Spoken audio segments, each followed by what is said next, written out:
faint cry rang out over the lake, situated in a beautiful valley not far from the mountains. The boy stared intently into the distance and didn't hear his father calling him for quite some time. The man looked at his son with a loving gaze, wondering what could have caught the boy's attention. The boy was surprised to see his father appear beside him. The man ruffled his hair and gave him a loving smile. The man asked his son to help him pull in the net. Soon they would be able to see today's catch. As expected, it was quite fun. There were plenty of fish, pieces of crab, and all the other trappings of fishing. But still, it was a wonderful day, filled with shared work, nature, love, and respect. Suddenly, the boy spotted a red carp in the water. This fish was quite rare in their area. The boy jumped into the water, intending to catch the fish. He wouldn't let it get away from him. Once submerged, the young man soon realized he couldn't see the red carp anywhere, and a strange sensation washed over his body. He stopped moving. The boy began calling for his father, but his father couldn't hear him, and soon the boy found himself in the water near a boat in the middle of the night. Waking from a daze or perhaps a sleep, the boy saw that he was sitting in a boat with his hands bound, his clothes torn. There were two men beside him. One was the proud and silent Lord Jiang, and the other was his assistant with a cunning and cruel face, Ban Xingjiang, who asked the boy if he still missed his father. The villain was very pleased. He admired Lord Jiang's wit. The man had ordered the boy to be lured here and used as bait for the water monster. All this time, the boy had been sleeping, and it had been a wonderful dream about his father and fishing together. But now he had woken up and realized the full horror of his situation. The boy thought that it had already been a month since he had arrived in this world. The original owner of his body had died of an illness. The body's owner's mother had died in childbirth, so he'd been raised by his father, but 3 months ago, his father had died. Last month, the young man, not yet fully understanding who he was, fell for Jiang's trick and became bait for a spirit monster. And after that, he realized that people are capable of achieving incredible success through cultivation. Here they're called martial arts masters. However, it's not just humans who are capable of self-improvement, even animals can do it. The young man stared intently at the water and soon signaled the others, shouting that it was already here. A huge water monster or water creature appeared near the boat, and its outline in the water was enormous. The monster was approaching the boat, and soon its massive back became visible above the water. The creature was approaching the boat, sensing living people. The water monster planned to have a good lunch today. The young man said that the moment of truth had finally arrived. He had been waiting for this all these years and was now ready to unleash a strike that was the culmination of 10 years of training. I would like to know if the water monster could withstand this blow, but the beast, which looked like a crocodile, had already opened its huge jaws. The fishing boat snapped in two in an instant and shattered into splinters. The men clung to the debris to keep from falling into the water and into the monster's jaws. Ban Xingjiang was terrified. He said he couldn't die here. The man realized things were bad. An idea popped into his head. He grabbed a knife and slashed the boy's arm, drawing blood. A trail of blood stretched out behind the body thrown into the water with his hands tied. Even if he had tried to do anything, it was already too late. Lured by the scent of blood, a huge water monster was approaching him, capable of swallowing the boy whole. He could no longer resist or stay in the water without oxygen. His eyes were closing, and again his father was calling his name. How wonderful it would be if that were true. His father calling his name, and she reaching out to him and pulling him out of the water. And now the boy is saved. He's clinging to a piece of wood, and it's clear he'll survive. But unfortunately, life isn't that kind to this unfortunate child. A huge water monster has already reached him. You still have to live and prove to your dad that you tried and did everything you could. And the monstrous beast isn't satisfied yet, and now its huge jaws have practically snapped shut right next to the boy. Suddenly, he spotted a large chest in the water, covered in slime, but still fairly intact and sturdy. The guy was sinking to the bottom, not breathing and showing no signs of life. There were water currents swirling around his body, and suddenly a message appeared about the system being activated. The water monkey turned out to be a compatible spirit. Compatibility was confirmed, and the body's restoration began. The boy woke up and realized he hadn't died, although his last memories were of a huge maw that was about to swallow him whole. And now he felt very strange. He could breathe and didn't feel the resistance of the water, as if he were now on Earth. There was a stream of water near the boy's hand. It turned out he had acquired an active skill and could now control the stream of water. He confirmed once again that he could control the water and even breathe while submerged, though it was unclear how that was possible. The boy looked at his hands and noticed that all his wounds had healed. He could have rejoiced at such a happy outcome, but suddenly the boy sensed that someone was behind him. The boy braced himself again for the huge crocodile to devour him and waved his arms. This action activated his ability to control the water current. The water current bound the monster, preventing it from harming the boy, and a notification about water control appeared before the young man. The system was almost exactly like in the comics. The young man realized that nothing restricted him in the water. He could breathe and move normally as well as control the water. But soon the young man realized that his ability had limits. He needed to act faster. The young man knew he wouldn't last long. He had to calm the water monster before it was too late. At that moment, the boy received a notification that he had been granted the blood mark of subjugation ability to activate it. He needed to draw an ancient rune with his own blood to form a contract with the water monster. But to do that, he first had to catch the monster. And that was the first thing the young man set out to do. The young man used his water flow control skill and was able to hold the water monster near him. After that, the young man drew a rune with his blood on his hand. Not knowing what this would lead to, he placed his hand with the bloody drawing on the water monster's head. The enormous beast suddenly began to thrash from side to side. Its eyes bloodshot, it was terrifying, and it seemed as though it was about to swallow the young man whole. The young man felt that he was about to lose consciousness, and his body was also being affected and undergoing changes. He desperately wanted to finish this process as soon as possible, and even more so to live, and the young man, concentrating all his strength, shouted for the monster to obey him.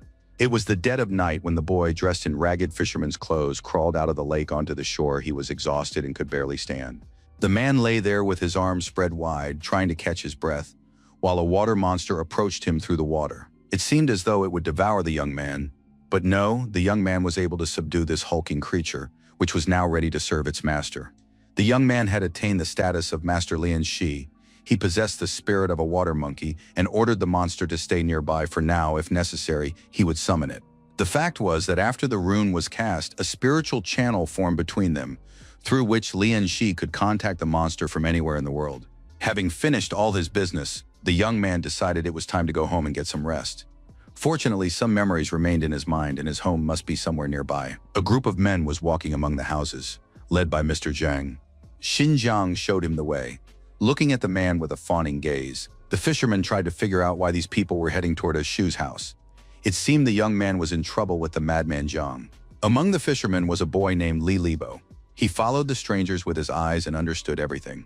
The boy guessed that his friend was in for big trouble. Xinjiang was very pleased. He was going to take the house and all the belongings for himself, since the boy was dead, and all that was left was to confirm it. The man looked very angry. He didn't like to be disappointed and hated everyone in general.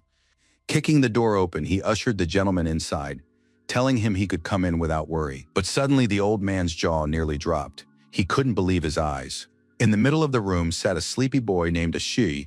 It certainly couldn't be true, but it was a fact nonetheless. The boy looked sleepy, since he'd just been woken up. He glanced at the uninvited guests and asked what they were doing there. Master Lian Shi had almost nothing to his name except for one tamed animal, but he was by no means a weakling in the full sense of the word. Mr. Zhang was very angry because he hadn't expected to see a living boy here. The old man began to smile kindly and introduced the boy named Lian Shi to Mr. Zhang.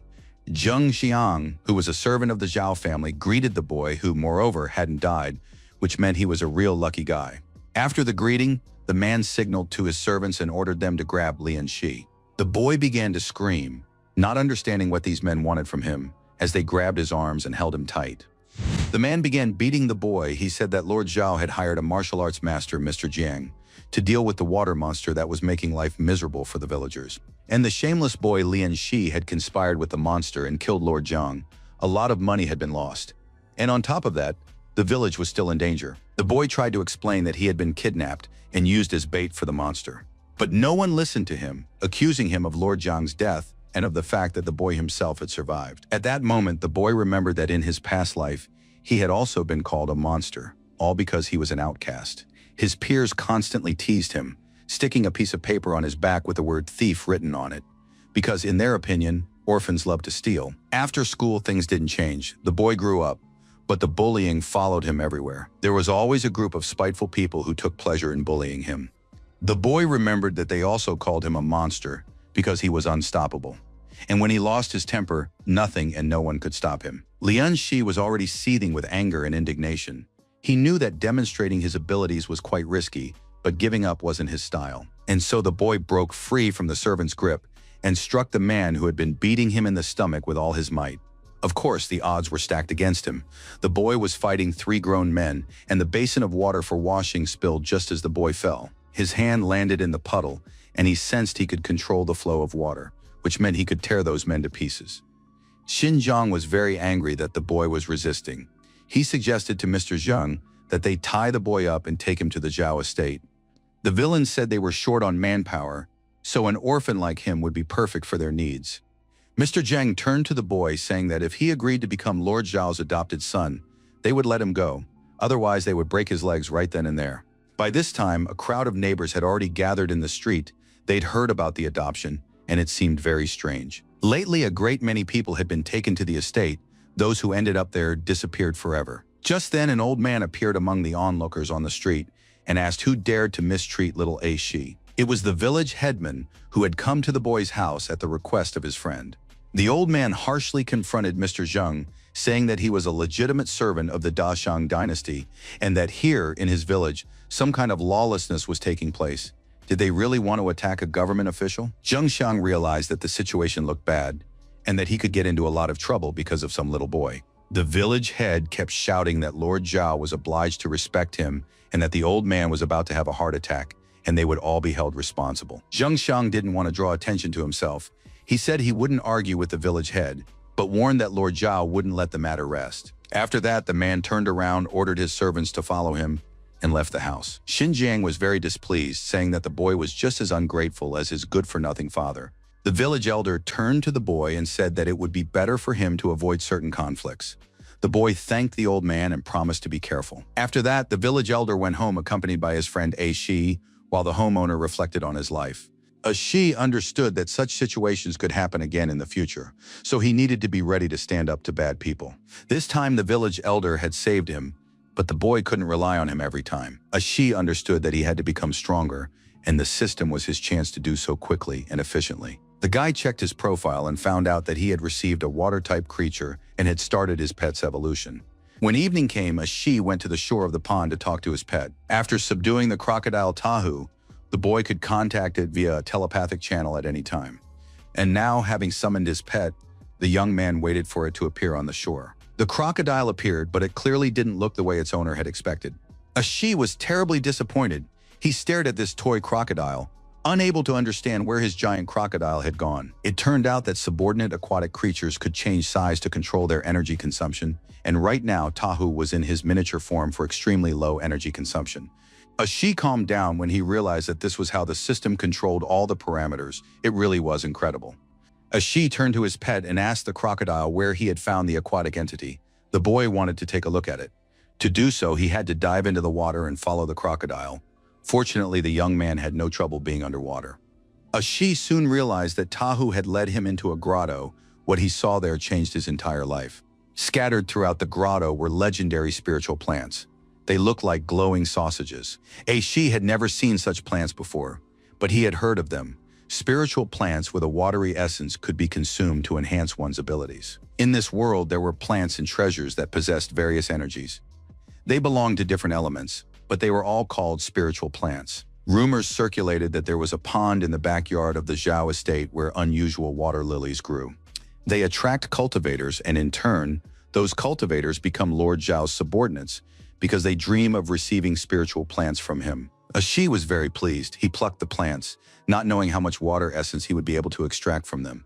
A Shi turned to his pet with a request for help, but the lazy little crocodile was lying on its back with its paws in the air. The boy decided he'd do everything without that slacker. A Shi gathered plants in the grotto and then dragged them to the shore, and once out of the water, he sat down on the rocks, ready to consume these spiritual plants. The water essence obtained can be used to improve fusion with the water spirit, or to evolve the monster pet. And anyway, it was very tasty, so the guy ate all the plants he had gathered in the underwater grotto. A Shi checked his stats. He could spend the water essence on evolving his pet or on merging with the water spirit. The guy decided to start with himself. A Shi began the leveling up process and felt himself growing stronger with this power. He would definitely be able to defeat those guys. And if he also used water control, he wouldn't have to fear anyone at all. A Shi tried to activate the water flow skill. The young man felt more confident and realized that this was only the beginning. Right now, his body was too young and childlike, and his body couldn't handle any more energy yet. A Shi thought that he needed to sort out his financial problems now. Winter would soon arrive and the little crocodile would go into hibernation, so he wouldn't be able to rely on it. At that moment, the crocodile tossed a large, beautiful fish out of the water to him. It seemed as though the pet could sense its owner's thoughts. Ashi picked up the crocodile. The young man was pleased. Now he had an idea of how he could earn a little money by selling the fine fish the crocodile would supply him. First thing in the morning, the boy sold the fish that Tahua had thrown out of the water for him, and now he was the owner of 80 coins. It wasn't much, but it was a start. The local merchants weren't like the vending machines of the modern world. You could negotiate a price or an installment plan with them, just as people did in ancient times. And she realized that his financial problem was temporarily solved. Now he just had to figure out what to do about that madman Jiang. And just at that moment, that despicable Jiang spotted the boy at the market and called out to him. Jiang said that a few days ago there had been a misunderstanding between them, and so he wanted to apologize to the boy. Fortunately, he'd managed to run into a she at the market. The man said his boat was nearby, so he invited a she on board to have lunch together. The boy looked at the man suspiciously. Jiang told the boy not to worry, since it would just be the two of them, though in reality, of course, there would be more people on the boat.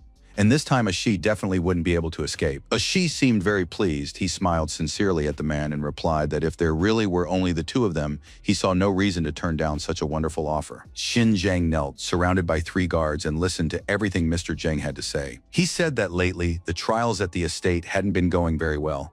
Several people had already died, and there weren't enough medicinal herbs to go around. The boy Lian Shi was an orphan, which made him the ideal candidate. The old man's face was covered in fresh bruises and scrapes. He promised he understood everything, and that Lian Shi wouldn't run away from him again. The man swore he'd bring the boy the next day. Zheng Xiang promised that if the man succeeded, Lord Zhao would put in a good word for him with the bigwigs.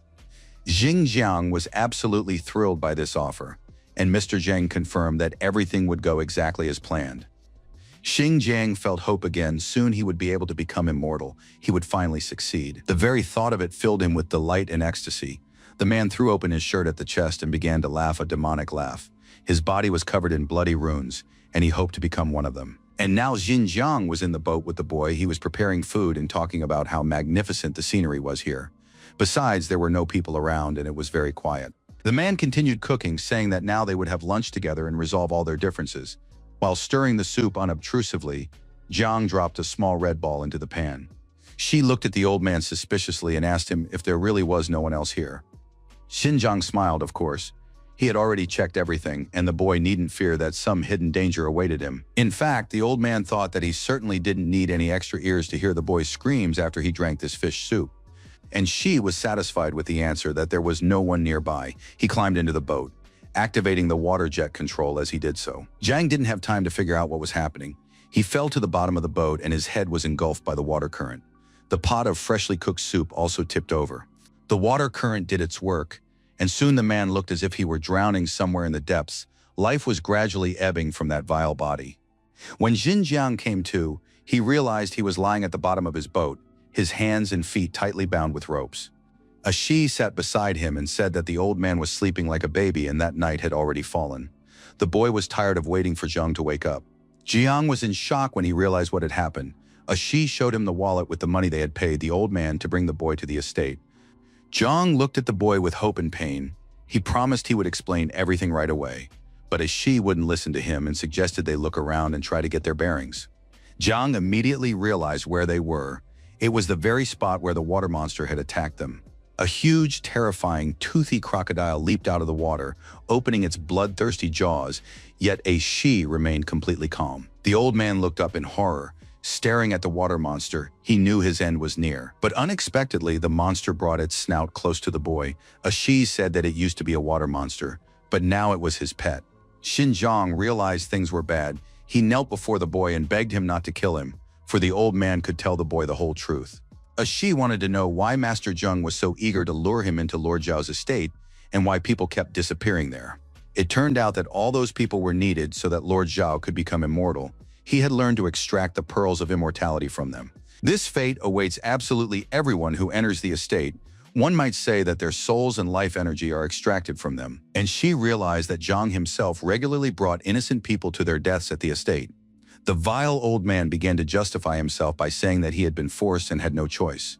But in reality, Jiang hoped that Lord Zhao's servants would soon arrive here, and the boy would become one of those pearls. Ashi raised his hand with the stone above the old man's head, who kept saying he didn't want to. But in the next moment, the boat and the boy's clothes were covered in the vile old man's blood. Leaving him alive, of course, was out of the question. And not only because he was a terrible man, but also because he had seen Ashi's monstrous true nature. Ashi understood if he hadn't killed Xinjiang, they would have dragged him into the estate and turned him into a pearl of immortality. The young man threw the body into the water so his pet could feed on it. While Ashi grew stronger, he needed to find something that could protect him. Xinjiang's body was thrown into the water and gradually sank into the depths. Early morning on the water is always beautiful. Ashi climbed out of the water and sat in the boat, holding his pet on his shoulder. The young man looked at the stream of water in his hand with his power. Life had become much easier for him. Several days had already passed since Ashi had killed the old man. To avoid arousing suspicion, he pretended to be a fisherman, waking up early in the morning, returning late from the river, and selling fish. Not once did Ashi return to the scene of the murder. In the village, the young man said that Ban Jiang had given him a boat as an apology for coming to him with the gangsters, after which the old man had disappeared somewhere. However, Lord Zhao's men, of course, didn't believe this story at all. The disappearance of their accomplice would surely lead them to Ashi, and the young man was well aware of this. He knew he had to become stronger, and do so as quickly as possible. To get stronger quickly, he needed to join a martial arts clan. There are 3 clans in Pyongyang, and the strongest of them is the Yang clan. Rumor has it that their leader has attained such unprecedented strength that he can crush gold and split rocks, which is why he remains at the top. If Ashi can join them, the Zhao family won't dare touch him. After all, losing a disciple would bring the clan a lot of trouble. But there's one major problem. The entrance fee for the martial arts clan ranges from 5 to 8 lian. Ashi figured he was short a significant amount, so he needed to find another way to make money. Tahua whispered something in his master's ear. Ashi realized he was worrying too much about his future. Since his last level up, he could feel his body growing stronger. His mental strength was growing too. Perhaps now the boy could control 2 creatures at once, so he needed to get back to fishing. Moving through the water was becoming more familiar and easier with each pass. Lately, Ashi had been training underwater regularly, playing a game of tag with his pet. Ashi would swirl the underwater current beneath his foot and use it to propel himself forward, gaining momentum from the water. However, this required intense concentration, so he got tired faster than with regular swimming. But at the moment, no one could match him in speed. Suddenly, a fish swam past him. Not only was it strikingly beautiful, but also incredibly fast. Ashi recognized it as a mystical fish. Its reddish-pink color and sharp spines were unmistakable. In the world of Dashan, some creatures had evolved after accidentally absorbing spiritual energy. Such monsters are called mystical fish, and now the young man saw 2 mystical fish before him. It was amazing and wonderful. Usually it's hard to even encounter a single such fish, and here 2 had swum up at once. Ashi ordered his pet to follow one of the mystical fish. The boy himself swam after the second fish. He couldn't say why he was doing it. It was something like a hunter's instinct. At one point, the boy thought about how, unfortunately, he hadn't brought a fishing net with him. But then he remembered that he had control over the water current. Ashi directed the water current at the fish, and it was immediately immobilized as if it had been caught in a soap bubble. Ashi didn't wait for the water jet's effect to wear off. He quickly swam over and grabbed the mystical fish, very pleased with himself and his catch. Now his profile showed not only the crocodile, but also the money and Chonky's fish. Ashi was very pleased with today. He'd had a lucky catch, and he'd be able to sell the mystical fish for a tidy sum. The guy was so absorbed in his plans and calculations of future earnings that he didn't notice something appearing next to him. It wrapped its arms around his waist. Ashi saw some kind of monster looming above him. It literally hurled the boy onto the bottom of the pond. The impact was so powerful that it seemed as though blood was gushing from his throat. Ashi tried to pull himself together as quickly as possible. He stared at the monster, not understanding what kind of creature was swimming toward him. He had once heard legends about a man-eating catfish that lived at the bottom of the river, and now Ashi was out of luck. He had encountered this monster. Ashi stared at the monstrous fish and couldn't figure out what it was going to do, having plunged its snout into the water current. The boy decided not to wait for the giant man-eating catfish to attack and activated his own water flow control. Thanks to this, the man-eating catfish's attack was thwarted, though things could have ended very badly for Ashi. He was glad he'd been faster. Though he could have lost this battle, the catfish was strong and could control the water current too. Suddenly, the huge fish appeared very close. Ashi realized he needed to be wary of this monster. At that moment, the opponent began to bare its teeth.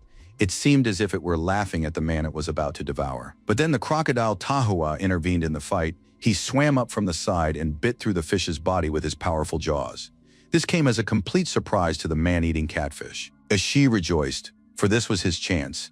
The young man ran his hand along the sharp rocks at the bottom of the river. Soon blood began to flow from his palm. Ashi understood, if he didn't subdue this man-eater, he would surely perish sooner or later. The young man activated the blood mark of subjugation, hoping that his mental strength would be just enough for this. Ashi placed his hand on the monster, and these actions caused a mental overload. His mental strength was critically low, and the system strongly advised him to stop the process of subjugating the water monster. You could say it was a battle between two equal opponents. Ashi didn't want to stop the subjugation, barely realizing that it could trigger a backlash from his body. Ashi barely had enough strength to make it to the boat. The guy literally crawled inside on his hands. Ashi lay on his back trying to catch his breath and couldn't believe he'd managed to escape. Who would have thought the catfish would put up such a fight? He'd nearly lost control. But as they say, all's well that ends well, it was worth it. And now a very cute little catfish was swimming near the Tawa crocodile. Ashi received a notification that he could evolve the tiger catfish. But he didn't have enough points for that right now. However, he would definitely do it in time. After admiring his new pet to his heart's content, Ashi decided to check on his catch. In his basket was a magnificent mystical fish. Tahoa swam up to his owner and opened its mouth. Inside lay a second mystical fish. Today had truly been a very lucky day. The boat was full of fish, and on top of that, the two mystical fish promised a good reward. And she decided to eat the smaller mystical fish to see if it would increase his strength. The fish was very tasty. The young man decided to keep its horn as a souvenir. After checking the information, Ashi was very pleased. He received a full 18 points, the same amount he had received after eating 18 spiritual plants. Ashi estimated that a larger mystical fish would give him 3 times as many points. If he ate it, he could easily increase his influence percentage with his pets. But for now, he had to hold back and stick to the plan. Ashi was saving up for the entrance fee to the martial arts clan. Looking at the boat full of fish, he hoped that would be enough. So after fishing, the guy headed to the market in Yanshan. It was very crowded there. Business was brisk, and even though the festival was over, people were still crowding around and watching something. It turned out that the fishermen were displaying a legendary mystical fish. People were amazed and admired the lucky fisherman. Ashi stopped near the crowd. He was looking at the fisherman Chen Ji-chan, who had also caught a mystical fish. Ashi began pushing people aside because he wanted to get closer and examine the other fisherman's catch. Ashi finally made his way to the fish vendor and said that their town must have received a blessing from the river god, because 2 mystical fish had been caught in a single day. People didn't understand what kind of nonsense Lian Shi was talking about, since the fisherman had caught only 1 fish. Ashi replied that he wasn't talking about the boy Chen, but about himself. And then the boy reached into the basket. Shi was very pleased with himself. He pulled a huge mystical fish out of the basket and showed it to everyone present. However, the buyers didn't believe it was a mystical fish because it was too ugly. They accused Lian Shi of taking the most ordinary fish but trying to jack up the price. It is unknown how this transaction would have ended, but suddenly a voice from the side suggested that a red-blooded perch was being sold. One of the elders of the Yang warrior clan, a master named Hu Qi, appeared at the market. Hu Qi approached the fisherman Chen and asked how much he wanted for his fish. The young man was very embarrassed that such a gentleman and great man was willing to buy his catch. He didn't dare name a price and said he would sell it for whatever Master Hu Qi deemed fair. The elder named the sum of 150 fen. Ji Chang was absolutely delighted. He was ready to sell his catch to the great Hu Qi for such a generous sum. But Shi didn't hold back. He turned to the elder and asked him to take a look at his catch. Everyone present was very displeased with the behavior of that insolent Lian boy. After all, everyone knew if he angered the elder, it would spell trouble for absolutely everyone. Hu Qi examined the fish closely and said it was a bull bream, as Shi was ready to sell the fish under any name. Hu Qi asked the seller if he would give him this magnificent fish for 325 fen. It was a simply fabulous sum, one that several generations of ordinary families could not save up.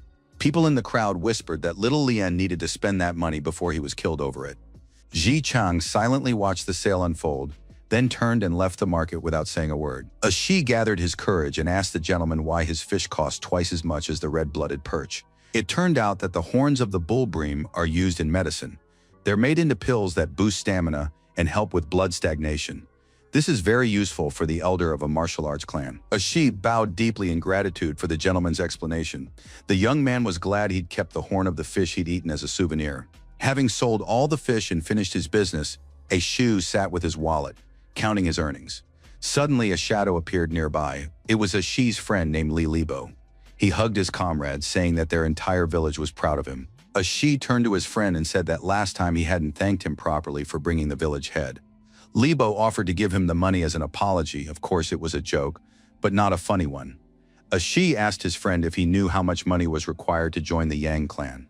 Li Libo replied that his father was just about to send him there, so he had all the information. A simple admission required 350 fen. If you wanted to live there with room and board and enjoy all the clan's benefits, you'd need 1,000. That's more than in other clans. But there's a reason the Yang clan is considered the best. A Shi calculated all his savings and realized he could join the clan without room and board. Shi told his friend that he was ready to go with him the very next day to sign up. Li Libo replied that he hadn't known his buddy had become so rich. But of course it was a joke, and the boys agreed to go together the next day. Shi wanted to tell his friend about the mystical fish and everything else, but he decided not to. In the dungeon of the Zhao estate, a man reported that Ban Zhang had vanished into thin air. But the guards had tracked down the boy Lian Shi, who was the last person to see him. Lord Zhao said there was no need to bother him with such trifles, and that Zhang should sort it all out himself. As for Shi, he now spent most of his time on the boat. He was constantly fishing and training with his water spirits. So on this late evening, the boy was alone in the boat. He was currently preparing a meal for himself and cooking a delicious soup, which the crocodile Tawa was eyeing with great appetite. The smell was amazing. The pet couldn't wait for his owner to finish preparing this delicious meal. The aroma was wonderful, and the fish soup turned out simply amazing. A Shi poured a couple of bowls into the water to treat his pets. When the meal was over, a Shi felt that the influx of water essence was simply incredible, which was to be expected from a mystical fish. Besides, the young man felt that he had grown stronger, and now he looked at his pets, who also looked satisfied, and wondered where he could find another fish like that. After resting a bit following the hearty dinner, a Shi decided it was time to level up. He'd earned enough points from the 2 fish. Checking his profile, a Shi saw that his strength was growing. It literally coursed through his entire body, filling him with energy from within. Gradually, thanks to the points he'd earned, the evolution of his controlled creatures began. But the young man really wanted to fight someone to test his strength. A Shi tested his mastery of the water stream and felt that his control had improved significantly. This happened because a Shi had fed his pets a little soup, and so the evolution had begun, and the animals would soon become stronger. Although, of course, these 2 cute little pets still had a long way to go before transforming into a horned crocodile and a tiger catfish. A Shi finally noticed the chest, which had appeared out of nowhere. The guy didn't understand what this thing was, whether it had been created by humans or had developed on its own. He began to examine the object and saw on one panel was depicted the yin dragon, and on the second some sort of enormous monkey. On the third side were deities with human heads and serpentine bodies. And on the fourth side was a mysterious emperor in black robes. But none of that mattered now. A Shi thought that these musings would lead him nowhere. The young man was practicing controlling the water current. He was going to set off for the Yang clan the next day. He needed to become even stronger to deal with Lord Zhao. Early the next morning, the 2 future martial arts clan students were taken by cart to another city. The boys had packed everything they needed and looked like real students. Libo was in high spirits. He literally couldn't stop talking. He kept gazing at the scenery and the weather and commenting on everything he saw. Soon the companions arrived in the city of Pinyang, and now Libo was examining and commenting on everything he saw in this city. Before heading to the martial arts clan, the boys strolled through the city streets, had a delicious meal, and watched the street performances. A man was hiding in a dark alley. He'd been told the young man would pass by there.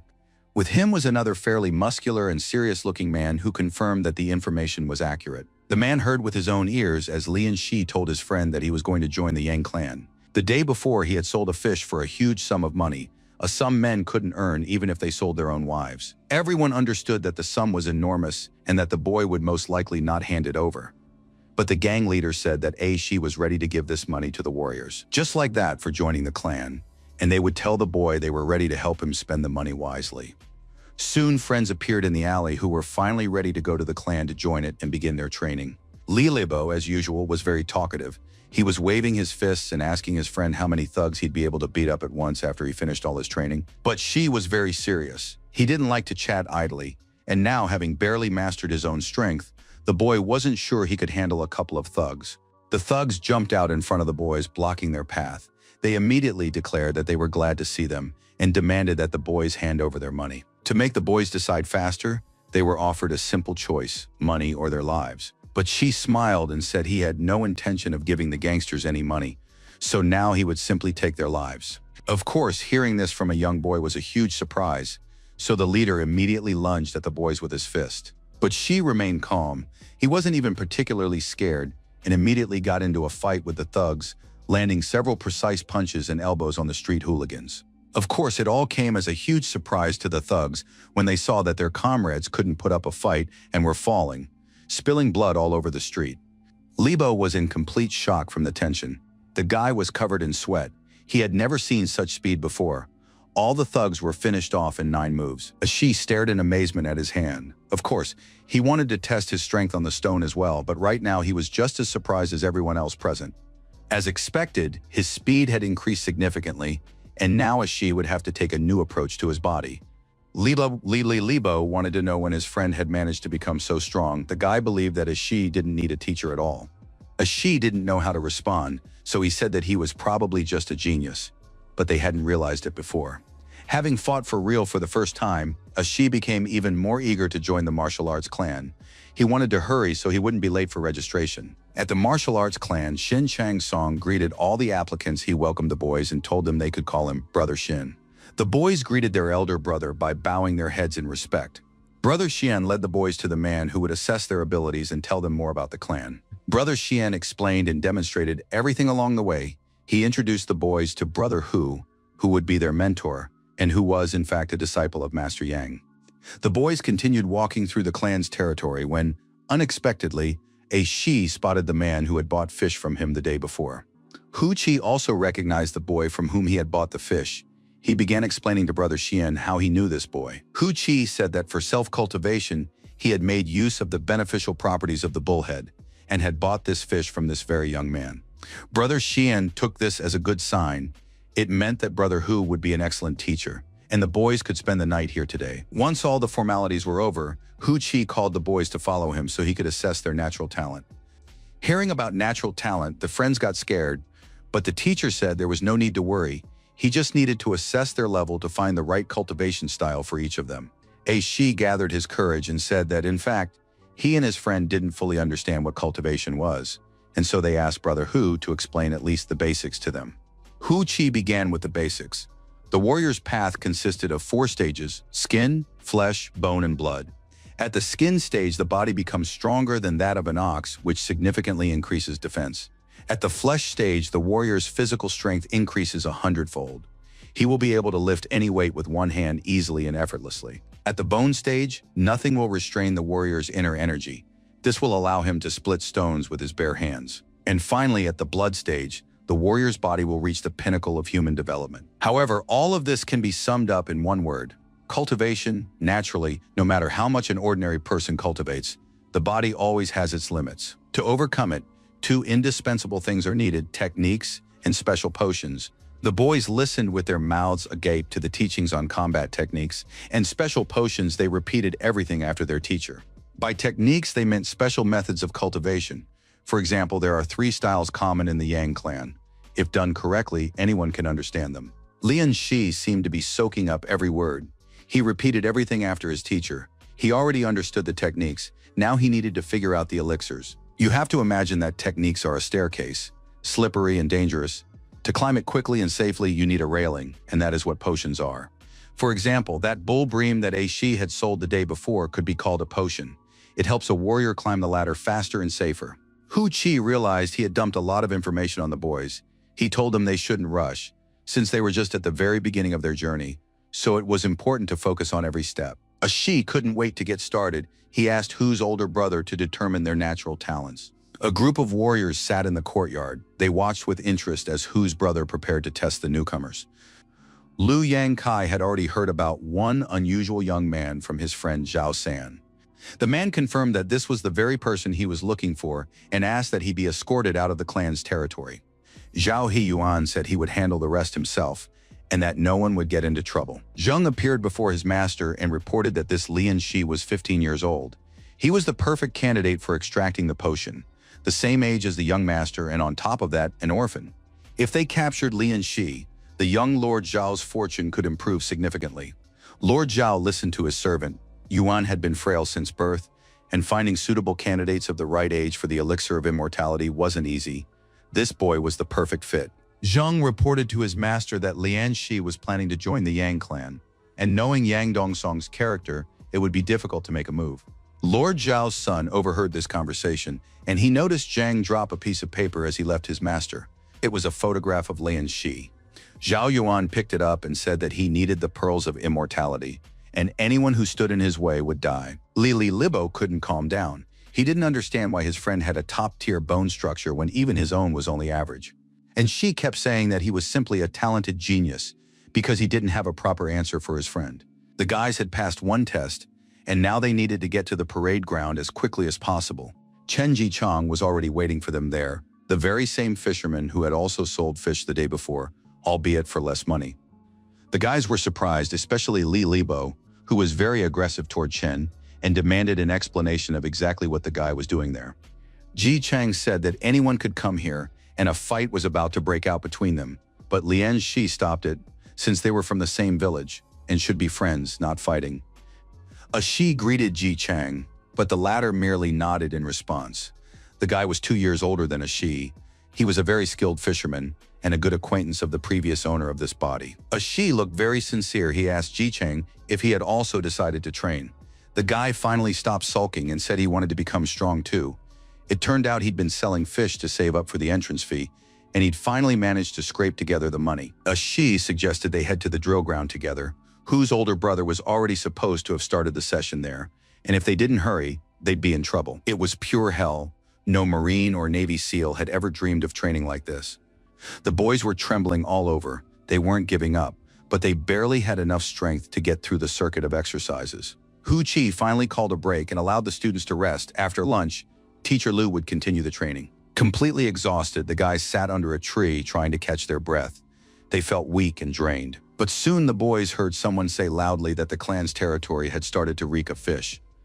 Lu Yang Kai and his friends approached the group and said that the boys shouldn't be allowed into the clan's territory because they had already stunk up the whole place. Yang Kai promised that if each of the boys paid him 100 fen, he would let them stay at this school. Li Libo wanted to immediately throw punches, but Ji Chang stopped his friend, saying they shouldn't disgrace their mentor, Brother Hu. Lian Shi, meanwhile, was calculating whether he had enough strength to handle these three. Yang Kai continued to provoke the boys. He asked if they were really looking for a fight. He had almost reached the peak of the skin stage, so he really wanted to test his strength on someone. And Shi thought that if they were in the water right now, no skin stage would help this braggart. But before the fight could start, a stern voice rang out, causing everyone to snap to attention at ease. Hu Qi told the older guys to hold a plank for half an hour if they had nothing else to do, and to do it right now. Yang Kai said the newbies were just lucky, but they should remember that there was no place for cowards here. Hu Qi clarified once more, asking if the guys really wanted another assignment and hadn't heard what he'd just told them. Yang Kai and his friends immediately walked away. Li Libo was very impulsive, but the fisherman Chen showed a wisdom unusual for his young age, saying that cursing behind their backs wouldn't change the situation. A Shi thought that he had received yet another proof he needed to become stronger and do so as quickly as possible. Unexpectedly, a Shi told his friends to put in a good word for him with the teacher because he needed to run home for a bit. It was all very strange, and his friends didn't understand what kind of day it was or why a Shi was acting so oddly. Lian Shi ran to his village thinking about the lotus pond, the danger, and his enemies. He wanted to know what was happening at the Zhao estate. It was already late in the evening, and the friends were waiting for a Shi near the entrance to the martial arts clan's grounds. They didn't know if they should be worried since their friend hadn't returned, but surely he had serious reasons for acting this way. Li Libo and Ji Chang felt a certain animosity toward each other. They wanted to punch each other in the face. Suddenly they realized someone else had appeared nearby. He said luck was on his side today, since he'd run into two cowards again. Yang Kai grinned maliciously and said that now Big Brother Hu wouldn't be able to help these two stinkers, and justice would prevail. Yang Kai promised he'd crush both guys, because fishy stink like that had no place in this establishment. Lian Shi was swimming at the bottom of the lake with his pets. The catfish and the crocodile had almost reached the peak of their skin-shedding stage, but something had frightened them. The pets called out to their master to protect them, and now the guy had to figure out what kind of creature was out there. And Shi parted the seaweed. He held a spear in his hands. He wanted to find this terrifying thing. Judging by the tracks left in the sand, it was some kind of giant. Suddenly, a club appeared in front of the boy. He looked at it and wondered what kind of seaweed or tree formation this stick resembled. His sensory range had expanded, and now he could sense the watery space more clearly. Soon he would be able to make out what this stick was and who it belonged to. And finally, in the darkness, he could make out the silhouette of a terrifying monster, whose glowing eyes were staring at the young man. It soon became clear that it was a crab, and one might have thought it was no monster at all, were it not for the gigantic size of this aquatic creature, whose older brother had said that any animal that had passed the skin stage became mystical, which meant this crab must possess intelligence. And, judging by its size, that was indeed the case. Though it was hardly too strong if it were, Tahu and Chonky would hardly have been able to escape from it. Shi looked at his opponent and doubted he could handle it.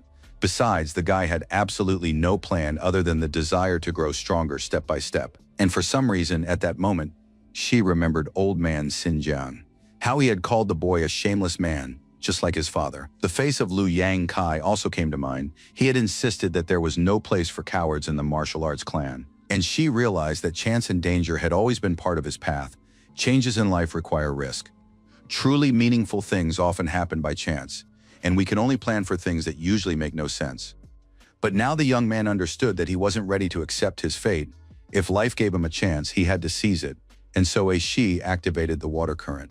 The boy thought about how the old man Ban Xingjiang had wanted to take away his chance at a new life, but now he was dead. And if that crab now wants to take over his lotus pond, it remains to be seen who will come out on top. Powerful blows rained down on the guys, and of course they couldn't put up much of a fight.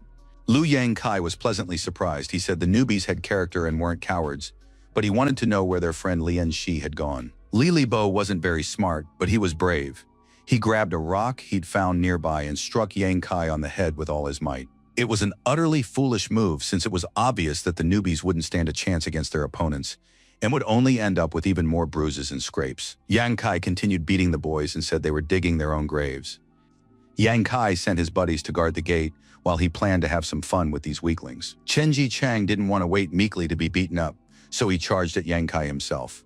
But the odds were completely stacked against him, and so the older and stronger Yang Kai easily overpowered this young but brave fisherman. He beat the boys who, though unable to put up a fight, did not beg for mercy either. Yang Kai said he would gouge out those defiant eyes that stared at him so fearlessly, and who knows how the boys would train blindly afterward. Yang Kai raised his finger to Li Libo's eye while Ji Chang demanded that he leave his friend alone and stop this immediately.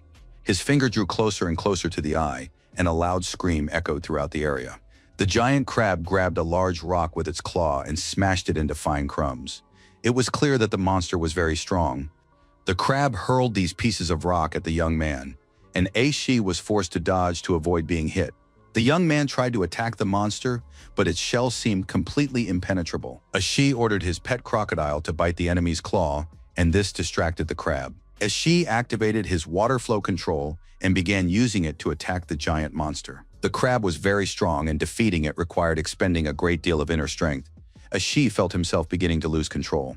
The crab managed to spread its claws and break the water current, freeing its legs. After that, it tried to retreat, but the tamed catfish came to the crocodile's aid and also began striking the monster. Shi joined the attack. He struck out, trying to distract the monster and prevent it from attacking. The crab managed to fend off the boy. Shi was sent flying a great distance, and this made him very angry when he sensed that the crab was ready to defeat him. The young man stood boldly, not hiding, while the huge crab rose above him and began to raise its claw to strike. Shi knew that his opponent must have a weak spot. He just had to find it.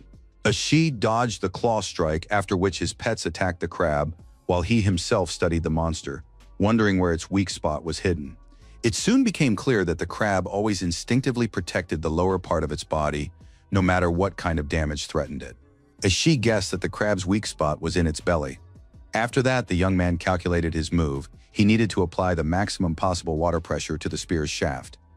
With his current mental energy reserves, Shi could only generate 2 spinning rotations, but that should be enough to accelerate the spear threefold. Shi did just that. Blood flowed from his nose and eyes, his psychic energy was at a critically low level, and he risked losing control of his pets. And although the system demanded that the young man immediately stop what he had started, Shi declared that he would not give up, and they would see who would defeat whom. Shi did everything as planned. Despite the pain and his lack of physical and mental strength, he channeled all the power of the water current and thrust the spear into the crab's belly. The spear went right through, because the monster's belly did indeed have relatively weak protective armor. And she, despite his lack of strength, managed to realize that he had won this battle. Then darkness fell and he lost consciousness. A she woke up on the shore, and his two pets were staring wide-eyed at their master. A she realized that they had pulled him out of the water and were now guarding him, protecting the young man's sleep. A she felt a terrible headache. He knew he'd better use this technique less often, because he wasn't strong enough yet. He looked at the rock, but it turned out that it wasn't the rock he had been leaning on at all. It was something else. It turned out that his pets had pulled a monster crab out of the lake, one they had all defeated together in their last battle. The young man looked at the crab and realized that it contained a huge amount of water essence. The pets had examined the crab while their master was unconscious, and now they were pointing out a bulge on the crab's abdomen to a she. It turned out to be a female crab, and upon opening its shell, a she found roe. Of course, he could have eaten it, but at the same time, a she thought he would try to tame the monster.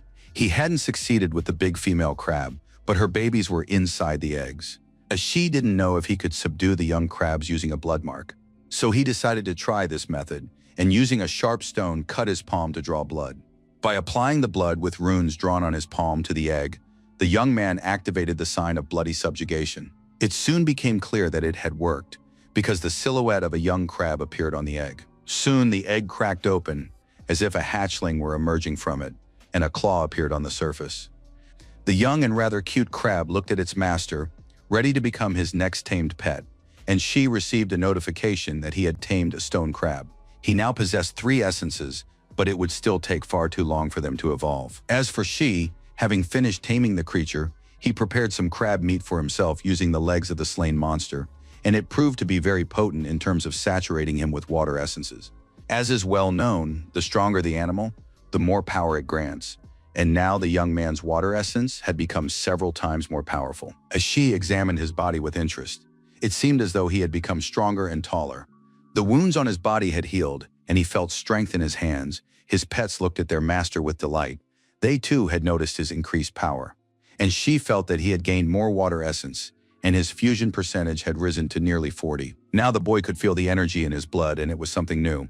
Hu Chi told his disciples that if they trained well and incorporated special mystical plants and animals, they would quickly surpass the skin stage. The young man fed the leftover caviar and crab meat to his pets, though they didn't gain that many water essence points. A she didn't feed the little crab his mother's meat. It felt too cruel and unethical. A she thought that once he reached the peak of the skin stage, he would become a full-fledged member of the Yang clan. And then the Zhao family wouldn't be able to do anything to him. Having finished these thoughts, a she decided it was time to return to the martial arts school grounds to get ready for morning training. Liu Yang Kai was already about to jab his nasty finger into Li Libo's eye when he heard a commanding voice from above ordering him to stop. Lu Xiaohu, his fists clenched tightly, glared at the boy and demanded that he behave with dignity and not break the clan's rules. The man looked very angry. He reminded him once again that those who did not follow the rules of the martial arts clan would be expelled forever, with no right to return or train. Liu Yang Kai, realizing that trouble was coming his way, immediately apologized to his mentor and said that he was merely following the orders of the young master Zhao. Lu Xiaohu was very surprised. This information came as a bolt from the blue. Yang Kai behaved very defiantly. He asked his mentor which rules he would follow. The rules of the martial arts clan or the rules of the Zhao family. It was clear that this topic was a sore spot for Xiaohu. It turned out he had left his family just a couple of days ago and had already almost forgotten who his master was. Besides, he was immediately reminded of who he would be if Master Zhao hadn't taken him and his father in. So now he'd better be a quiet and obedient dog. At this stage, Xiaohu couldn't even stand up for himself.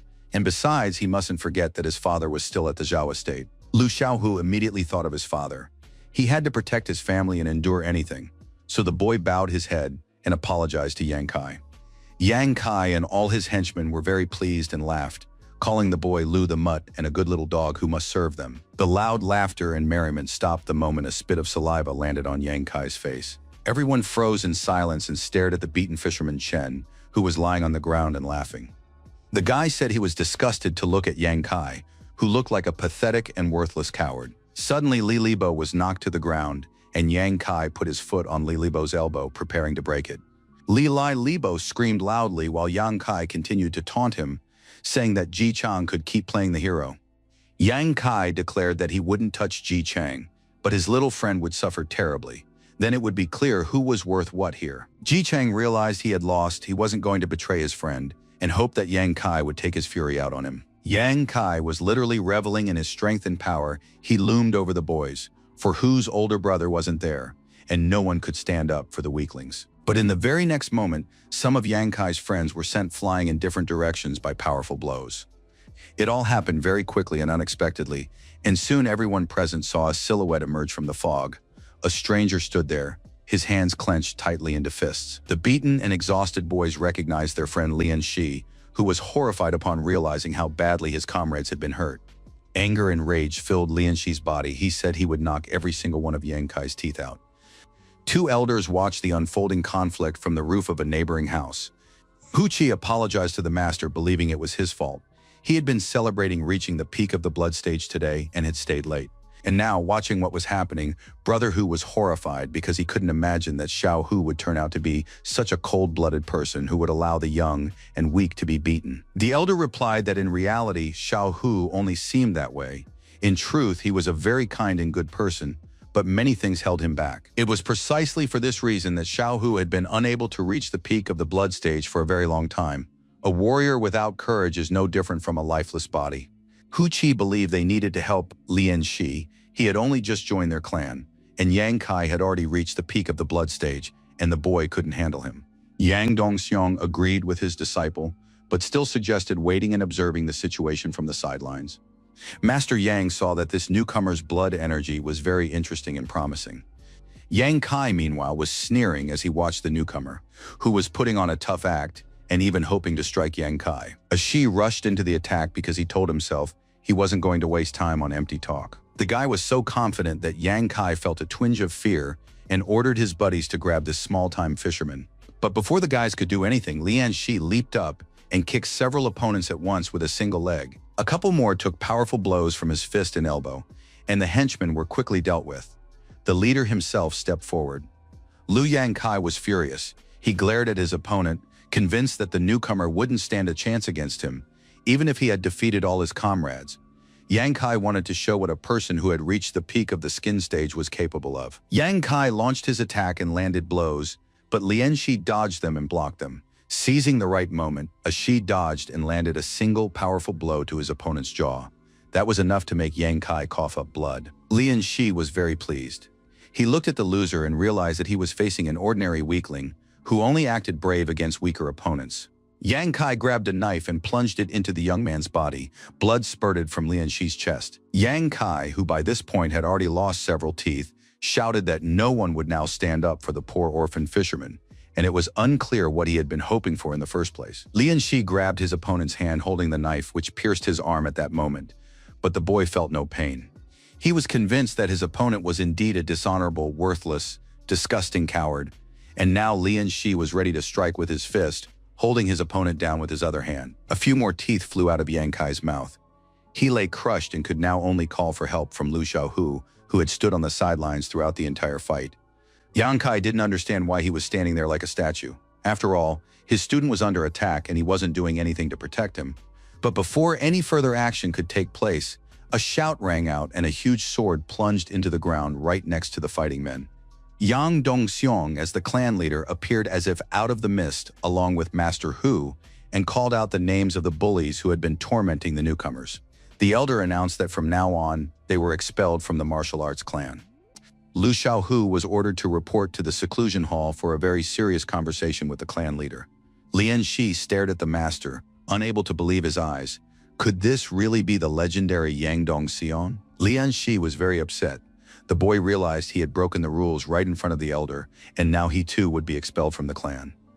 The young man recalled how, just a few minutes ago, Yang Kai had called him a worthless orphan whom no one would stand up for. It would be a great pity to lose everything he had worked so long to achieve because of a nobody like Yang Kai.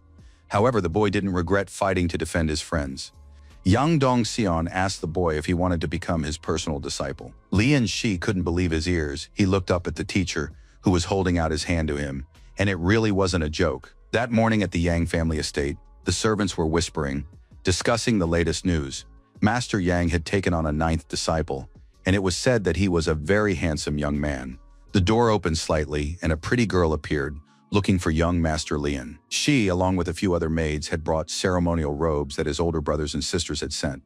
The girls said they could help the young man change, but Lian Shi thanked them, took the clothes, and said he could manage on his own. They needed to leave his room. Lian Shi still couldn't believe what was happening, even though 2 weeks had already passed since his fight with Liu Yangkai. The wounds on his friends' bodies had healed quickly thanks to Master Yang's treatment. Lian Shi no longer felt alone. He had a master as well as many brothers and sisters. Everything was going very well and according to plan. The time had finally come to deal with the Zhao family and take revenge for their actions. Hu Qi claimed that on that day, Lian's younger brother's life had truly hung by a thread.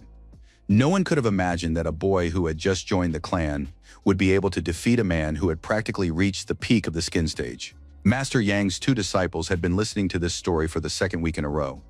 They remembered that the master had taken a liking to this young man at first sight. He must be some kind of dragon among men. The 5th elder sister thought that perhaps one of the brothers was jealous of their master's new disciple. Everyone wanted to know exactly what Qi Shai had given the new disciple. The guy said he'd given him his tungsten armor, and there was no need to claim he was jealous. He was just tired of hearing the same thing over and over. Hu Qi asked his sister not to tease Qi Shai, who had had to save up for a long time for such a gift. Everyone was in high spirits, and Brother Lian had finally joined the ranks of the disciples. The young man looked very handsome, wearing the gifts given to him by his clan brothers. The young man bowed sincerely to his new companions and thanked them for the gifts. Lu Gong said he hadn't given his gift yet, and the young man reached into his bosom to retrieve it. It was a tungsten steel ingot that he had specially prepared as a gift for Lian Shi. With this ingot, Lian Shi could go to the blacksmith's shop and specify exactly what kind of weapon he needed, and the blacksmith would forge it for him. The gift was simply magnificent, and Lian Shi was very pleased. Once all the gifts had been handed out, and all the brothers had greeted one another, it was decided to set out so as not to keep the master waiting. At the Zhao estate, the atmosphere was very tense and charged. Zheng reported to his master that Ban Xingjiang's body had finally been found. But unfortunately, an item had disappeared from his stomach. Though this was strange, such things usually didn't happen to dead people. Lord Zhao was furious. He struck his assistant with all his might, calling him an idiot. The man shouted that they were all in for huge trouble if everything came to light. He also warned that if the government came knocking on their door, Zheng had better be ready to have his head chopped off. Zheng insisted that the boy Lian was to blame for all of this. The man was almost certain that it was he who had killed Xingjiang. Lord Zhao already knew that Lian Shi had become the personal disciple of the head of the Yang clan. Did Zheng really want to provoke him? After that, the Lord grabbed his assistant and said that no matter how, Zheng must find that thing immediately. As for the young Lian Shi, the Lord had special plans and thoughts for him. At the Yang estate, an initiation ceremony was taking place at that moment. Yang Dongseong said that Lian Shi was a noble, brave, and unyielding young man. He asked if the boy would agree to become the clan head's personal disciple. The young man gave a positive answer. Upon joining the clan, the boy would be required to maintain obedience, discipline, and respect for his mentors and senior classmates. He must not harm those weaker than himself or abuse his position to further his own interests. The young man bowed his head and said that Lian Shi's disciple understood everything and agreed to abide by these rules. The clan leader announced that as soon as the boy drank a bowl of tea, he would become his personal 9th disciple. From that moment on, Yang Dongseong would also become the young man's personal guardian, and from then on, no one would dare to wrong him. And so began the usual daily routine of a disciple, accompanied by numerous and lengthy training sessions. The boys could barely stand on their feet and finally got a break, but only for half an hour. The martial arts clan students discussed how Lian Shi had become the master's personal disciple. It was a massive breakthrough, going from rags to riches. Another major topic of discussion among the students was that Liu Yangkai and all his friends had been expelled from the clan. Many realized that some shady characters were behind that group, so now the martial arts program had been thoroughly cleaned up. Zhao He-yuan heard these conversations drifting in from different parts of the school and was furious at that damn Lian Shi, who had ruined everything. Hu Qi was conducting a private lesson with a Shi. He asked if the boy knew about the 4 barriers and the 7 paths.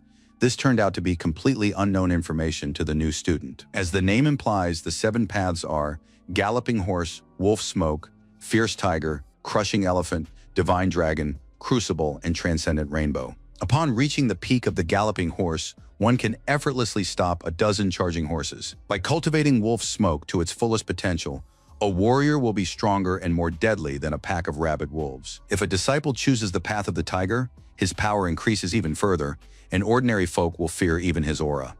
If the disciple chooses the path of the destroying elephant, the earth will tremble with every step he takes, and he will be able to split mountains and calm rivers. This power is worthy of a great general. At the next stage, the disciple will be like a celestial dragon freed from earthly bonds and will become a holy hero of the entire nation. Hu Qi honestly admitted that he knew almost nothing about the crucible path, but masters who reached this level ascended to the heavens. This is truly amazing and fascinating, and now Lian Shi wondered if he could return to his own world if he attained immortality in this one. As Shi asked what path their master was currently on. Hu Qi answered this question with a counter-question. Did Lian Shi know how many clans were located in their area? The young man thought for a moment and said that, according to his calculations, there were 3 clans. That was the correct answer. The other 2 clans were here only because they couldn't afford a better place. Yang Dongxiang had chosen this city because it was his hometown. But in reality, he was the only person in the area who had attained the way of the fierce tiger. Lian Shi considered it and decided that with his system, he too would be able to reach such a high level. Hu Qi ended today's lesson there and reminded his student that cultivation tolerates no haste. Lian Shi must progress steadily, pay attention to the smallest details, and maintain balance. But Shi was thinking that now that the Zhao family no longer posed a threat to him, he needed to catch another mystical fish to finally break through the skin barrier. As soon as the opportunity arose, the young man went fishing. Tahua turned out to be an excellent fisherman, and thanks to his skill, the boat was soon full of catch. Eventually, he would need to make himself larger gear, but unfortunately, he hadn't managed to catch the mystical fish today. As for Shi, he checked his profile. It turned out that his synchronization percentage had risen to nearly 37. At this rate, he would soon reach the skin stage. Suddenly, a strange object resembling a bird's feather appeared right in front of the boy's nose. The water in the lake seemed to start boiling, and the boat was being tossed from side to side. On top of that, there was a strange sound that was grating on his ears. The young man looked closely and saw what was happening. A duel between a huge toad and a bird.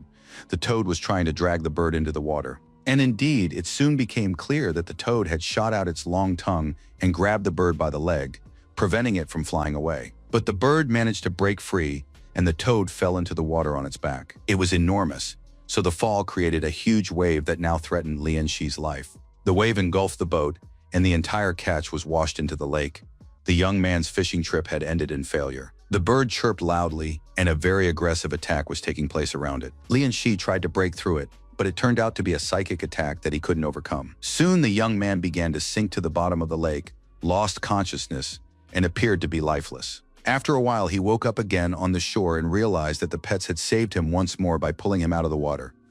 Lian Shi tried to remember what had happened. He had lost consciousness because of the cry of an unknown bird, a monstrous creature.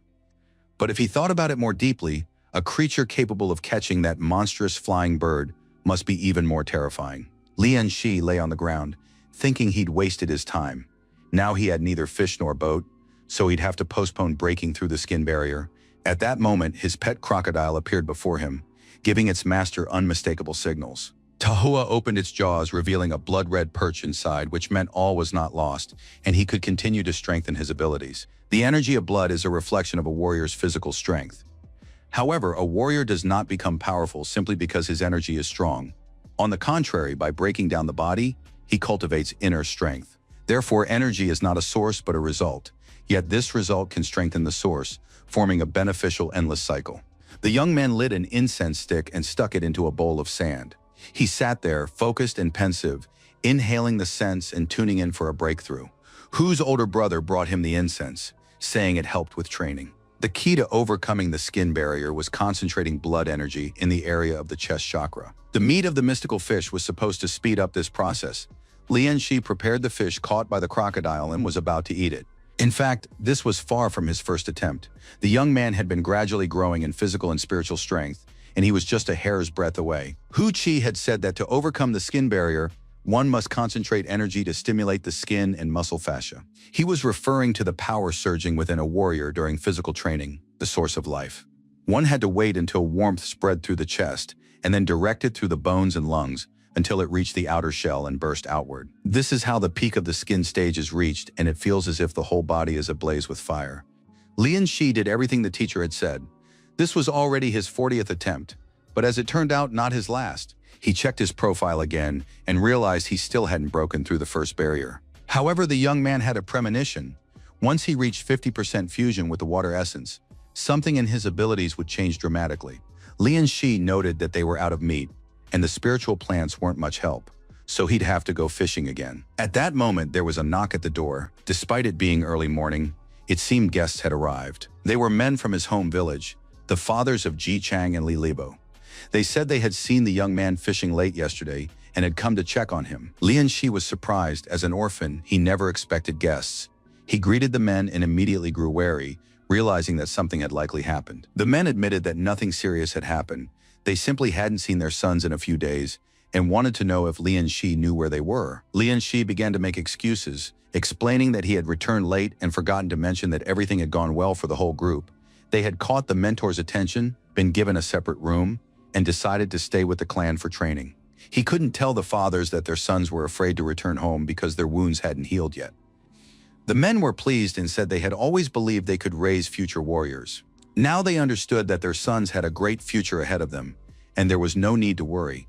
The men also mentioned that the village was planning to hold another sacrificial ceremony for the river god. Such a ceremony had been held just a few months ago, but a momentous event had occurred yesterday, and the villagers had no choice but to proceed. The day before, the sky god leaped out of the water and seized a giant fiery bird. They say the heavens themselves split open at that moment. The men also saw this in the lake and declared that they would donate money and take part in the ceremony. After saying goodbye to the guests, the young man set off for the mountain lake with the lotus cave. Holding a sharpened stick in his hands, he jumped into the water and began to sink to the bottom. Lian Shi was trying to practice his water abilities and test how much stronger he had become. The young man would leap out of the water and dive back in. He practiced various techniques with his pets and could now control about 150 liters of water. This water could be compressed, and the stream possessed a completely different power. Lian Shi realized that, while in the water, his strength already surpassed the barrier of his skin. Now he could easily handle 4 tawas. During training, the stick in the boy's hands broke, and he thought he lacked a suitable weapon. In martial arts, he had been told that in this world, there existed spiritual weapons capable of regenerating and even improving. However, their production required the rarest materials and treasures, and the young man was currently short on both. Lian Shi didn't have the money to buy such a weapon, and it was unclear when he would be able to get his hands on something like that. His thoughts were interrupted by a catfish named Chong Chi. It swam over and reported that it had found fire underwater. It was burning and very hot. Lian Shi swam along with his pet, who led him to the source of heat beneath the rocks and the sand. There he discovered a large and beautiful feather. It had likely fallen from a giant bird that had fought a huge water toad the day before. The young man examined the unusual and stunningly beautiful feather closely. It looked like something very valuable, but he needed to gather more information about the bird and its feathers. Lian Shi thought that he was just about to stop by Lu Gong's brother's blacksmith shop to pick out a weapon for himself. Perhaps they could tell him something about the feathers there. He decided to take the feather with him. As soon as he had some free time, the young man set out to find the smithy. He still didn't know his way around the city very well and was simply wandering the streets, hoping to find the right shop quickly. Suddenly, his gaze was drawn to a long black column of smoke rising high into the sky. The young man decided to find out where the smithy was and where the smoke was coming from. Finally, guided by the sound of a hammer striking metal, he made his way to the blacksmith's shop. Lu Gong greeted his younger brother. He was working, and beads of sweat covered his face. It was always hot in the smithy. Lian Shi told him that while fishing that morning, he had found something interesting and decided to ask Lu Gong what it might be. The young man opened his knapsack. Inside was a crimson phoenix feather. It looked very beautiful, and it seemed to radiate heat. Lu Gong looked at the feather with admiration and said it was a true treasure. Lian Shi was surprised and pleased. He asked his brother what he could tell him about the feather. Lu Gong was a kind and sincere warrior, willing to share his knowledge with his younger brother. He said it was an amazing find. The crimson phoenix is an extremely rare mystical creature. When faced with mortal danger, it pours all its life energy into its feathers. Then the phoenix sheds its plumage, which scatters across the world. The single feather with the highest concentration of life energy is called the golden crimson feather. It is this feather that grants the creature rebirth, completely restoring its body. Lian Shi was absolutely thrilled by the story and happy to have found the golden crimson feather. Lu Gong didn't want to disappoint the boy by telling him it was just an ordinary feather, but he noted that even that was a very valuable find. Lian Shi didn't know what to do with such a treasure. Lu Gong pointed out that if he were in the boy's shoes, he wouldn't just absorb the pen's energy, but would instead turn it into a spiritual weapon. Lian Shi had planned to do just that with the feather. He admitted that he had almost decided what kind of weapon he wanted. Recalling his last battle with the giant crab, Lian Shi decided that a spear would be ideal for his underwater techniques. He told the blacksmith that he was choosing a spear for himself. Lu Gong was slightly surprised. In their clan, few ever chose such a weapon. Of course, the longer the weapon, the greater the range, but a spear is very difficult to control. Lian Shi said he had thought it all through and asked the blacksmith to use that feather to craft the spear as well. In this way, the young man would finally have a spiritual weapon. Lu Gong realized that the order was final and said he would make the spear and let him know when it was ready. Lian Shi thanked the blacksmith in advance and, as he left the smithy, asked what that column of smoke outside the city was. Lu Gong immediately became sad and reserved. It was clear that the subject was unpleasant for him, and he clenched his fists. He explained that the smoke was coming from the Manhwa temple, where a massive fire had broken out that morning. Not only had the beautiful temple burned down, but something that shouldn't have been there appeared amid the flames. Lian Shi listened intently to his brother, but didn't yet understand exactly what he was talking about. Lu Gong reported that there were mountain demons in the temple, which were most likely the cause of the fire. Early that morning, there had been no sign of trouble at the Manhwa temple. Suddenly, a woman emerged from the forest. Her body was covered in scrapes and scratches, and it was clear that she was pregnant. At that moment, one of the temple attendants was sweeping the steps and heard her cry for help. The woman could barely stand. She looked at the young monk and asked him to save her. After that, she lost consciousness. A short while later, she came to and saw the young monk and an old priest standing nearby. They wanted to know what had happened to her. The woman did not remember how she had ended up there and did not understand where she was. She explained that she was from Hatsu County but had come to the city of Pinyin a few months ago to visit relatives. On the way, she was attacked by bandits in cloaks. The woman couldn't really make out their faces. The bandits blindfolded her and took her to a terrifying place. The poor woman couldn't understand what kind of place it was. There, they tortured everyone until only a faint shadow remained of them. It was a veritable hell.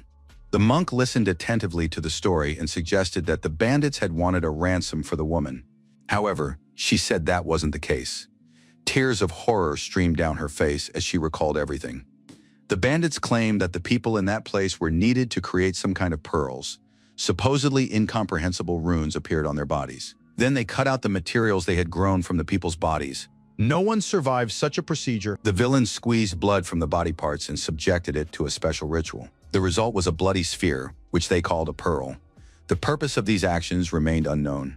Even the villains themselves didn't understand why they were extracting these substances from the bellies of the unfortunate victims. One man said it was the pearl of immortality. Lin Guyong was somewhat in the know and began to explain to his friend. First, these people were fed a broth made from the flesh of a mountain monster. Regardless of gender or age, their bellies began to swell, carrying lumps of flesh. After 3 months, these lumps turned into uterine pearls, from which real pearls of immortality could be extracted.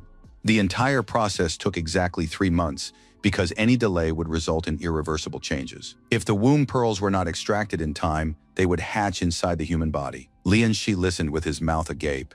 He had never heard such horrific stories, which moreover were true.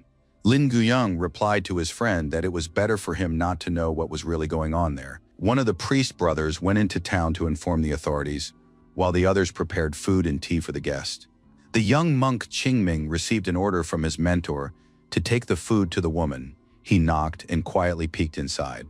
The unfortunate woman was nowhere to be seen, so the boy entered the room, assuming she was probably sleeping after a terrible night.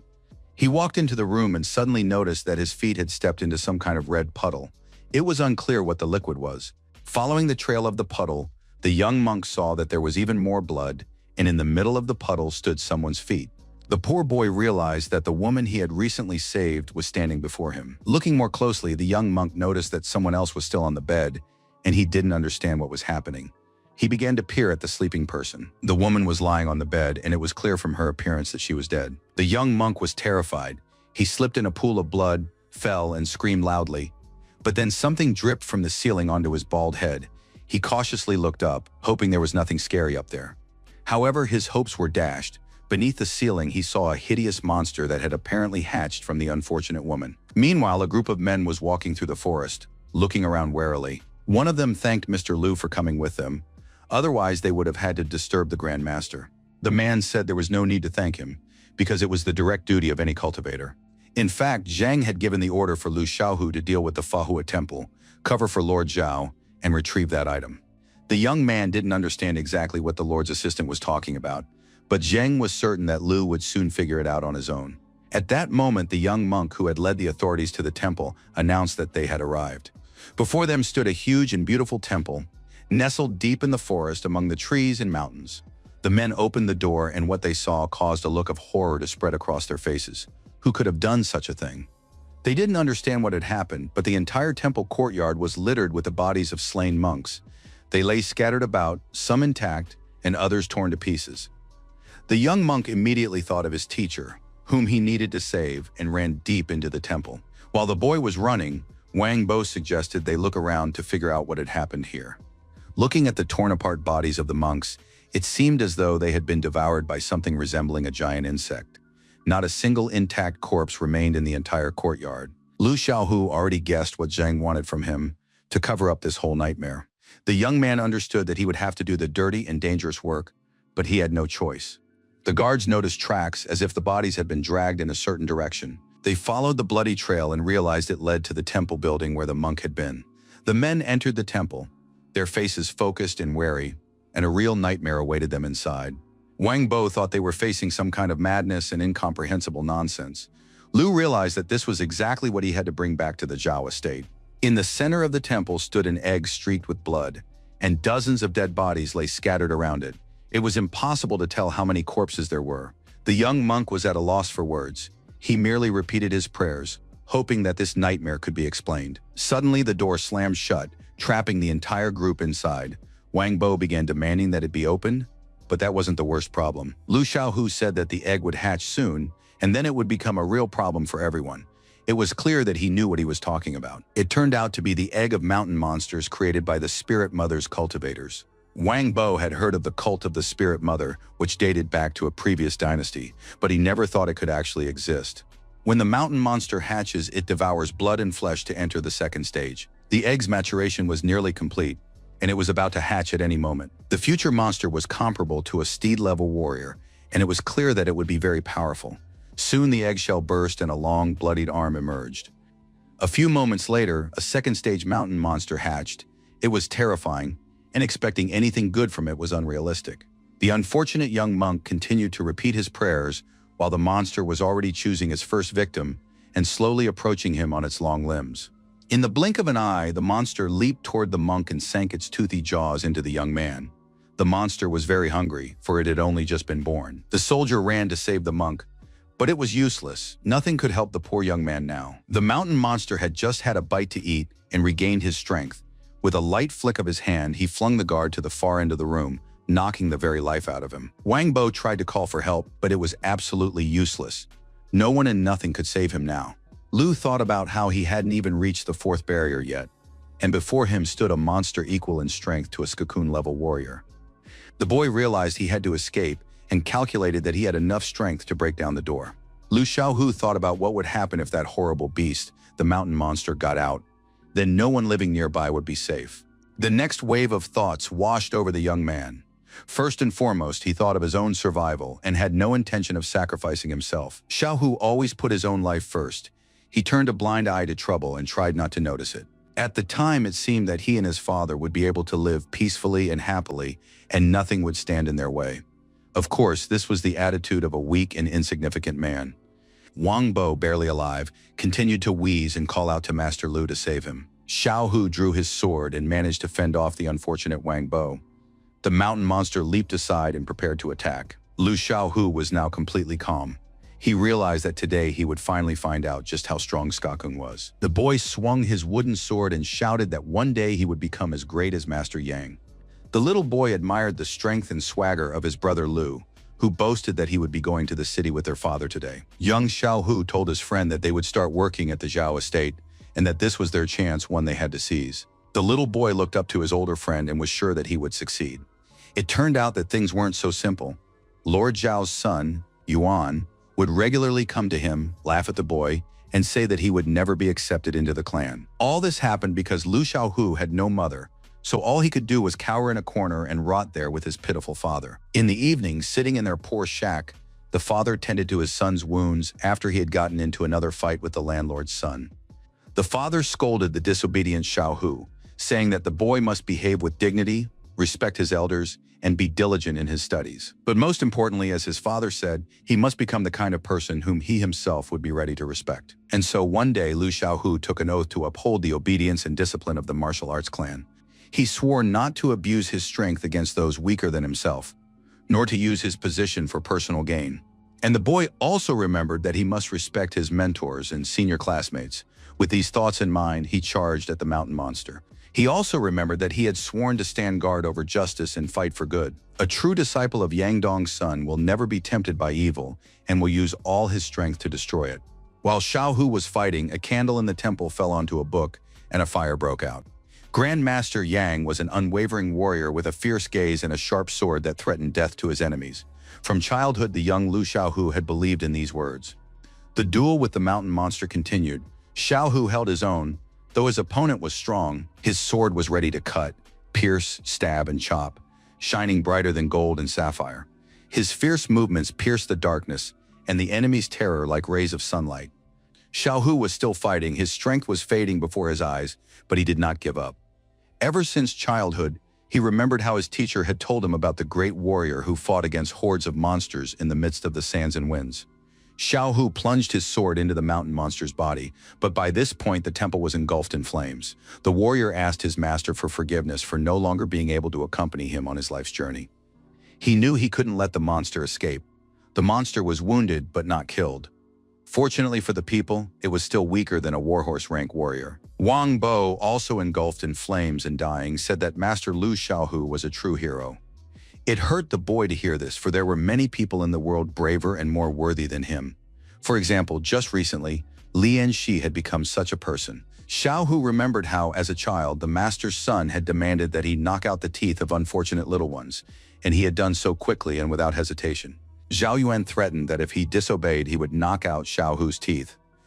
Xiaohu dared not disobey the young master and carried out his vile orders without question. Deep down, he asked his victims for forgiveness, believing that this would help him rise to the top and become powerful. When the fire was extinguished, soldiers and police arrived to clear away the remains of the temple.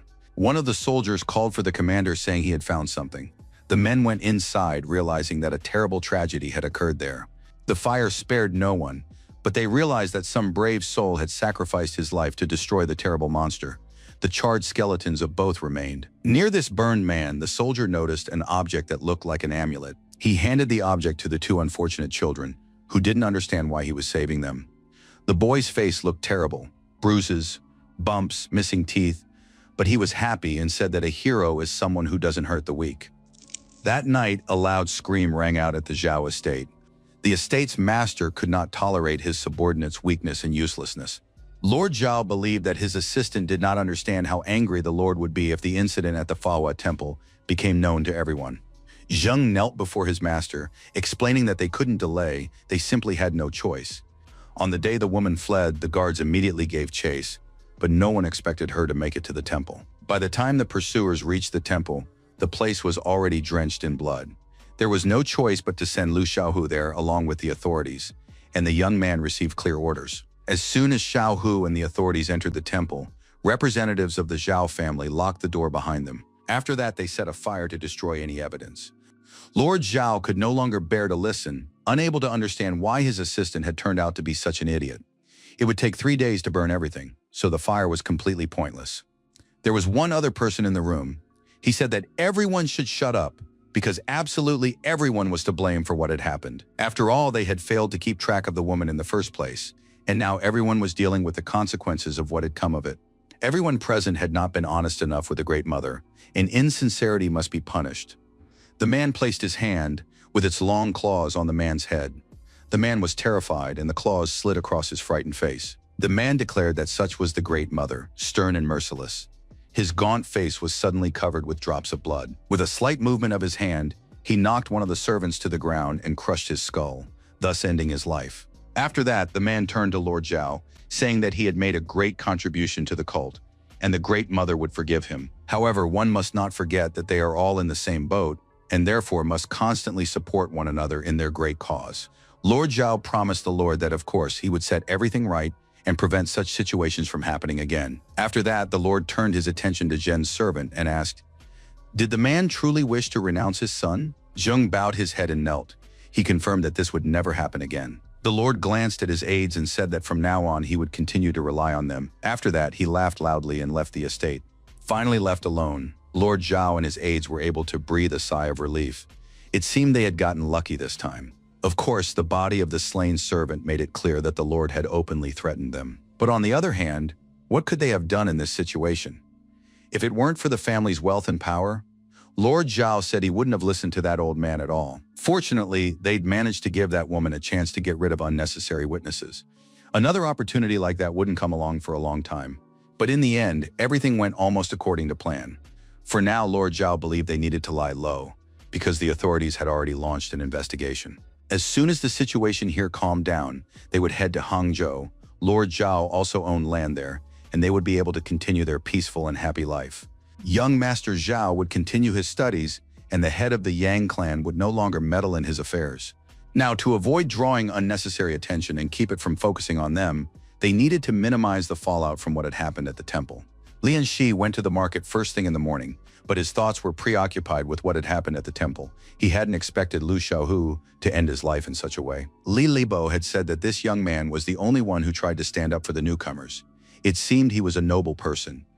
However, it was unclear what he was doing at Fawa Temple. Elder brother Lu said that the Yang clan had not received any requests for assistance from the authorities that day. But the presence of a mountain monster so close to the city was very dangerous. Fortunately, the beast had already been killed. Lian Shi was walking through the city when he heard someone call his name. One of the villagers was very pleased that the young Lian Shi had already returned to the city. The boy didn't understand what was going on, but the man advised him to go home and see for himself. A whole crowd of onlookers had already gathered there. Lian Shi was approaching his house when he saw a huge, hideous centipede lying on one of the stones, basking in the sun. Suddenly, the hand of a monster who thought only of his own immortality came down upon it. It was a mountain monster that devoured the centipede, repeating Lian Shi's name as it did so. They say that the past of great people is filled with pain and suffering. The more a person suffers, the more magnificent they become. In this house, things were constantly breaking, rotting, spoiling, and falling apart. And this happened regularly. He Chengshang could see that the boy was truly suffering and in agony. His son, He Dingyi, begged his father to stop because he had been lying there for half an hour. The boy was tied down and secured to a bench and said that this little fisherman wasn't worth it. The father punished the boy by hitting him in the groin with a stick. He couldn't understand how he could have fathered such a stupid son. The boy screamed and sobbed, thinking his father would kill him, while the man said he was ready to beat such a dimwit to death with a cane. Two people watched what was happening through a crack. One of them reasoned that everyone had hoped the martial arts clan would turn the boy into a man, but she had always believed he would still get into trouble. The woman was Lian Shi's aunt. She didn't remember ever sharing even a single grain of rice with him, and now she didn't understand what he wanted from her. Lian Gongtian thought she was completely clueless. If she didn't understand, did she really think the boy would ever repay them for their kindness? She must have forgotten what a fool Lian Shi's father had been. The man said they needed to stop talking because their nephew had shown up. Lian Shi didn't understand what was going on. He turned to the people, asking what they had left behind near his house. Besides the father and son, the father was beating his son in the yard. There were a few other village onlookers who also wanted to know what was going on. He Chengshang stopped beating his son and rushed over to greet his beloved nephew. The man said that A Shi resembled a young pine tree, standing firm against the fierce gusts of wind. It was no surprise that Master Yang had taken him on as a disciple. A buzz immediately spread among the village gossips watching the scene. Could it be that the very same great hero, Yang Dongxiong, had become the teacher of their beloved neighbor? Everyone knew that becoming a personal disciple was the same as becoming an adopted son. Now even the prefectural authorities would have to reckon with Lian Shi. Thoughts and calculations immediately flashed through the villagers' minds. Exactly how could they take advantage of their famous neighbor's help? Everyone immediately began congratulating the boy. They recalled that they had always believed in his great future, were ready to treat him to a delicious meal, and considered him worthy of such an honor. He Chenxiang admitted that he had a dishonorable son who had stooped to despicable acts, but Lian Shi could personally punish him with this stick, and no one would stand in his way. It seemed like some kind of idiocy because Lian Shi could take advantage of the situation and do whatever he wanted with Ding Yi. Lian Shi looked at the young man tied to the bench. He admitted he wasn't the type to hold a grudge for long. But on the other hand, you can't keep everything bottled up. It can affect your mental well-being. After all, everyone wants to live in harmony and peace with themselves. Lian Shi picked up the cane and leaned over the unfortunate Ding Yi. Ding Yi couldn't withstand such a psychological onslaught. He burst into tears and said he admitted his wrongdoing, was willing to become Lian Shi's slave if only he would spare him, and promised never to behave that way again. Lian Shi said the matter was settled. He tossed the cane aside, deciding that Ding Yi had already paid enough. After all, he hadn't been the main instigator. Lian Shi was about to turn and head home when Chung suddenly called out to him. He said that, of course, his nephew had shown unprecedented generosity and taken pity on his son. But a man could not remain ungrateful. Servants held a tray on which lay silver ingots. There were 200 of them. None of those present had ever seen so much money in one place. Everyone stood with their mouths agape in astonishment. At that moment, the door of the house swung open, and another relative appeared in the doorway, who remembered that he too had a nephew named Lian Shi. The man told the master that he was the boy's real uncle, his own flesh and blood, and that he was ready to discuss compensation with the master. But the villagers said that Lian Gongtian should have a conscience. After all, when little A Shi was dying of hunger, he wouldn't even open the door for him. And now, when it came to money, Gongtian remembered his beloved blood relative. The man began arguing with the villagers, saying that it was none of their business and that no one knew where his nephew would be now if it weren't for Gongtian.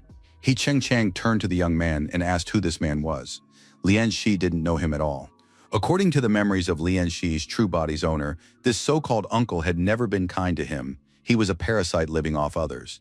Even when Lian Shi was starving to death, he didn't give him a single grain of rice. Lian Shi said, if Mr. He wanted to repay him, there would soon be a festival in their village in honor of the river god. Every resident was required to donate at least 100 fen. Since Mr. He is so kind, why not help the villagers cover these expenses so they can save their money for the coming winter? Besides, a field kitchen could be set up for a couple of days, because lately there have been a lot of hungry vagrants hanging around here. These ideas were enthusiastically received by the villagers, who now considered Lian Shi a good boy and invited him to visit. Lian Shi was finally able to shake off the crowd. The matter was settled, and it seemed there were no more questions for him. The young man stretched his arms, thinking that the last time he had trained his skin barrier, it hadn't been as dense as before, but had felt somewhat inflamed. Lian Shi decided this was a good sign. Perhaps today he would be able to break through the first skin barrier. The young man filled a basin with water, knowing that the breakthrough would cause severe overheating. One mistake and his brain could simply burn out. To avoid this, he needed to cool himself down physically. Lian Shi finally carried the water, undressed, and submerged himself, beginning the process of breaking through the skin barrier. He sat in the water, concentrating and completely shutting off his consciousness.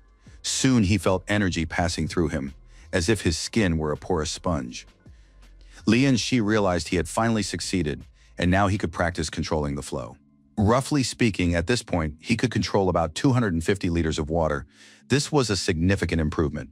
However, the young man saw that the system percentage had barely increased.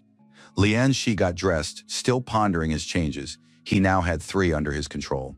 This was an excellent result from breaking through the skin barrier. If he could handle the rest, he would be able to control entire tons of water. His abilities complemented each other perfectly, so there was nothing more to even wish for. Lian Shi decided it was time to take a walk. He opened the door and found himself face to face with his uncle, Lian Gongtian, who had come to see him, having remembered his nephew again. The man had apparently been peeking through the keyhole, because the swinging door hit him right in the nose, but he was still upset with his nephew. Lian Shi didn't intend to waste much time, but decided to ask the man what he really wanted. The man clutched the small sack of rice to his chest and said he was very worried that his nephew was starving and not sleeping well, so he had brought him some rice. Lian Shi slammed the door in the man's face and told him to keep the rice for himself. From now on, it was unlikely that Lian Shi would ever go hungry again. Gong Tian kept pushing against the door. He wasn't going to give up and let go of his nephew, who had unexpectedly become a local celebrity. Lian Shi flung the door open again, and his uncle was sent flying to the ground once more. The man was furious. He couldn't understand what his nephew was doing. After all, he was his own uncle, his only relative. And in fact, even Lian Shi's house should have belonged to his uncle. Gong Tian called his nephew an idiot who hadn't even taken half of that wonderful sum of silver, when he could have taken it all and given it to his uncle if he didn't need the money. He could also have helped his cousin Zhao Liu, and in general, it would have been better if Lian Shi hadn't been so selfish, but had listened to and respected his uncle Lian Gongtian. The more he spoke, the more Lian Shi became convinced that this man had grown insolent, so he asked his uncle if he wanted to die. Gongtian looked closely at his nephew and was horrified. The boy had changed in literally a second. Had he always been this tall? Gongtian began rolling around on the ground and shouting for people to look at this cruel boy who had joined the clan, and now wouldn't even acknowledge his own family, even though he was his own flesh and blood uncle, and Zhao Liu was his only cousin. Just as he said this, a powerful spit flew into the man's face, stunning him with surprise. One of the neighbors reminded everyone who exactly had helped pay for Lian Shi's father's coffin, and she also wanted to know if Gongtian had shared any food with his dying brother. The female neighbors knew that because of Gongtian's arrogance, the boy's father had inherited only a single boat. He had to work day and night to raise his son on his own. Gongtian jumped to his feet. He wasn't about to listen to this and said that no one had given these gossiping mothers any right to speak. They'd better shut their filthy mouths. But at that moment, a powerful blow from a stick to the chest knocked the man off his feet, and he heard a stern order to watch his tongue. It was the village elder who said that as soon as the boy started to succeed, his uncle immediately decided to reap the rewards of his success. Where had he been before? The neighbor, together with the village elder, chased the shameless man away, telling him he'd better get out and never set foot here again. Every village had its own village head, but this Chen Zhaoang was the only special old man, the head of the Chen family, and even Lord Zhao was forced to reckon with him. Lian Shi thanked the village elder for his help and protection and asked why the elder had come to see him. Old Chen had come to invite Lian Shi to serve as a priest at the river festival, which would be held in the village soon. The young man realized that from this position, he would be able to observe everything happening at the festival. It was an excellent opportunity. Besides, the young man hoped that there he would be able to figure out what that thing in his profile was, the one called Favor of the River. Lian Shi gratefully accepted the elder's invitation to serve as a priest, and the old man asked him to study the ritual texts thoroughly because the day of the festival was fast approaching. The next day arrived, the sun was shining, the flowers were fragrant, the birds were singing. Lian Shi was walking to school with his school bag. In reality, things turned out to be far from simple. Lian Shi had stayed up all night trying to memorize the ritual texts, but they came with great difficulty. The boy didn't know many of the local characters, and that in itself was a problem. On top of that, he had to memorize the ritual text. There was no other choice. In the end, Lian Shi told himself that he would become a student of the ancient world, which one might say is a tremendous rarity for all modern people. Classes had been held at the school since early morning. The teacher read about how diligence would bring everyone comfort, honor, and wealth, and also that one should not associate with criminals, for they are unworthy by nature. Lian Shi, of course, understood that he needed to go to school, but he never thought he would end up in elementary school. And now this grown man was sitting among the little kids. He felt immense stress and was ashamed. But on the other hand, he hadn't had the chance to go to school as a child. A chubby girl sitting at the next desk told the teacher that Lian Shi, it turned out, wasn't repeating the words and rules after the teacher. The teacher was very angry. He tapped his stick on the book, demanding that Lian Shi not get too big for his boots. He should be grateful to his master for the fact that such an ignorant adult was even allowed into school. Lian Shi should be happy that the master had become his teacher. Lian Shi smiled and repeated the words verbatim. Follow the will of the law, respect authority, and act wisely. Diligence will bring you comfort, honor, and wealth. Do not associate with criminals, for they are unworthy by nature. Study is difficult, but you must be diligent to understand the world. Lian Shi spoke on and on, while the students stood with their mouths agape, staring at this unique classmate. Even the teacher could no longer find fault with anything, because this unique student had memorized the entire text. After all, in his past life, he had studied at a prestigious university. Lian Shi decided not to be modest and told the teacher that, in his opinion, this method of learning characters was ineffective. The teacher was furious upon hearing this from the insolent Lian Shi.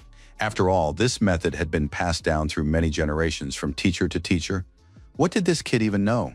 The teacher calmed down a bit and asked Lian Shi what suggestions he had for changing the way characters were taught. Lian Shi realized that his moment of glory had arrived and began to explain.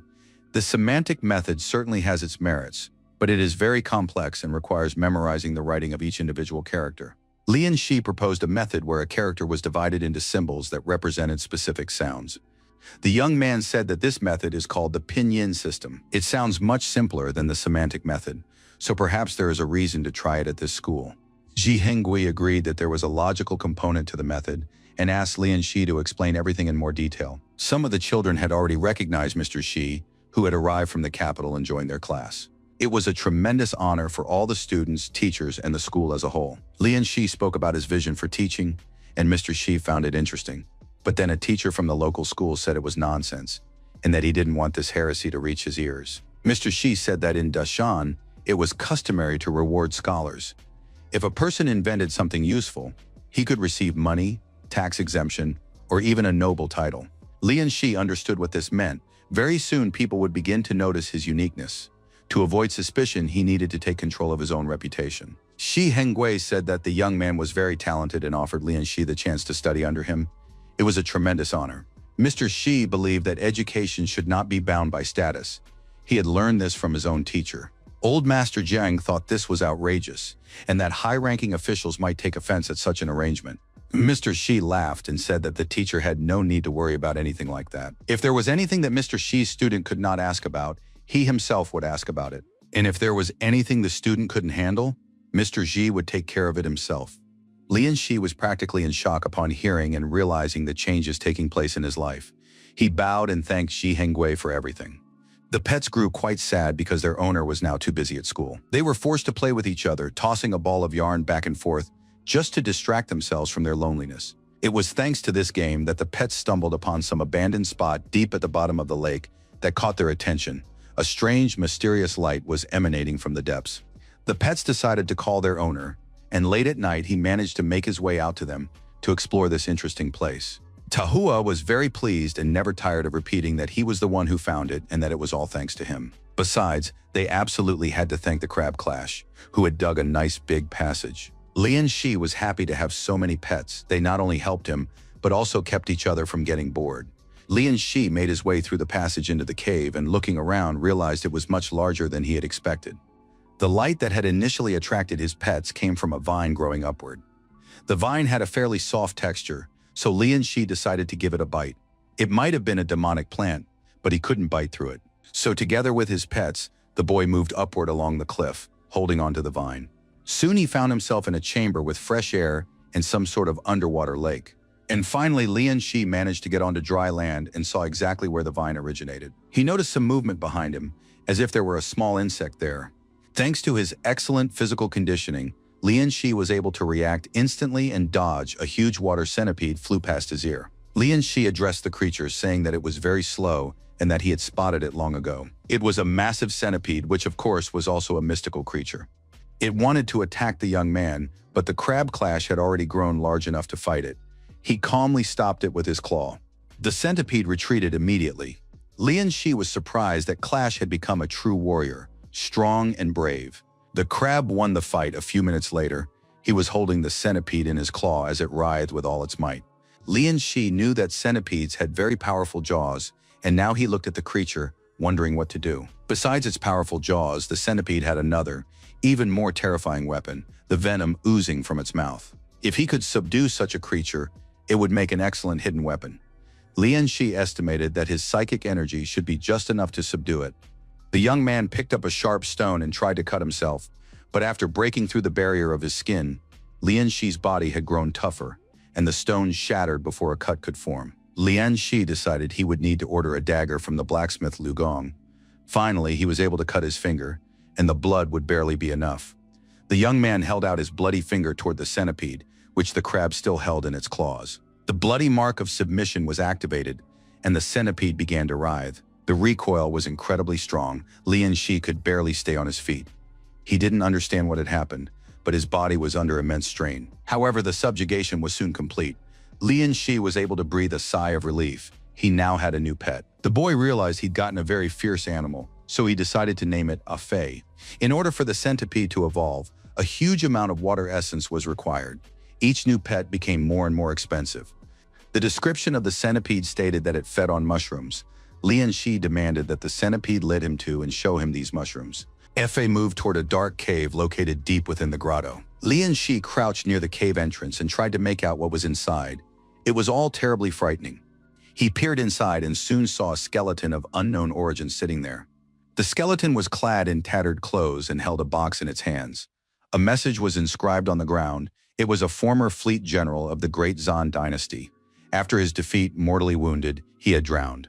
He had decided to meet his death in this place because he was ashamed to face the emperor. The young man repeated the information he had read about the Great Dynasty, the water, the inscription, and death. It was all very strange. He couldn't make out the rest of the inscriptions at all, because he hadn't finished school yet and hadn't learned all the characters. It seemed that this man had drowned here, or perhaps there was an ancient burial ground somewhere nearby. Clearly, there might be many valuable things buried there. Lian Shi guessed that there were spiritual mushrooms in the chest. He apologized to the owner and took the chest from the dead man's hands. Inside the chest was indeed a spiritual mushroom and the remains of a mushroom that had been partially eaten by a centipede. Lian Shi promised the dead man that he would bury him by the lotus field, and now it was time to level up. The young man hoped that these spiritual mushrooms would be enough to exceed 50% fusion. Lian Shi also decided to share the mushroom with all his pets. A piece for the crocodile, a slightly smaller one for the catfish and the crab. The centipede had already eaten a whole mushroom, so there was no need to share with her, and the remaining part of the mushroom was intended for Lian Shi himself.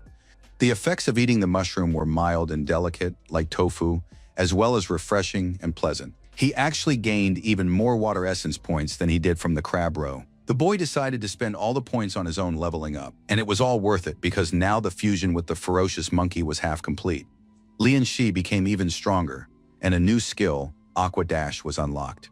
Moreover, the energy in his chest now blazed even brighter and more powerfully. Lian Shi thanked the skeleton for the mushrooms and now wanted to test what he was capable of with his new powers.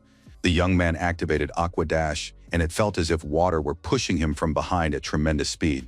Lian Shi hadn't expected the thrust to be so powerful, so he didn't have time to avoid colliding with the stone wall. It was an excellent skill for movement, but it consumed too much energy, and it was still difficult to control the direction of movement. The boy checked his profile and found that it was no longer just Aqua Dash, it had improved. With the river's favor, the volume of controllable water flow had also increased. His pets had also leveled up significantly. The crocodile would soon evolve into a horned crocodile. Chonky's controlled catfish had almost reached the tiger catfish variant. It had become strong and mustached. The controlled crab was still far from becoming the king of stone crabs, but its strength was no longer in doubt. Lian Shi couldn't figure out how Chonky had managed to outpace all the other pets. Something didn't add up, but perhaps it had to do with the peculiarities of a catfish's digestion. The river festival was just a week away, so the young man decided to spend that time training hard. He felt that many events would be connected to this holiday. A week passed and early winter was approaching. All the villagers had prepared for the festival. Lidabo came to pick up his friend, knocked on the door, and said it was time for them to head to the festival. Lian Shi was getting ready. He put on all his finest clothes and reached out to his pet, a centipede. Afe climbed onto his owner's arm and wrapped itself around his wrist, looking just like a fashionable accessory, a bracelet. Once he was ready, the young man went outside and greeted his friend, saying he was ready to go. In the city center where the festival was being held, a special stage had been set up. Stalls were lined up nearby, and the townspeople were strolling through the streets. Little Near, despite the festive atmosphere, was crying constantly, and her mother didn't know how to calm her down. The girl pointed and said she could see a monster there, even though no one else present noticed anything of the sort. Near insisted, pointing to an empty spot, that there was a monster there, but her mother said there was absolutely no way a monster could appear in their village. The girl kept crying, pointing to a specific spot, and then her mom promised to buy her some candy. If everyone had the same vision as the little girl, they would have noticed that someone was indeed hiding behind one of the houses. Perhaps it would have been better to say that it wasn't just someone, it was a monster who dreamed of becoming immortal with the help of Lian Shi. While the festival was in full swing, the villagers brought sacrificial animals. The shaman was on site and ready to perform the rituals. He gave a signal to the high priest, who was to begin the ceremonial part. Lian Shi, who was serving as the high priest today, climbed the steps to the upper platform. Before him lay the heads of the sacrificial animals, and the rest of the necessary items had been prepared. The shaman announced that the great ritual was beginning. Lian Shi took the scroll and began to read. O river god, by your mercy, I take the lands of Yanxin, which lie near the Huaihe River, and in exchange I offer you these gifts, gathered by the people who bow before you. Li Lebo and Ji Cheng were also present at the festival. They looked on with admiration at their friend, who had become such a great man. Li Lebo hadn't even noticed how this had happened or what had become of his Lian Shi, since they had always been together and had grown up side by side. But now looking at this strong, brave, and self-assured young man, Li Libo wasn't sure that the person standing before him was the same Lian Shi. Meanwhile, a terrifying monster was making its way up the walls of the building. It had climbed onto the roof of the house and was now staring at the high priest, who was its target. It was the mountain monster Brother Lu had warned them about. The monster's speed and skin matched exactly the picture from the monster almanac that was shown in schools. Little Near calmed down a bit when her mom bought her some candy. The girl stood in the crowd watching the passers-by. Suddenly, she started screaming again, pointing at the monster. The girl said it had appeared again. Now the rest of the townspeople could see the mountain monster sitting on the roof of the nearest house. People had never seen such a monster and didn't know what it was. The mountain monster realized it had to act. In a single leap, it jumped down to the ground, and everyone, terrified, scattered and ran away. A terrible commotion broke out, and Little Near lost her mother. The girl stood there crying and trying to find her mother. The unfortunate woman had been swept up by the crowd of panicked people and could not find her beloved daughter either. Lian Shi saw that the little girl was about to fall victim to the mountain monster and realized he wouldn't be able to stop it in time. The situation was dire, but Li Libo happened to see the scene and rushed in as well, hoping to save the poor girl. Ji Chang was closer to the child. He grabbed the girl just as the mountain monster was about to seize her. Ji Chang flew off to the side with the child and called out to his friend Li Libo for help to distract the mountain monster from the child. Li Libo knew he had only recently learned a new technique and wasn't yet confident in it, but he saw no other way out. Li Libo pulled a dagger from his bosom and hurled it at the mountain monster. Unfortunately for the monster, this wasn't much of a problem. It managed to dodge, and now Li Libo realized he wouldn't have time to throw another knife. The mountain monster could already literally taste the little girl in its mouth. It opened its jaws wide and prepared to devour her. Ji Chang closed his eyes and shouted to Lian Shi, "If you've got any tricks up your sleeve, now's the time to show them." The mountain monster's hand had almost touched her head when a stream of water struck it right in the center. Lian Shi used Aqua Dash to quickly close the distance to the mountain monster. This time his speed was just right. The young man grabbed the mountain monster and pinned it to the ground. When the mountain monster appeared at the festival, Lian Shi knew he wouldn't be able to stop it physically. But then his gaze fell on a water jar filled with river water collected for the ritual. Aqua Dash required water, so the boy realized he had to create the conditions himself. Lian Shi placed his hand on the water and commanded it to rise in response to his movement. After that, the young man activated Aqua Dash, and a powerful thrust in his back allowed him to reach the mountain monster.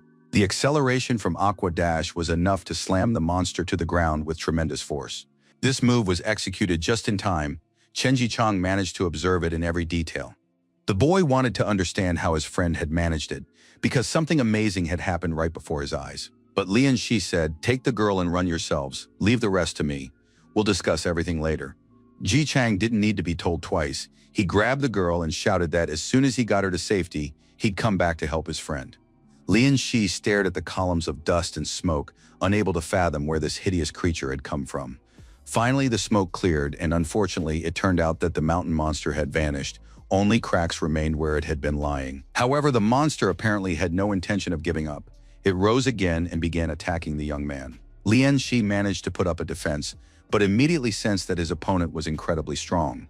A fight broke out between them, and soon seeing his chance, Lian Shi struck with all his might, considering this his opportunity. Li Libo and Ji Chang returned to the square to help their comrade, who was currently fighting the mountain monster. Lian Shi shouted to his comrades that they needed to immobilize the monster first, and began thinking about the best way to do it.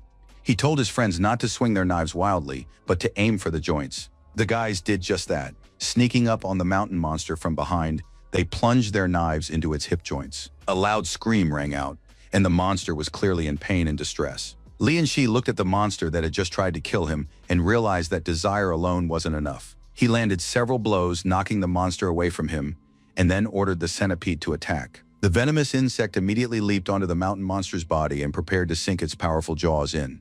Lian Shi was certain that the centipede's venom would cause the monster immense discomfort. The villagers watched the scene from a distance. It was the first time they had seen such a terrifying, hideous, and powerful monster fighting right in the central square. Suddenly, the monster leaped to its feet and bolted. The people recoiled in fear, realizing there was nothing they could do against it.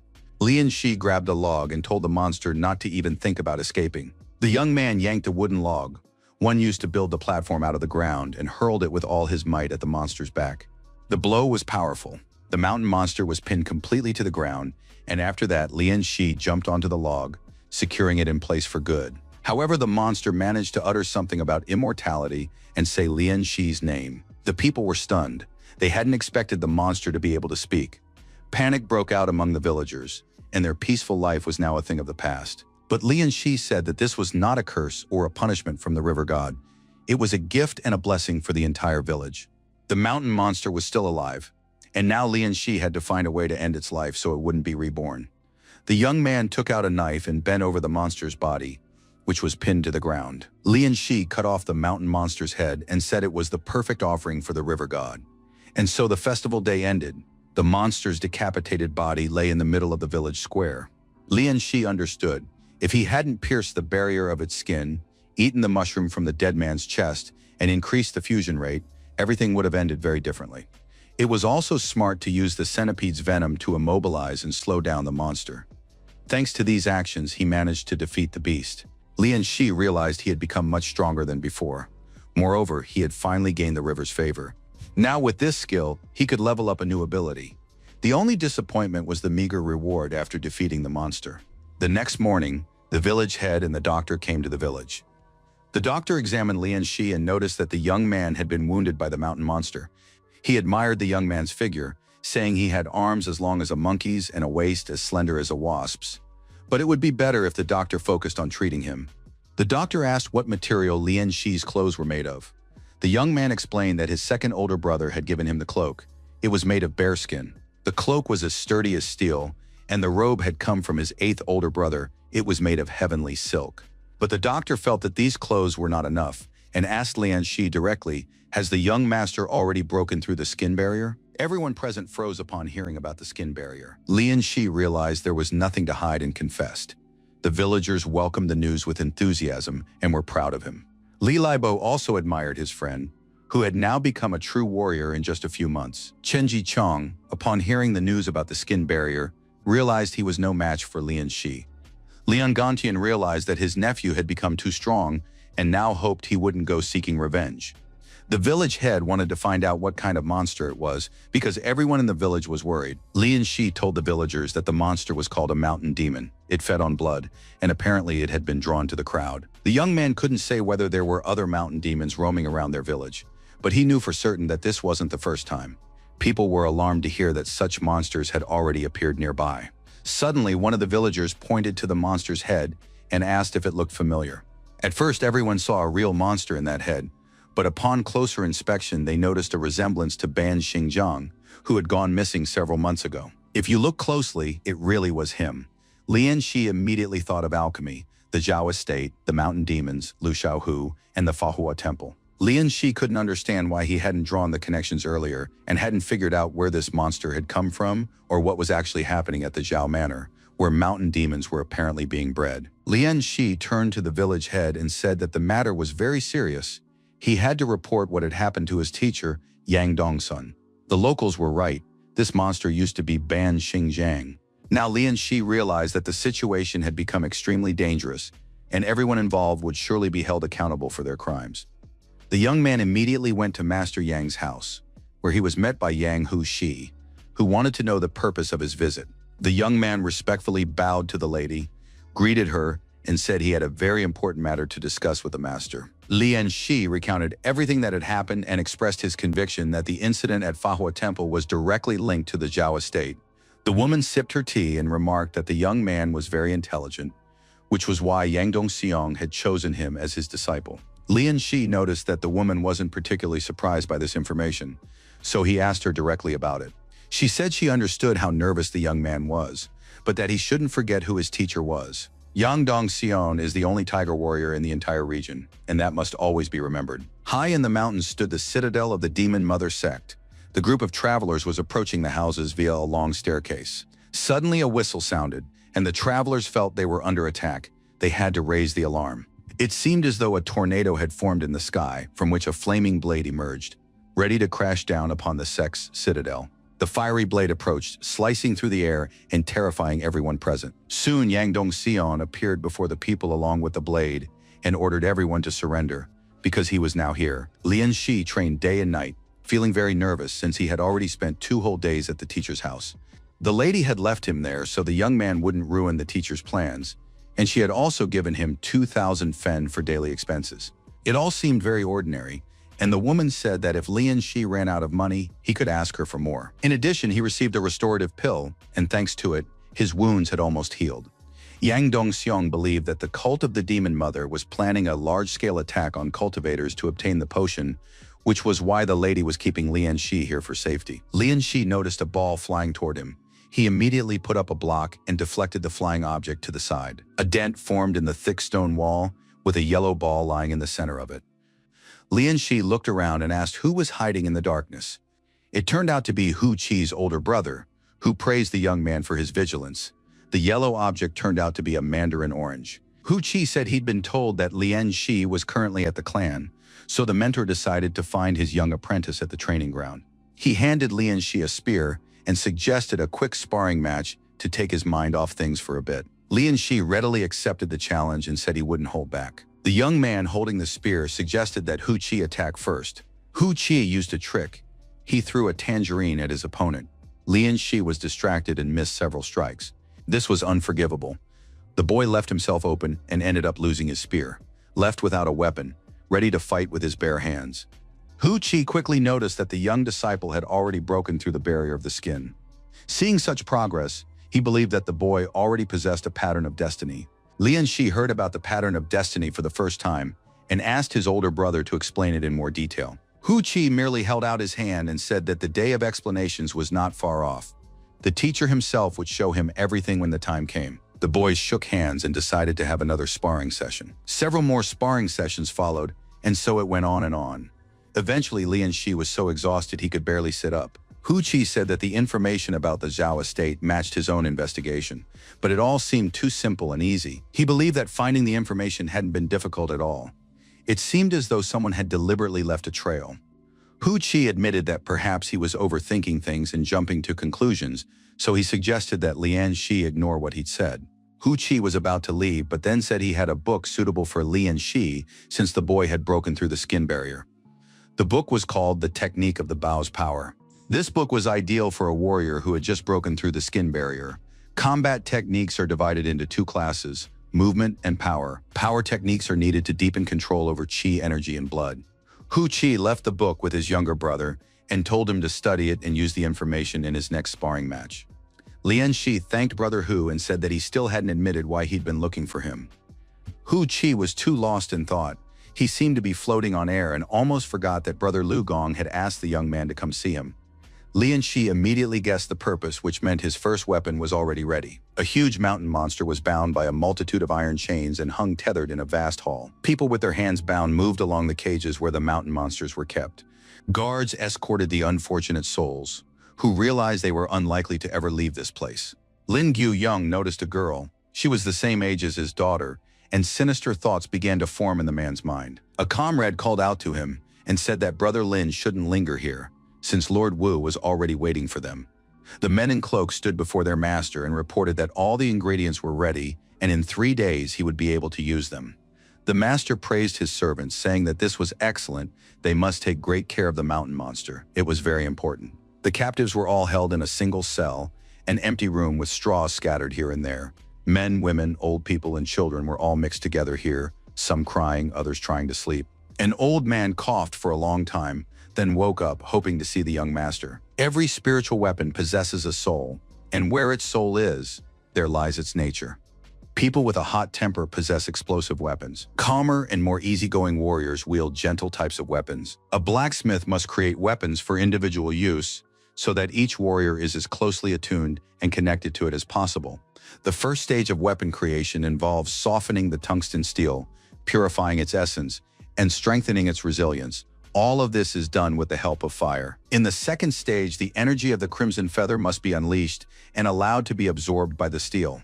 When the absorption process nears completion, the blacksmith transforms these materials into actual weapons. For now, it is a fleeting darkness, hovering between illusion and reality. It feeds on blood, and it is from this blood that the spear's form will be forged.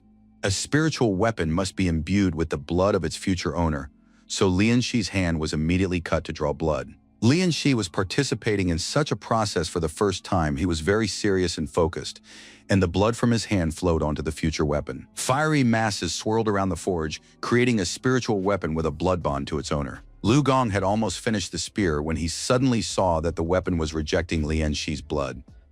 But Lu Gong was not one to give up, and he declared that no task would remain unfinished during his watch. He would achieve the result he sought. Lu Gong put in a great deal more effort, and just as day was breaking outside, the blacksmith announced that Lian Shi's weapon was ready. Now the young man could try it out. He looked at the spear engulfed in flames and realized that this was his spiritual weapon. Lian Shi took the spear in his hands and was surprised to realize how heavy it was. It weighed over 50 kilograms. At first, the young man couldn't hold it, but the more he tried to control the weapon, the better he got at it. Lian Shi felt connected to the spear, as if they shared a single breath.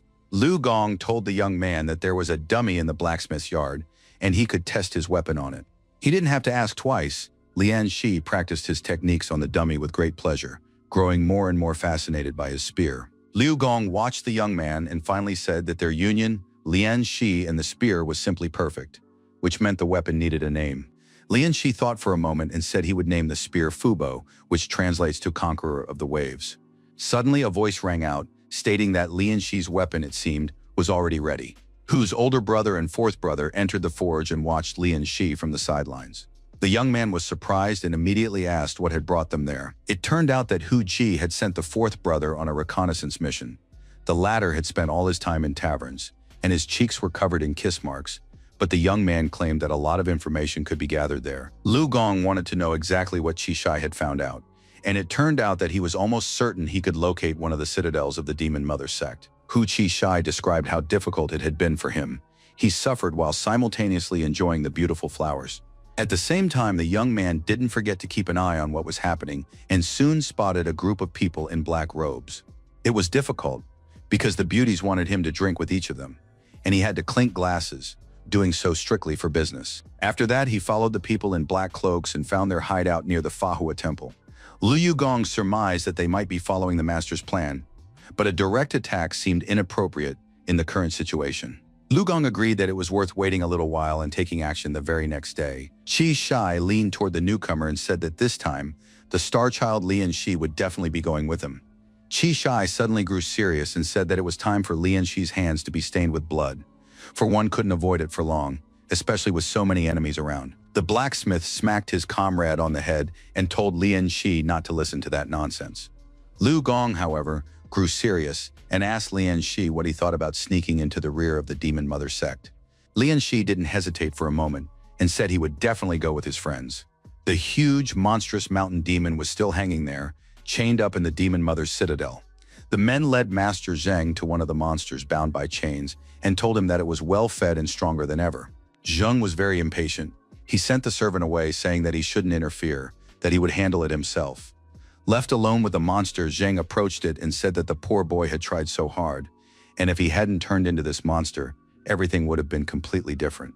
But at the same time, no one but his beloved son could help his father achieve immortality. That night, the hills near Fahua Temple were quiet, and nothing foreshadowed trouble.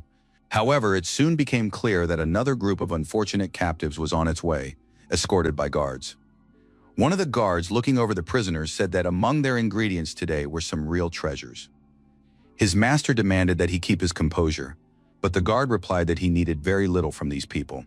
The head of security allowed his subordinate to do whatever he needed, but quickly, if the Khan's envoy's plans were disrupted, both of them would be dead.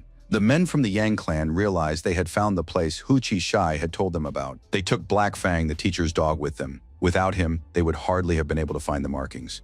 The dog was smart enough, but it barked to attract attention several times and growled regularly. Lian Shi didn't understand where Qi Shai had gone. After all, he was the one who had found out about this place, and now he was nowhere to be found.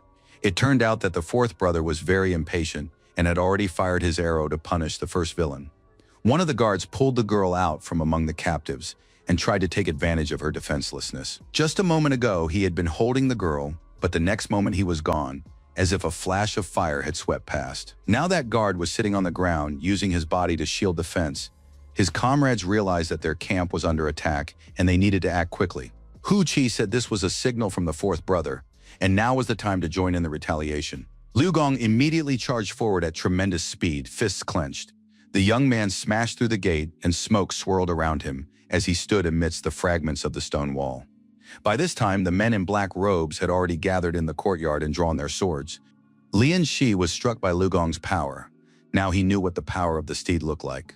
But Hu Qi didn't want to waste time talking. Now it was his turn to join the battle.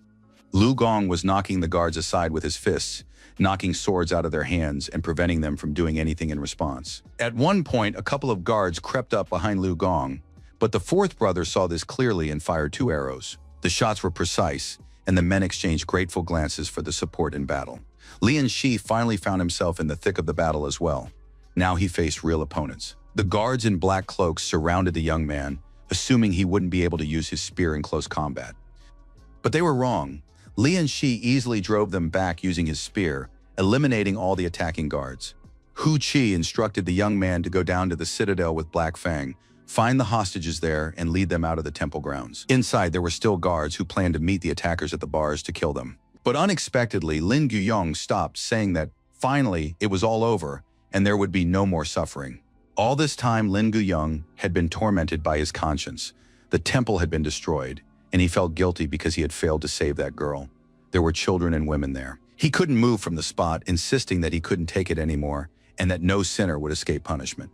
His comrades didn't hear his mutterings, but they still tried to take their friend away, who was blaming everyone around him. Suddenly, Lin Guyong grabbed a knife and killed his comrade, saying that Zhao Hongyang and Zheng Xiang were to blame for everything, but he couldn't leave. He believed he had to save his family, and to do so, he had to kill his friends. Zheng Xiang was furious because the guards were frightened by the 4 disciples from the Yang clan. The man ordered all the mountain demons within the citadel to be released. Zheng Xiang was certain that Lord Zhao had orchestrated all of this.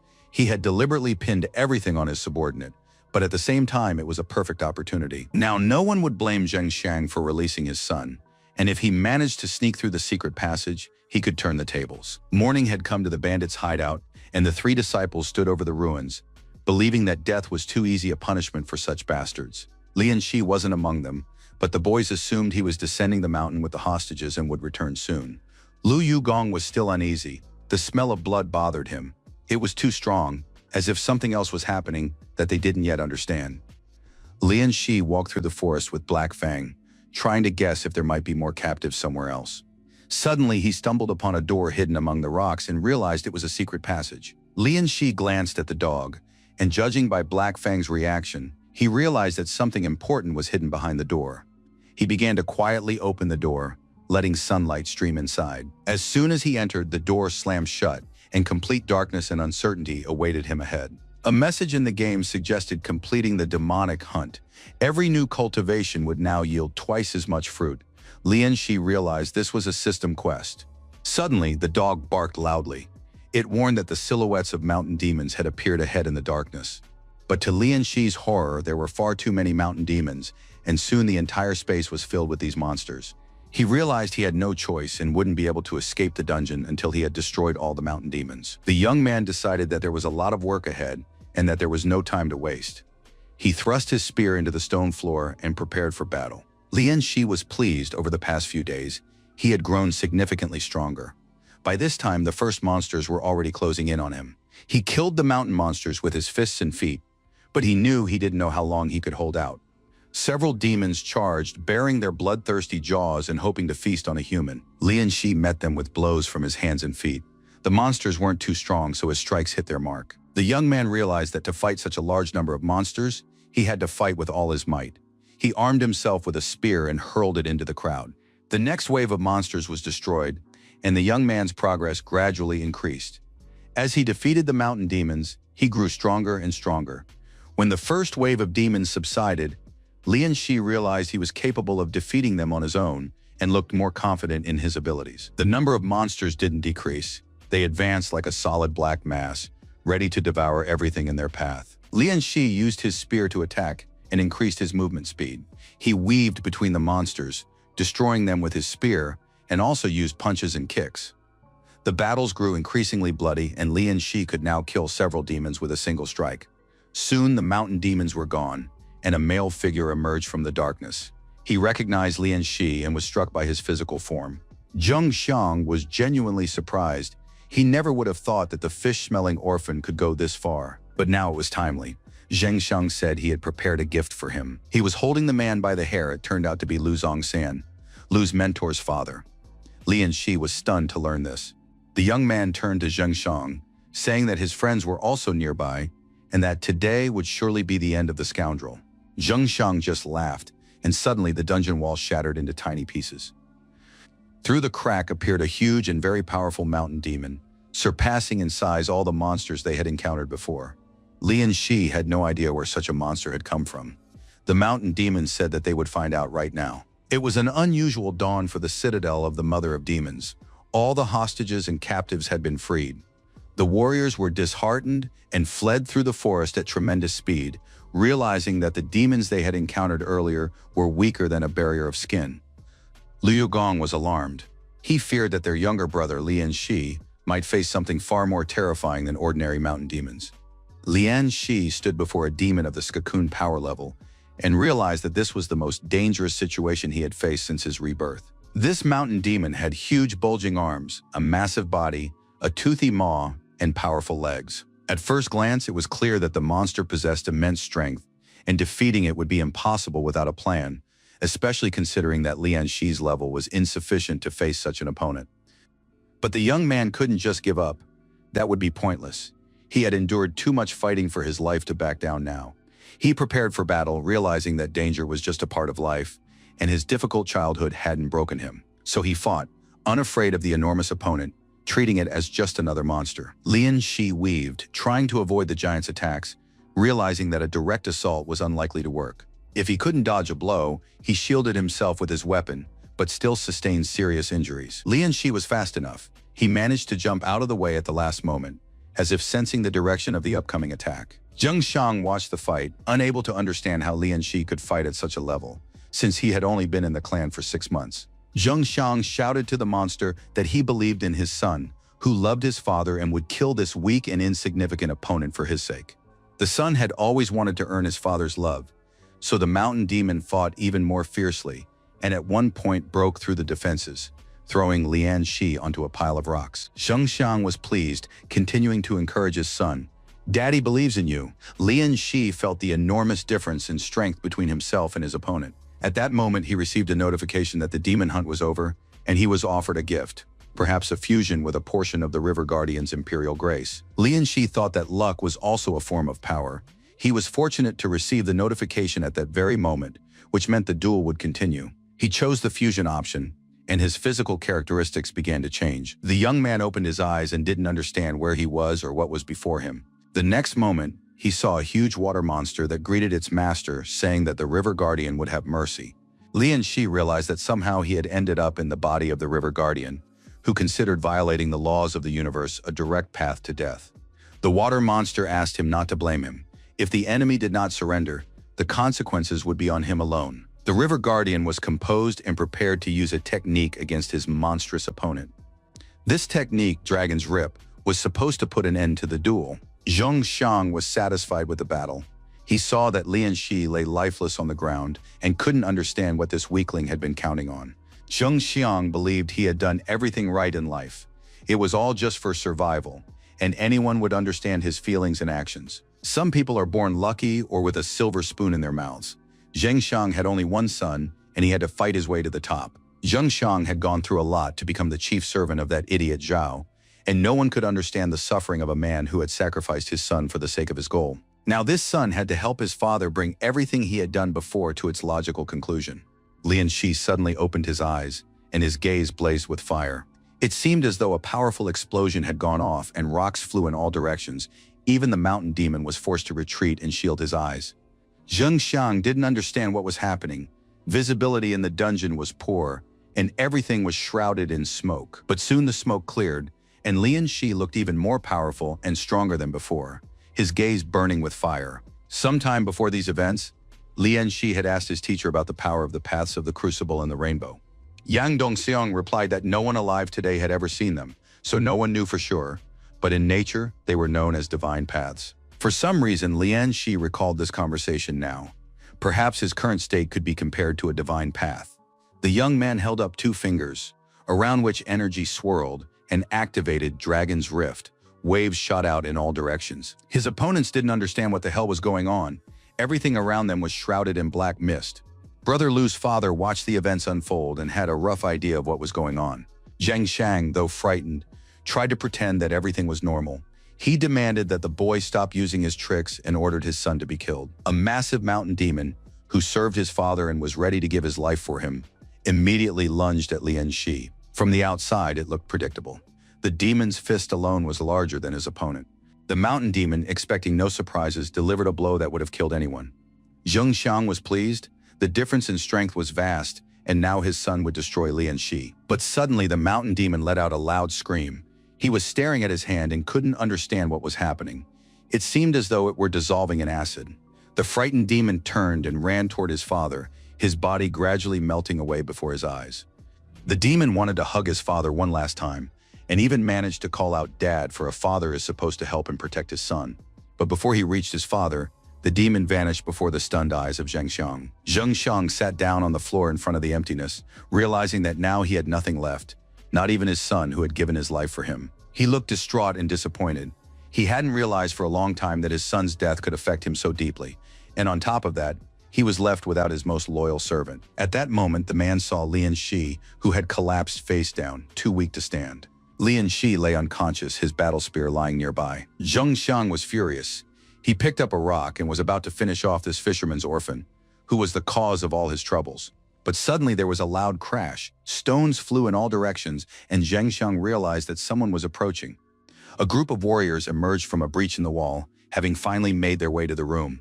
They scanned the room and saw the lifeless body of the ninth younger brother, not understanding what had happened here. Judging by the scene, a very serious battle had taken place in the room. The warriors lifted Lian Shi and helped him walk. Zheng Xiang managed to hide behind a stone wall at the last moment, with no idea how he would escape now. The men decided to first take Lian Shi out into the fresh air, since he looked weak, and then return to search the room. Zheng Xiang realized this was his chance and had to take it. The man leaped out of his hiding place and ran down into the dungeon. But a voice called out to him, addressing him by name. The man in the black robe asked Zheng Xiang where his family was, his wife, his daughter, where they all were. Zheng Xiang recognized him as one of his employees. It was Lin Guyong, who seemed to have forgotten that he was dealing with a master and spoke to him disrespectfully. But Lin Guyong no longer cared about status. He lunged at Zheng Xiang, grabbed him by the clothes, and demanded to know where his family was. Zheng Xiang, though frightened, replied that he didn't know where his wife and daughter were. In this chaos, it was impossible to tell who had gone where. It was quite possible that Lin Guyong's family had already been devoured by mountain demons. That was the last thing Zheng Xiang said, because Lin Guyong, driven mad by grief, slashed him with a dagger, even though he was his master. He said that Zheng Xiang should go to hell and pay for his sins there. Lin Guyong turned and walked deeper into the dungeon, believing he couldn't give up. His family might still be alive. Lian Shi saw himself as the river guardian, but he was in excruciating pain. It felt as if his body were being torn to pieces. With a loud cry, the boy jumped up, waking from his sleep. He saw that he was lying in bed, covered by a blanket. Looking around, Lian Shi realized he was in a room at Master Yang's estate. He had just been fighting a mountain demon. It seemed the battle had ended, and his older brothers had saved him. Notifications reported that the partial fusion with the River Guardian's Imperial Grace was complete.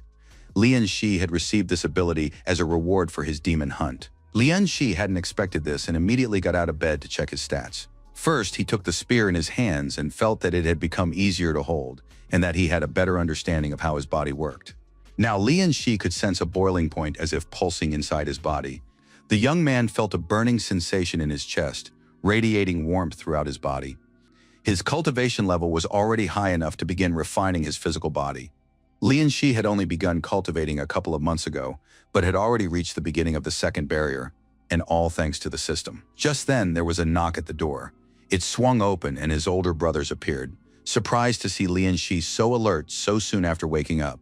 Lian Shi, it seemed, hadn't expected guests so early in the morning either. The young man respectfully greeted his senior brothers, but they said there was no need for formalities. They had come to ask Lian Shi about what had happened in the secret chamber. Lian Shi explained that he had blacked out after defeating the last mountain demon sent by Zheng Xiang. The young man realized that his older brothers didn't know about the monsters, so he decided not to tell them to avoid unnecessary questions. Xiao Hu was puzzled since the boys had found Zheng Xiang himself dead. Lian Shi was very surprised if Zheng Xiang was dead. That meant someone had been hiding in the secret room and watching the fights. If he wasn't a friend of Lord Zhao's men, then why didn't he help during the battle? The questions only multiplied. Hu Qi thanked the young man and said he would report everything to the teacher himself, and that Lian Shi should rest and not worry. Xiao Hu mentioned that he'd heard the latest news. Lian Shi's house in his home village had just been rebuilt. The young man was surprised he hadn't expected anyone to take on the task of renovating his house. Lian Shi arrived at the village and was stunned. In place of the fisherman's hut stood a huge estate. It was a massive construction site with a large number of workers. A man came out to meet Lian Shi, greeted him, and offered to show him around. The young man was embarrassed. He didn't want the villagers to call him Master Lian, since they were all much older than him. Finally, the village head spoke up. He said that Lian Shi had saved all the villagers at the river festival, and this was the least the villagers could do to thank their savior. In addition, the people had collected a little money, each contributing what they could, and wanted to give it to Lian Shi, but the young man flatly refused. He suggested using the money to provide 2 meals a day for the workers who were rebuilding his house. And if there was anything left over after the construction, it would be better to divide those funds among themselves. The workers listened in surprise as the young man explained that in the modern world, rice is sometimes more expensive than meat. Thus, everyone was convinced that Lian Shi was not only brave and courageous, but also magnanimous, noble, and generous. Word of Master Lian spread far and wide, and it was hard to hide their pride.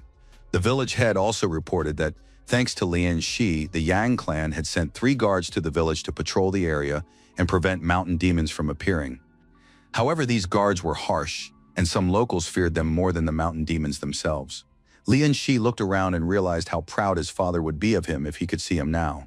The young man was certain his life would not be in vain. He would achieve great things and become a good person to others. As night fell, Lian Shi went to the riverbank. His boat had been wrecked last time, and now he needed a new one to continue fishing. This time, Lian Shi wanted to try something interesting. He had been waiting for this ever since the system had awakened. The young man had thought these were just naive dreams, but in his dream he had seen the river guardian actually walking on water. Now the young man stepped onto the water and felt the waves yield to him. It was amazing. Lord Zhao and his son crawled on their knees before the messenger, not knowing what to do now. Lord Zhao was terrified. Tears welled up in his eyes. Their main stronghold had been captured, and their best servant had perished. Moreover, over 100 mountain demons that had been raised recently had been destroyed. The man angrily shoved aside the weeping Zhao, who could do nothing but whine and complain. The envoy was furious. They had almost finished their work in this region, and now this terrible situation had arisen. He wanted to know how the secret hideout had been discovered. However, this was not the only fallen stronghold. Fortunately, there were still enough materials for the pearls. The envoy ordered Lord Zhao to prepare a boat immediately. They needed to return to the cult as soon as possible. Lord Zhao realized the danger had passed and said that everything would be done. By tomorrow morning, everything would be ready. After that, the man and his son saw the messenger off, thanking him for his kindness and understanding. Zhao walked over to the tree in the courtyard, looking pensive and upset. The man told his son that he had planted this tree 5 years ago, and it had already grown quite large. But in all those years, the tree had never borne fruit. The son listened to his father, trying to understand the meaning. Lord Zhao looked closely at the tree and asked his son why he hadn't yet cut down this useless tree. It turned out that it was valuable even without fruit, as it attracted birds that people ate every day. Lord Zhao listed the names of his closest servants who had perished in the refuge a few days earlier and said that they were little birds born to be eaten. He spoke of natural selection, but in doing so mentioned Zheng Xiang, who had even sacrificed his own son for the sake of his master. For the first time, the young man began to reflect.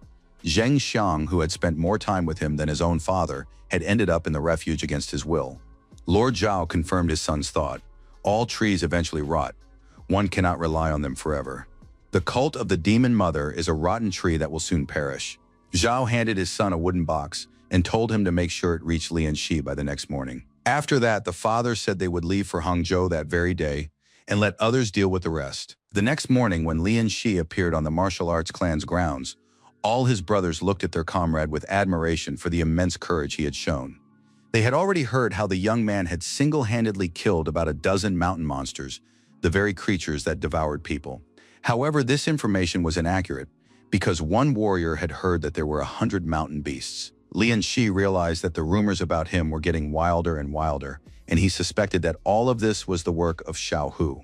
The young man noticed that his older comrades, with whom he had been in the shelter, had gathered together for some reason, and their faces betrayed a look of thoughtfulness and sadness. Upon seeing Lian Shi, they turned to him and said that there was something here sent specifically for him from the Zhao estate. Lian Shi was very surprised. He couldn't imagine that anyone at the Zhao estate knew anything about him.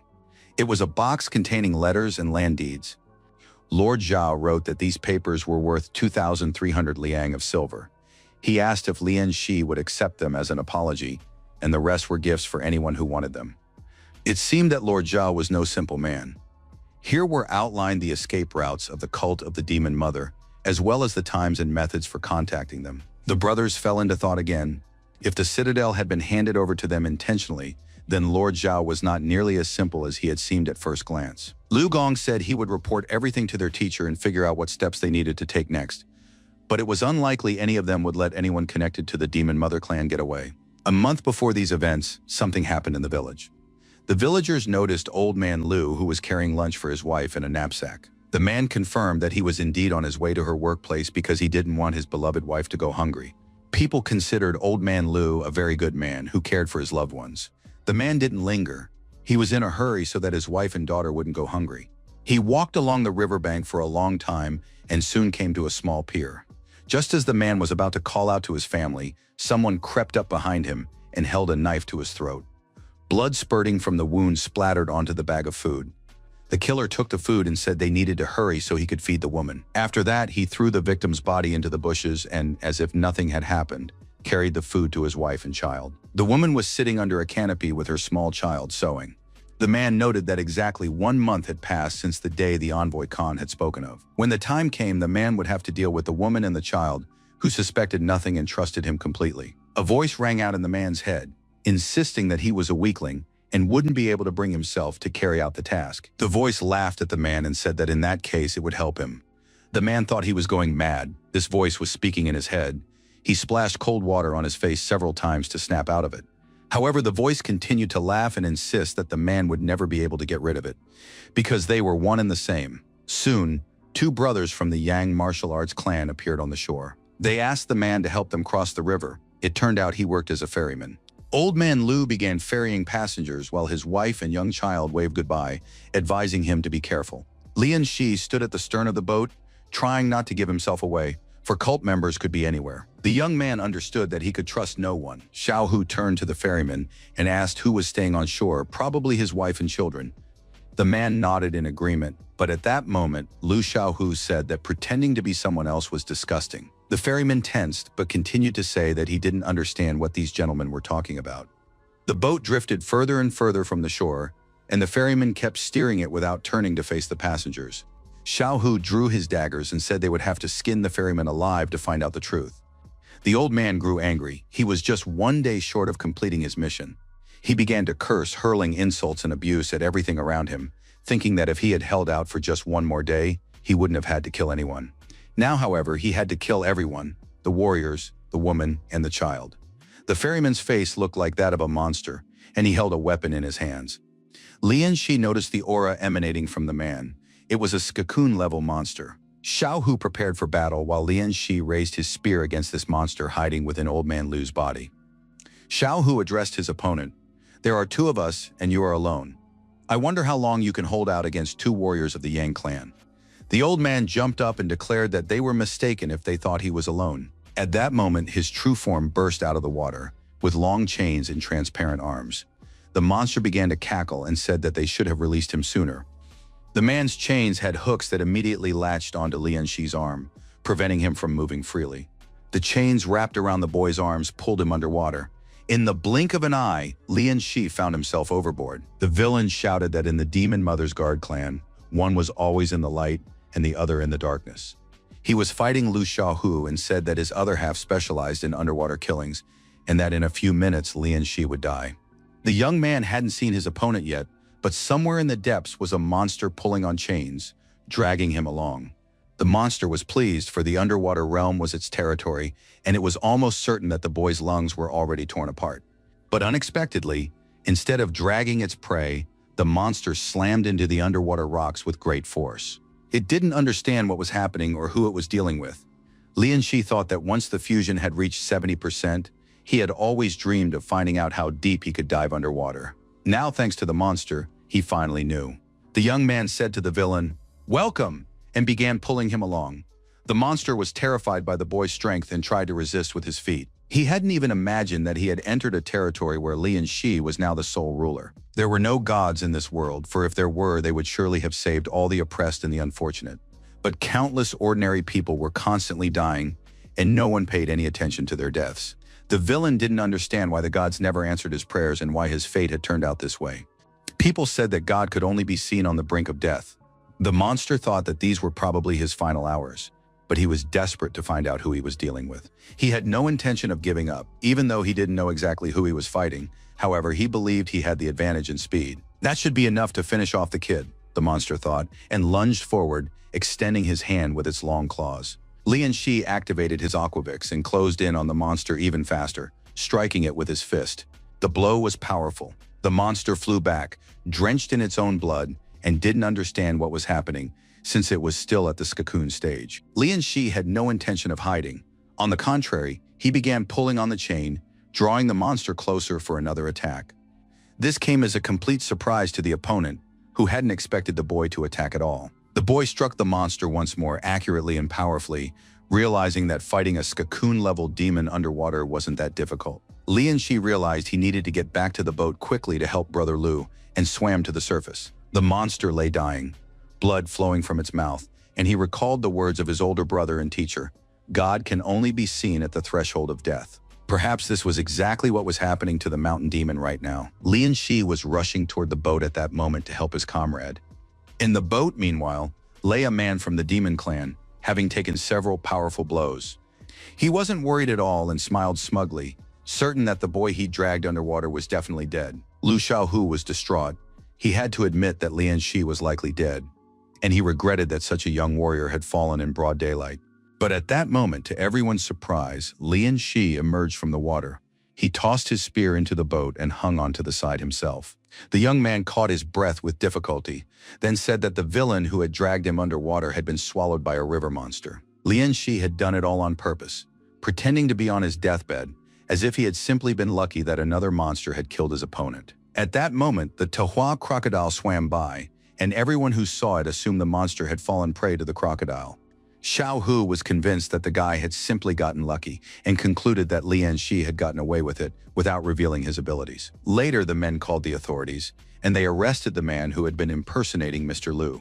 He was so distraught at having lost his dark demon that he didn't even put up a fight. The woman learned that her husband had been killed long ago and that a demon had possessed his body, but fortunately, she and her daughter had survived.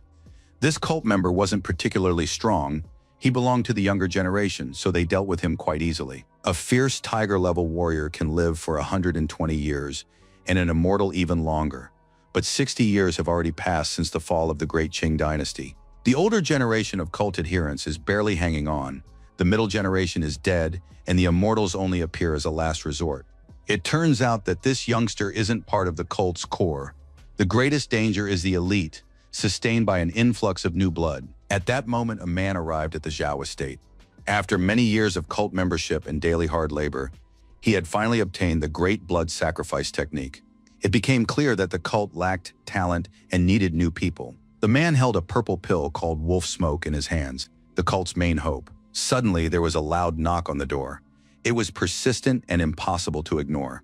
The man didn't want to open the door, but it flew off its hinges because it had been kicked in from the outside. The door shattered into splinters, and the man didn't know if he would have to fight. He asked who had come. Standing before him were a pair of warriors from the Yang martial arts clan. The man put his arms up to defend himself against the direct blow that came crashing down on him. The blow was so powerful that the man flew across the entire courtyard and crashed into the wall. Blacksmith Lugong realized from the force of the blow that the man he had just struck was likely a level above the blacksmith himself. And that meant he possessed at least wolf smoke, so the duel would be extremely difficult.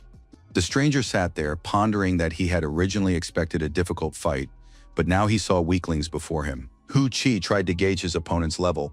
If the man had withstood the blacksmith's blow without a single scratch, then he was very strong. Meanwhile, the stranger was gathering his chi, thinking that if this was all the warriors were capable of, they wouldn't leave here alive today. The men noticed that the enemy had begun gathering energy and realized the fight would be a tough one. Lu Gong didn't want to wait for the villain to reach his full power, so he leaped forward and struck the stone monument in the courtyard.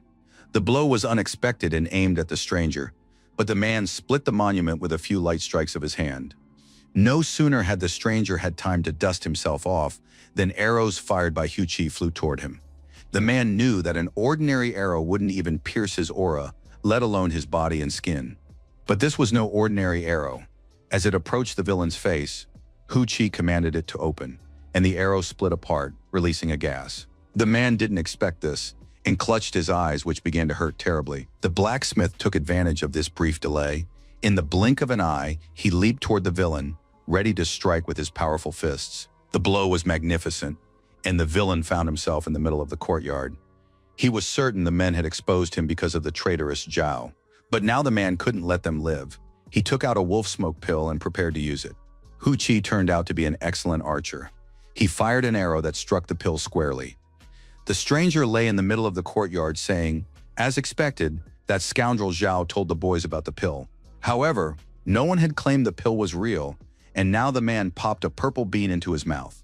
The guys didn't realize when the enemy had managed to put it in his mouth, but they sensed that it didn't bode well.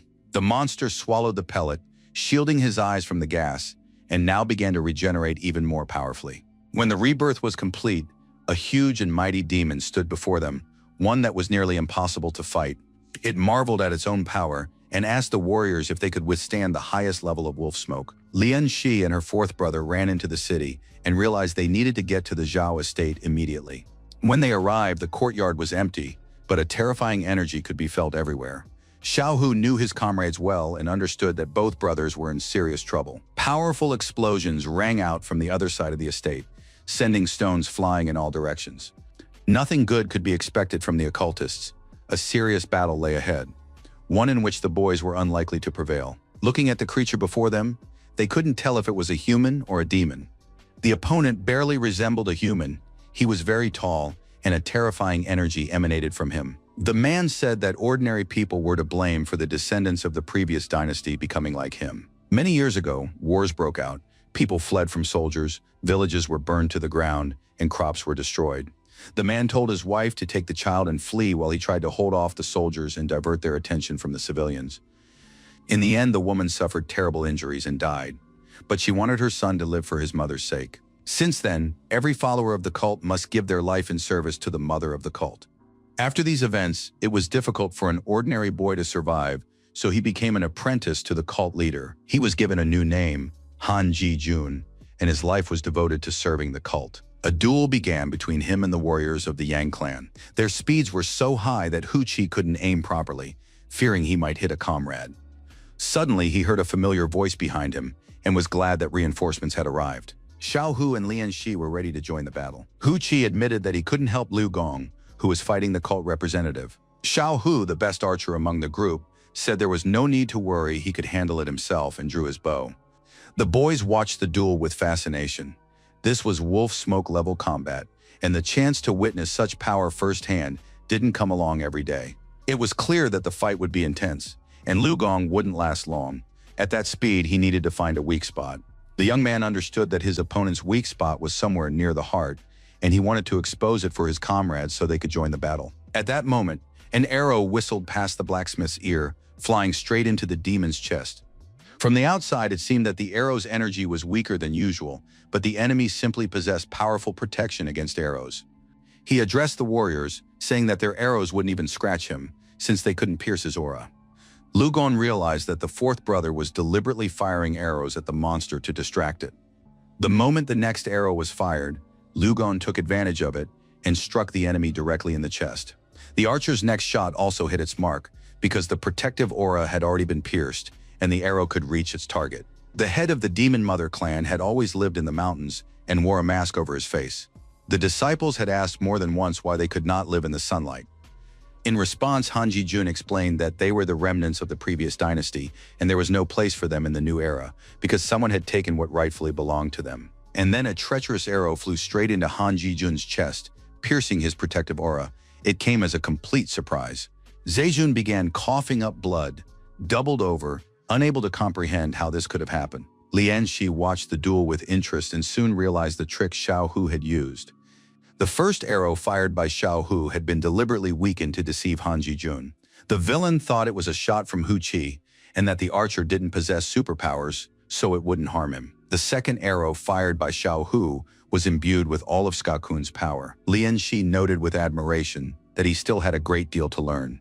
In addition to martial skill, one must master cunning and strategy. Liu Gong addressed his comrades. At this stage, the enemy is defeated, but he must be bound with a steel chain immediately.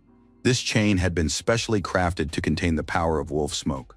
Han Jijun, despite the arrow sticking out of his heart, was alive and still dangerous, which spoke to the strength of the enemies facing the martial arts clan. Lianxi watched thoughtfully while his older comrades chuckled softly at him, lest the young man faint from fear. Xiao Hu noted that cultists like to keep demons by their side and use them for any reason. But Zijun joined the conversation and said that they were neither human nor demon. It was clear that it was hard for him to speak, but he continued.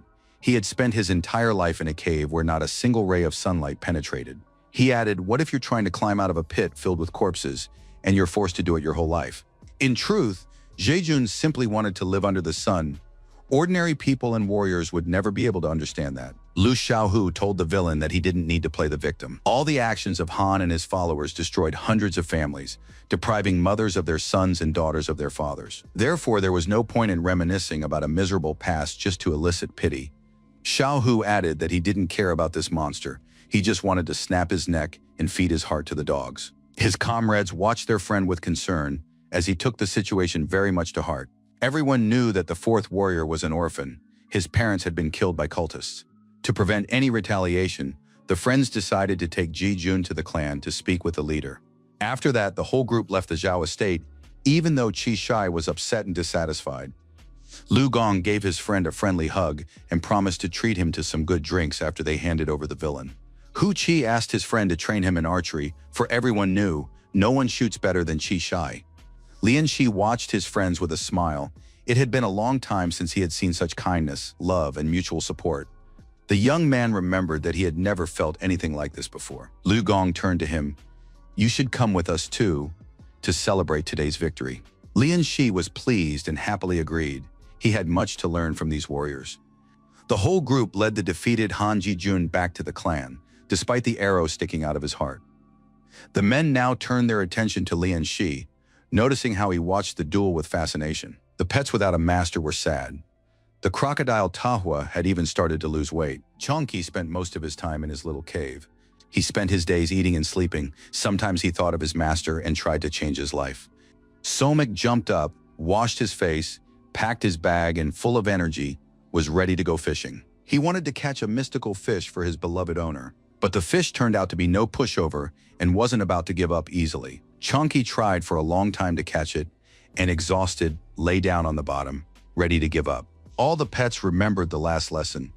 Don't transform unnecessarily or people might notice them. Another lesson was that if brute force doesn't work, you have to use your brain. Chongqi realized it was time to think and decided to play the romance card, gazing at the fish with a loving look. But that didn't work either. The fish kept swimming away. Chongqi couldn't understand how a fish could be so heartless and not respond to romantic vibes. Clash and Tahu watched this happen without doing anything, finding Chongqi's attempts ridiculous. Chongqi was very disappointed and lay down again, hoping that some compassionate fish would come near him. Sumqi didn't know what to do again.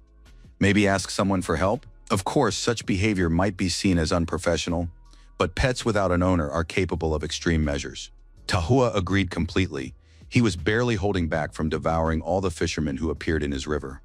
It was early morning in the martial arts clan, and there was practically no one to be seen on the street except for one student. Lianxi couldn't calm down at all, because after they dealt with Han Jijun, the mistress had rewarded them with silver confiscated from the Zhao estate.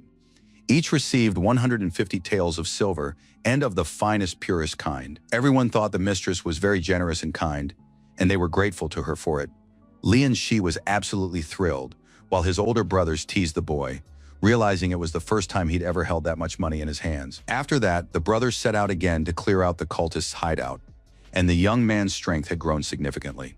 Although he hadn't yet broken through the flesh barrier, He already felt that there wasn't much time left before he did, and that day would soon come. Qi Shai stepped out onto the training grounds and noted that Lian Shi was training very hard, which was wonderful. The boy reported that the master had returned. He was summoning everyone to discuss recent events, commend their achievements, and hand out rewards. Han Ji-jun was still in captivity and continued to spew hatred toward the Zhao family, intending to kill them all. He also planned to deal with these guys who were now watching calmly and confidently. Qi Shai didn't understand why they had to eat in the company of these freaks who were chained to posts right in the dining hall. But it turned out that the lady had ordered it that way. It was unclear what she had in mind and why she had planned this. Qi Shai wasn't surprised when he saw one of the brothers who hadn't been at the Zhao estate. But the guy replied that on that day, he and his brother Guo Ran had been on a mission elsewhere. All the men sat at the table and admired the mistress, who turned out to be a wonderful hostess and had organized such a feast for them. Lu Gong surmised that Lian Shi still didn't know the lady's name. The woman's name was Hu Hanju. Her ancestors had held positions as ministers and even chief secretary, and it was the commander-in-chief himself who had introduced her to the clan head. The lady's father was none other than Hu Ronggang, a third-rank official of the imperial court. Therefore, her marriage to teacher Yang Dongxiong could be considered a union, but it was better not to speak of this aloud, or else the teacher would skin him alive. Finally, the teacher arrived with his wife. Everyone sat down at the table and listened attentively to Dongsun. The teacher thanked all the boys, noting that they had done a very good job and that these two villains, hanging in the room, would soon be handed over to the authorities. Han Ji-jun shouted that they might be killed or even flayed alive. He didn't care, because there would be others in the cult who would avenge them. Master Yang said that the cult members didn't understand the principles of balance at all. They behaved like true fools, for whom goals are above all else. The master said that Ji Dong is alive only because he is useful. Otherwise, they would not have let him breathe for even a single second longer. The master added that after the trial of the cult members, all the warriors and disciples would be rewarded. But even now, Yang Dongxian had something special for their youngest disciple, Lian Shi. The master held a wooden box in his hands and said that it was a gift for the boy from his older brother. The gift had been delivered just the night before. Lian Shi was very surprised. He hadn't expected to receive a gift at all, and couldn't imagine which older brother was being referred to. The night before, the captain had been asked why he decided to give this item away, since he'd fought Wolf Smoke for it. The captain said that his younger brother was very lucky, and that they had looked down on him and thought poorly of him for years. The guard confirmed that this was right. None of the leaders should have favorites. A warrior was sitting nearby on the ground and announced to everyone present that he knew what they were whispering about. But to put an end to the idle chatter, he was ready to treat all the guys to a drink today. The warriors received this news with enthusiasm, and they stopped hinting that someone wasn't a favorite of the leadership. The warrior was very pleased and now hoped that Lian Shi would like the gift. The young man finally opened the wooden box, and immediately a new energy filled the room. It was hard to believe, but inside the box lay a spirit weapon. It was a beautiful dagger in a sheath. Every spiritual weapon is unique. Its ability to evolve alongside its owner grants it an unshakable status in the art of weaponry. Possessing such a weapon is an incredible stroke of luck for an ordinary fighter, and few blacksmiths are capable of creating such a marvel. Lian Shi couldn't believe his eyes, but now he had more than one spirit weapon. The exquisite dagger lying in the chest was the second spiritual weapon in his arsenal. The young man picked up the dagger, pulled it from its sheath, and read that this weapon had a name, Azure Wolf. This dagger was meant to address the weaknesses Lian Shi still had in close combat. The young man would now be able to fight perfectly in any environment. This news delighted him greatly, but he still had to get back to his daily routine. Because of the whole situation with the clan members, he had already missed several classes. It was time to go back to school, and taking everything he needed with him, Lian Shi set off for his next classes. As he approached the school, he heard the students pronouncing various sounds and realized that they were currently studying the phonetic system. Lian Shi remembered that some time ago he had had trouble memorizing whole characters. Si Hengui was very pleased that the boy had returned to school and would continue his studies. Lian Shi apologized to the teacher for his absences, but no one was going to scold him, because everyone already knew exactly what the young man had been up to lately. The teacher said they needed to get back to class quickly because he and the headmaster had improved the phonetic system. The headmaster at this school was equivalent to a school principal in everyday life, and now teacher Shi brought the boy to speak with the headmaster. The headmaster was a gray-haired old man who had spent his entire life teaching. He said he was impressed by the system proposed by Lian Shi. The young man bowed and greeted the headmaster, trying not to think about the fact that he had simply explained to these people rules that all children know in normal life. The headmaster said there was no need for formalities and invited the young man to look at the notes he had made together with teacher Shi. Lian Shi began studying the papers and realized that his ideas had proven very useful, and now the system of vowel and consonant characters had become much simpler. The abbot had truly improved the system. The old man was not only old but also wise. Lian Shi said admiringly that he was amazed because this version of the phonetic system was even better than he could have imagined. However, the abbot said he admired the young man without his idea. Who knows how long people would have continued to explain characters using other characters. And now, as a token of gratitude, many doors would open for the young man, and he would be able to study whatever he wished. Lian Shi thanked the teacher and the school's headmaster and thought how good and helpful it was to have influential people backing him. Lian Shi decided to take advantage of the situation and asked who exactly had been Shi Henggui's teacher. The man scratched his beard and said that, come to think of it, he had never mentioned his name. At the pinnacle of the pyramid of power sits the emperor, and beneath him are all the rest. The Victorian pavilions and the academicians are subject to them. The teacher and mentor's name is Li Haobai. He is one of the 5 great academics. In his letter, this academician praised the system proposed by Lian Shi. Most likely, he will be able to convince the emperor. Of course, Dashan culture is very ancient, but that doesn't mean it's closed off to anything new. The new phonetic system will help keep up with the times. Lian Shi clarified that besides the scholar, there were 4 other people. Moreover, it is unknown how the emperor will react. The teacher kept saying that there was no need to worry about the emperor, because he had always encouraged new ideas. Well, to be perfectly honest about Li Haobai, one can say without false modesty that he is one of the most powerful. The imperial palace, renowned for its wealth and luxury, was located in the capital. The emperor always kept a very close eye on matters related to science and development. After listening to the latest reports, he ordered the academics to go about their business if they were done. The academics bowed to the emperor, wishing him a long life and a successful reign.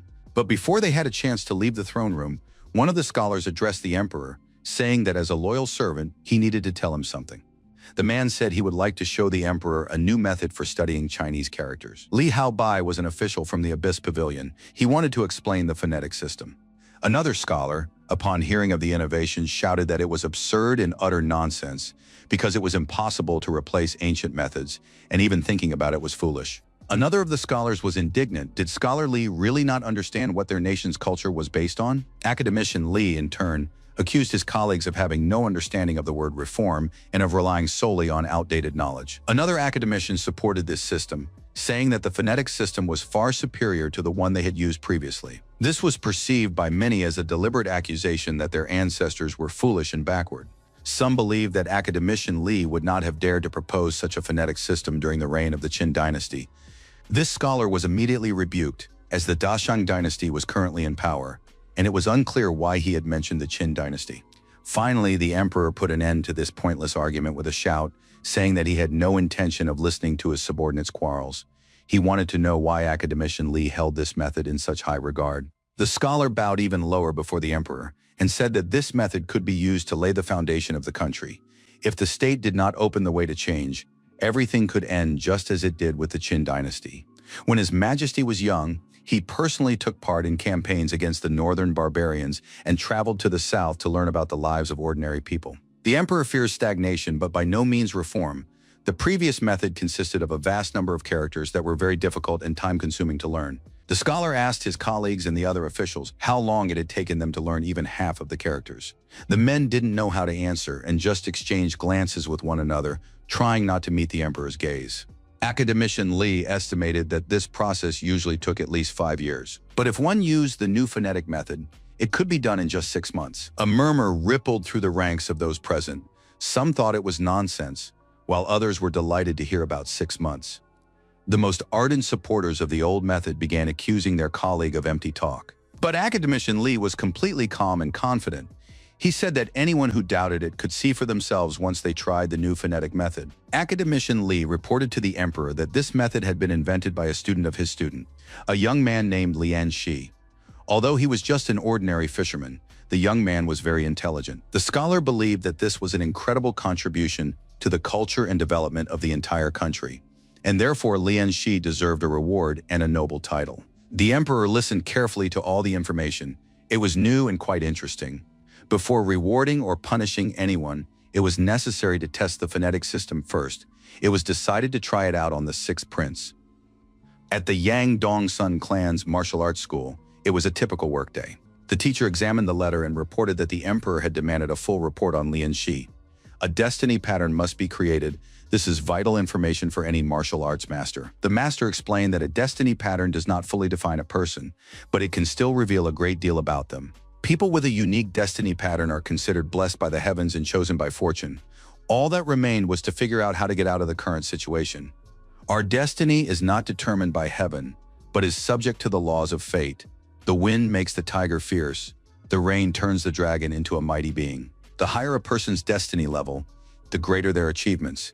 And if they are a warrior, the stronger their combat abilities. One can also learn much from fate. If one acts in accordance with it, everything will go more smoothly and quickly. People with a high level of fate often possess two seals of fate, the direct and the indirect. For example, the youngest holy warrior, Zhang Longxi, bears two seals at once.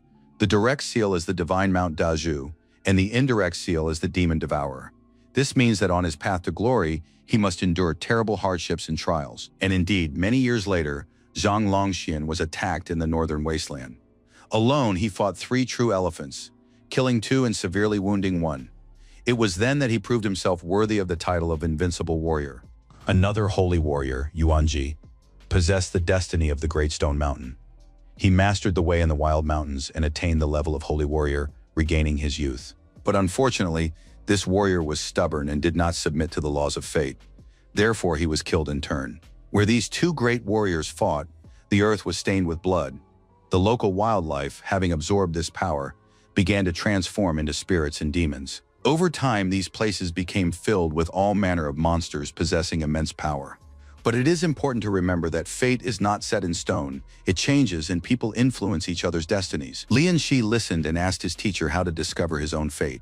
The simplest method turned out to be using the ashes of a special incense of destiny.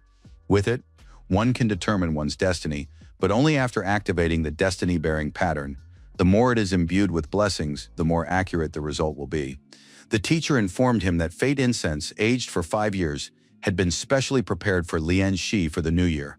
The only thing missing was a single drop of blood from a century-old precious fish. As soon as Lian Shi heard about the precious fish, it was as if a light bulb went off in his head. It was a creature born of nature itself. Its blood was filled with special luck and blessings.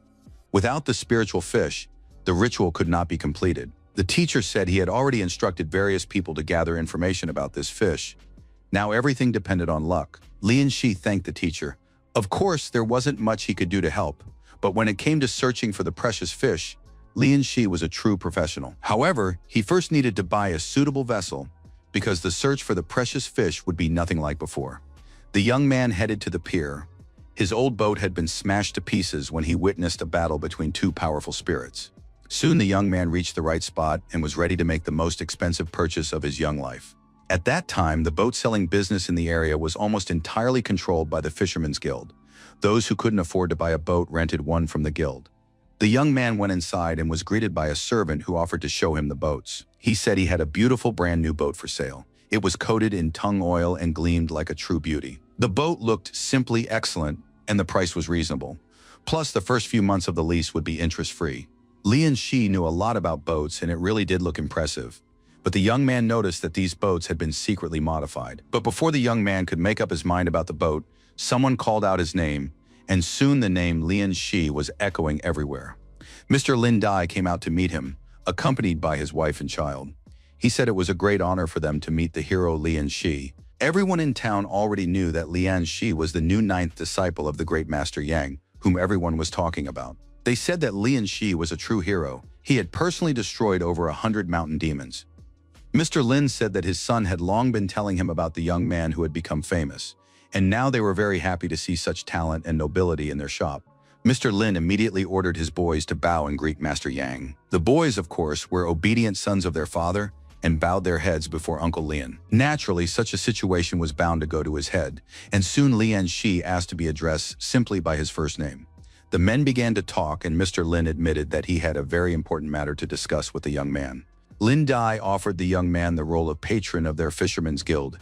If he agreed, he would receive 20% of the guild's income, as well as the best boat as a gift. Soon the talk turned to as much as 30%, but to the surprise of everyone present, Lian Shi refused. The young man said he had a rough idea of what was going on here. In this world, the big fish eat the little fish, and he didn't want to judge anyone for doing business. But most likely, Mr. Lin simply failed to grasp one thing.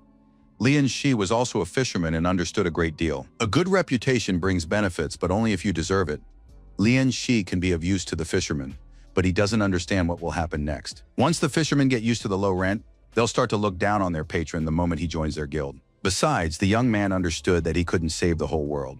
Maybe he was a good person, but not good enough to sacrifice himself. Lin Dai understood what the young man was getting at and promised not to press the issue further, but to do just one thing. In return, Master Lin would give Lian Shi a boat. It turned out that demons and spirits had been appearing more and more frequently near the border with Shuabu County lately. They frightened and terrorized the fishermen, destroyed their catch, and generally prevented them from working in peace. Lin Di asked the young man to destroy these monsters so that the fishermen could go about their work in peace. Countless treasures lay hidden in the river's vast waters, but behind all that beauty lay countless dangers as well. The watery territory was divided into two zones, the shallows and the depths. The shallows were a place ordinary people could reach, but there were few resources there. The deep waters proved to be extremely dangerous, yet full of rare resources. If intelligent spirits or monsters wished to appear in the shallows, they were required to notify the river god. Otherwise, the Dacian Empire would track them down and punish them. At best, they would be expelled.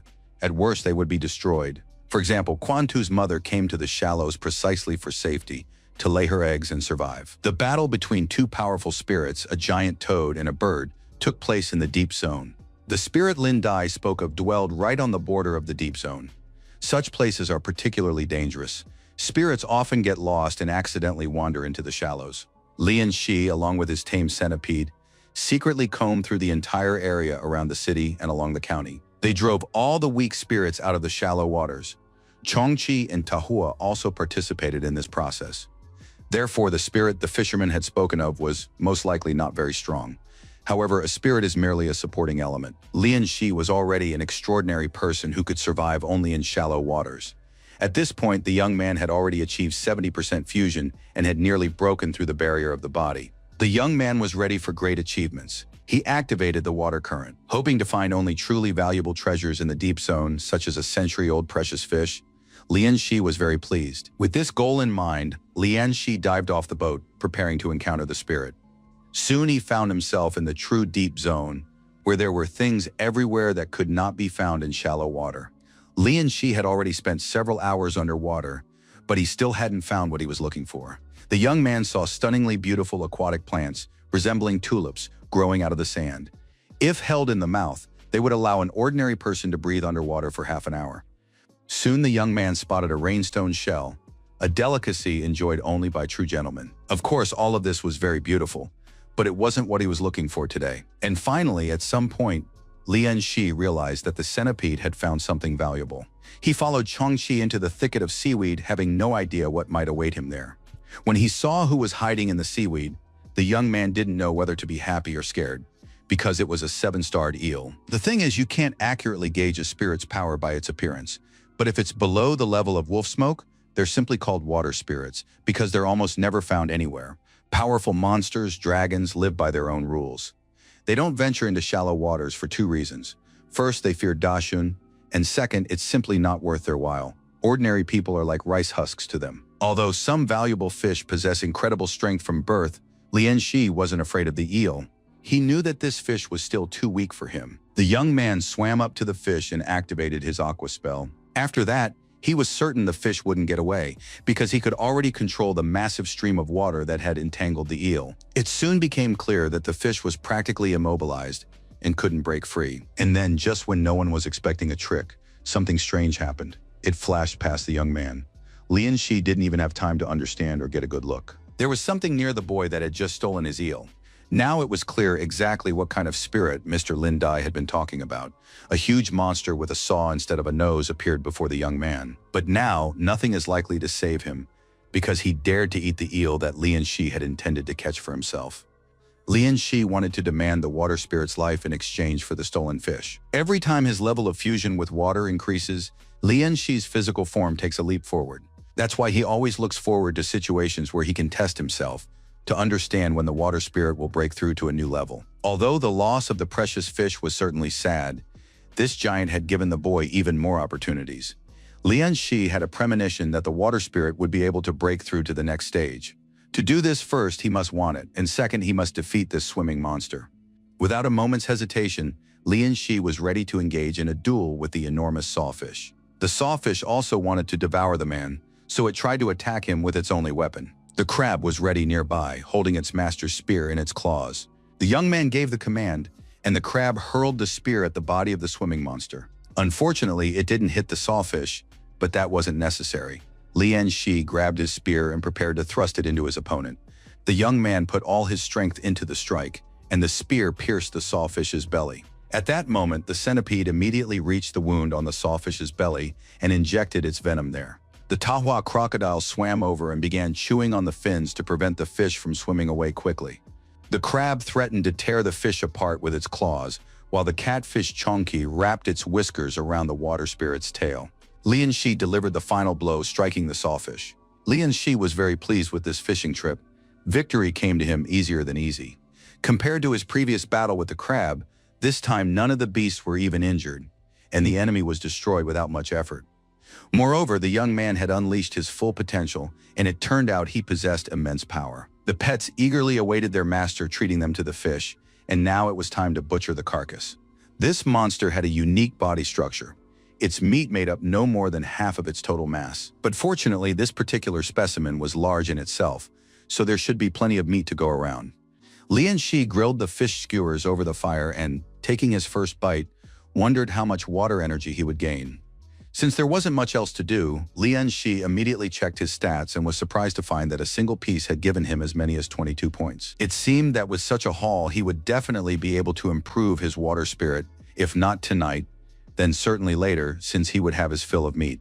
The more the boy ate, the more energy flowed into him, and now the complete fusion with the water monkey was complete, and the water spirit had risen to a new level. Now Lian Shi had the river's protection, the very same ability he'd used on the day of the river offering to battle the mountain demon. Only now, after reviewing his profile, did Lian Shi realize that he had fulfilled all the requirements for the upgrade entirely by accident. Now there was only one thing left to do. He needed to upgrade the water spirit. Lian Shi wasn't going to wait another moment and immediately activated this ability.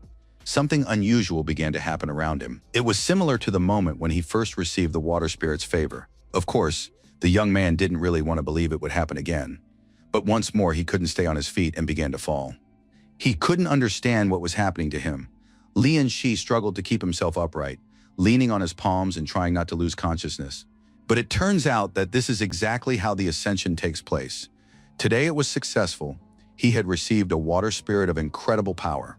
It enhanced all of Lian Shi's physical abilities, granted him boundless energy and endless strength, and was simply unstoppable.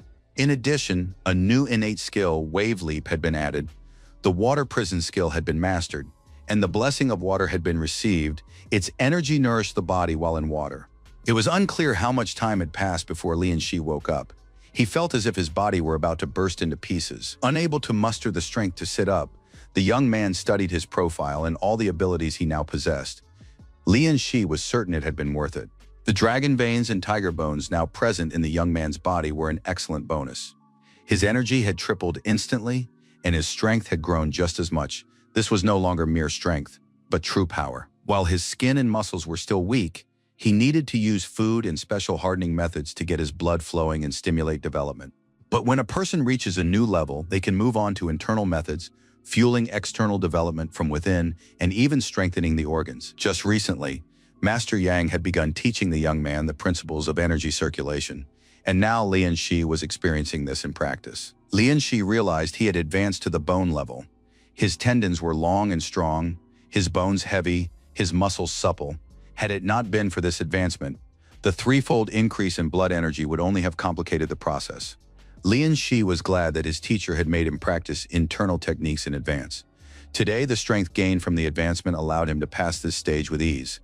The notification stated that the crocodile could evolve into a horned crocodile, and the catfish could become a tiger-headed catfish. Lian Shi was very pleased and decided that today he would evolve both of them. The pets were also pleased, though tense, not understanding what they would become. The evolution process was in full swing, and soon, where the crocodile and catfish had been, two large glowing eggs appeared. Soon the first egg cracked open, and the crocodile became a real monster, more like a dragon. The tiger-headed catfish looked very scary too. Now it was no longer the cute little catfish Chonky, but a real killer. Lian Shi stroked his companions, admiring their new appearance and strength. The pets were also very pleased. The difficulty of merging them increased tenfold thereafter, so spending the remaining water energy on improving them was simply pointless and unprofitable. Lian Shi decided to think big. The patronage of water allowed him to slowly accumulate water energy in the water and make up for its shortage for the evolution of the beasts. Now 2 of his pets had evolved and were content with their lives. But the others couldn't be left behind, for who knew what dangers lay ahead. Lian Shi understood that his beasts, his pets, were his trump card, one his enemies usually didn't suspect. Lian Shi understood that he had had no choice at all before, but today he decided he would take everything that was rightfully his. Morning came. Lian Shi was speeding down the river in his boat. It was what people usually call gliding over the waves. Lian Shi didn't move. He thought this control over water was truly worth it. Yet before, he'd believed he already knew how to control water. Something very unexpected had happened just last night. 2 evolved pets had suddenly gained special abilities. The crocodile was especially proud. He practically felt like a water dragon. Chonky had evolved and could now unleash something like towering waves. And the crocodile was now able to grant everyone a buff for immediate health regeneration. Lian Shi didn't forget that he was first and foremost a fisherman, so he activated a water prison, and several large fish voluntarily jumped into his boat. Lian Shi used these fish to attract larger prey. Why bother with small fry when you can catch a single giant? Crab Clash transformed into a stone crab claw, and few could withstand his blows. And the water centipede became a water millipede, never changing its name. Lian Shi enjoyed this kind of fishing with his god-tier skills. Now he didn't have to worry at all. A huge fish caught by his pets lay on his boat. Lian Shi was very pleased with the results of today's training, but he understood that he now had a long path of cultivation ahead of him. Finally, the young man decided it was time to return to his normal life. He was ready to go back to the fishing wharves and talk to the fishermen. At that moment, the fishermen were idling away their time, sitting in the harbor. They didn't know if that boring master Liani would return. Even though 3 whole days had already passed, the fishermen's days were all the same. They sat, smoked, and looked out at the water, musing on the vicissitudes of life. One of the fishermen said that it's usually those who can swim who drown and die. They get themselves into dangerous situations, confident in their strength. And in our time too, there have been many fishermen who have perished in deep waters. The men shared their breakfast among themselves and continued to discuss the vicissitudes of fate. But their breakfast was suddenly interrupted when the head of a huge monster, a sawfish, fell among them. Lian Shi turned to the old man and asked him to tell Mr. Lin Di that the river monster had been dealt with. They were even, and the young man was taking the boat for himself. After that, the young man turned and went about his business, leaving the frightened fisherman standing near the enormous fish head. Lian Shi walked through the market. He was pleased with his fishing, but he hadn't managed to catch the precious fish, so he had to sell what he'd caught. Suddenly, the young man heard someone in the market talking about the precious fish. Apparently, someone had been lucky enough to catch one today. And indeed, a very beautiful fish hung from one fisherman's rod. Everyone agreed that Lao Chenyu had been incredibly lucky today. People turned to Lian Shi, since he was a martial arts master and knew his way around everything. Was this big fish really a precious one? The young man examined it closely and confirmed.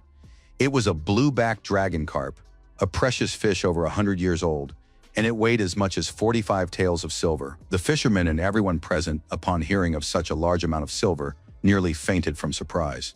Lian Shi handed the fisherman a purse containing 50 taels and said he would buy the fish. The fisherman paused to think for a moment. It seemed he didn't want to part with such a beauty, or perhaps the sum wasn't enough for him. Then he smiled and said that Lian Shi had saved the entire village. So a fish like this, caught for a hero, was an honor for any fisherman. The man did not want to take the silver. Everyone at the market thought that Fisherman Chen had gone mad. He was being offered money, yet he refused. Lian Shi also remembered this man as kind and sincere. Once during a famine, he had shared with Lian Shi a meat-filled flatbread he'd bought for his own child, thereby saving Lian Shi's life. Lian Shi hoisted the huge fish onto his back, said goodbye to the fisherman, and told him he was taking the fish. The fisherman was on the verge of tears. He thought of his friend, who had raised an excellent son, but unfortunately the man would never know it. Lian Shi was no longer thinking about what was happening. His mind was elsewhere. He had finally gathered all the materials. Now all that remained was to wait for the new year and the ritual to determine his fate. Time flew by quickly, and soon everything around was decorated for the new year. Yang Dongxian stood near the memorial plaques. He hoped that the spirits of his old comrades would continue to protect his students and descendants. Lian Shi studied the plaques intently, thinking that all of them were his teacher's comrades in arms. Yang Dongxian finished his rituals and announced to his student that the time had finally come. Lian Shi was very serious. His fate was about to be determined, and his life's path would be set. Everything was ready for the blood sacrifice ritual, capable of connecting with destiny. Lian Shi held a sharp knife in his hands, with which he was to make an incision and draw his own blood. After that, the blood was collected in a special bowl. There shouldn't be too much of it. Yang Dongxian handed the student a napkin on which the ashes of burnt incense had been collected. It was to be used as ink for a seal. To do this, the ashes were poured into an inkwell. The teacher told Lian Shi to press down as hard as possible with his right hand and to do so from top to bottom, without shifting. There was no need to tremble or strain. The clearer the drawing, the better the understanding. Yang Dongxian then poured the blood from the bowl onto the floor, and it naturally formed a circle. This was already surprising and unusual. Master Yang now held in his hands the imprint left by Lian Shi's hand on the hall floor. He brought it to the pool of blood and with a sharp movement, made an impression. It soon became known that both seals, the straight and the slanted, had been imprinted on the youngest disciple. Everyone understood that this was remarkable. Lian Shi had a special destiny. In ordinary people, both seals are empty.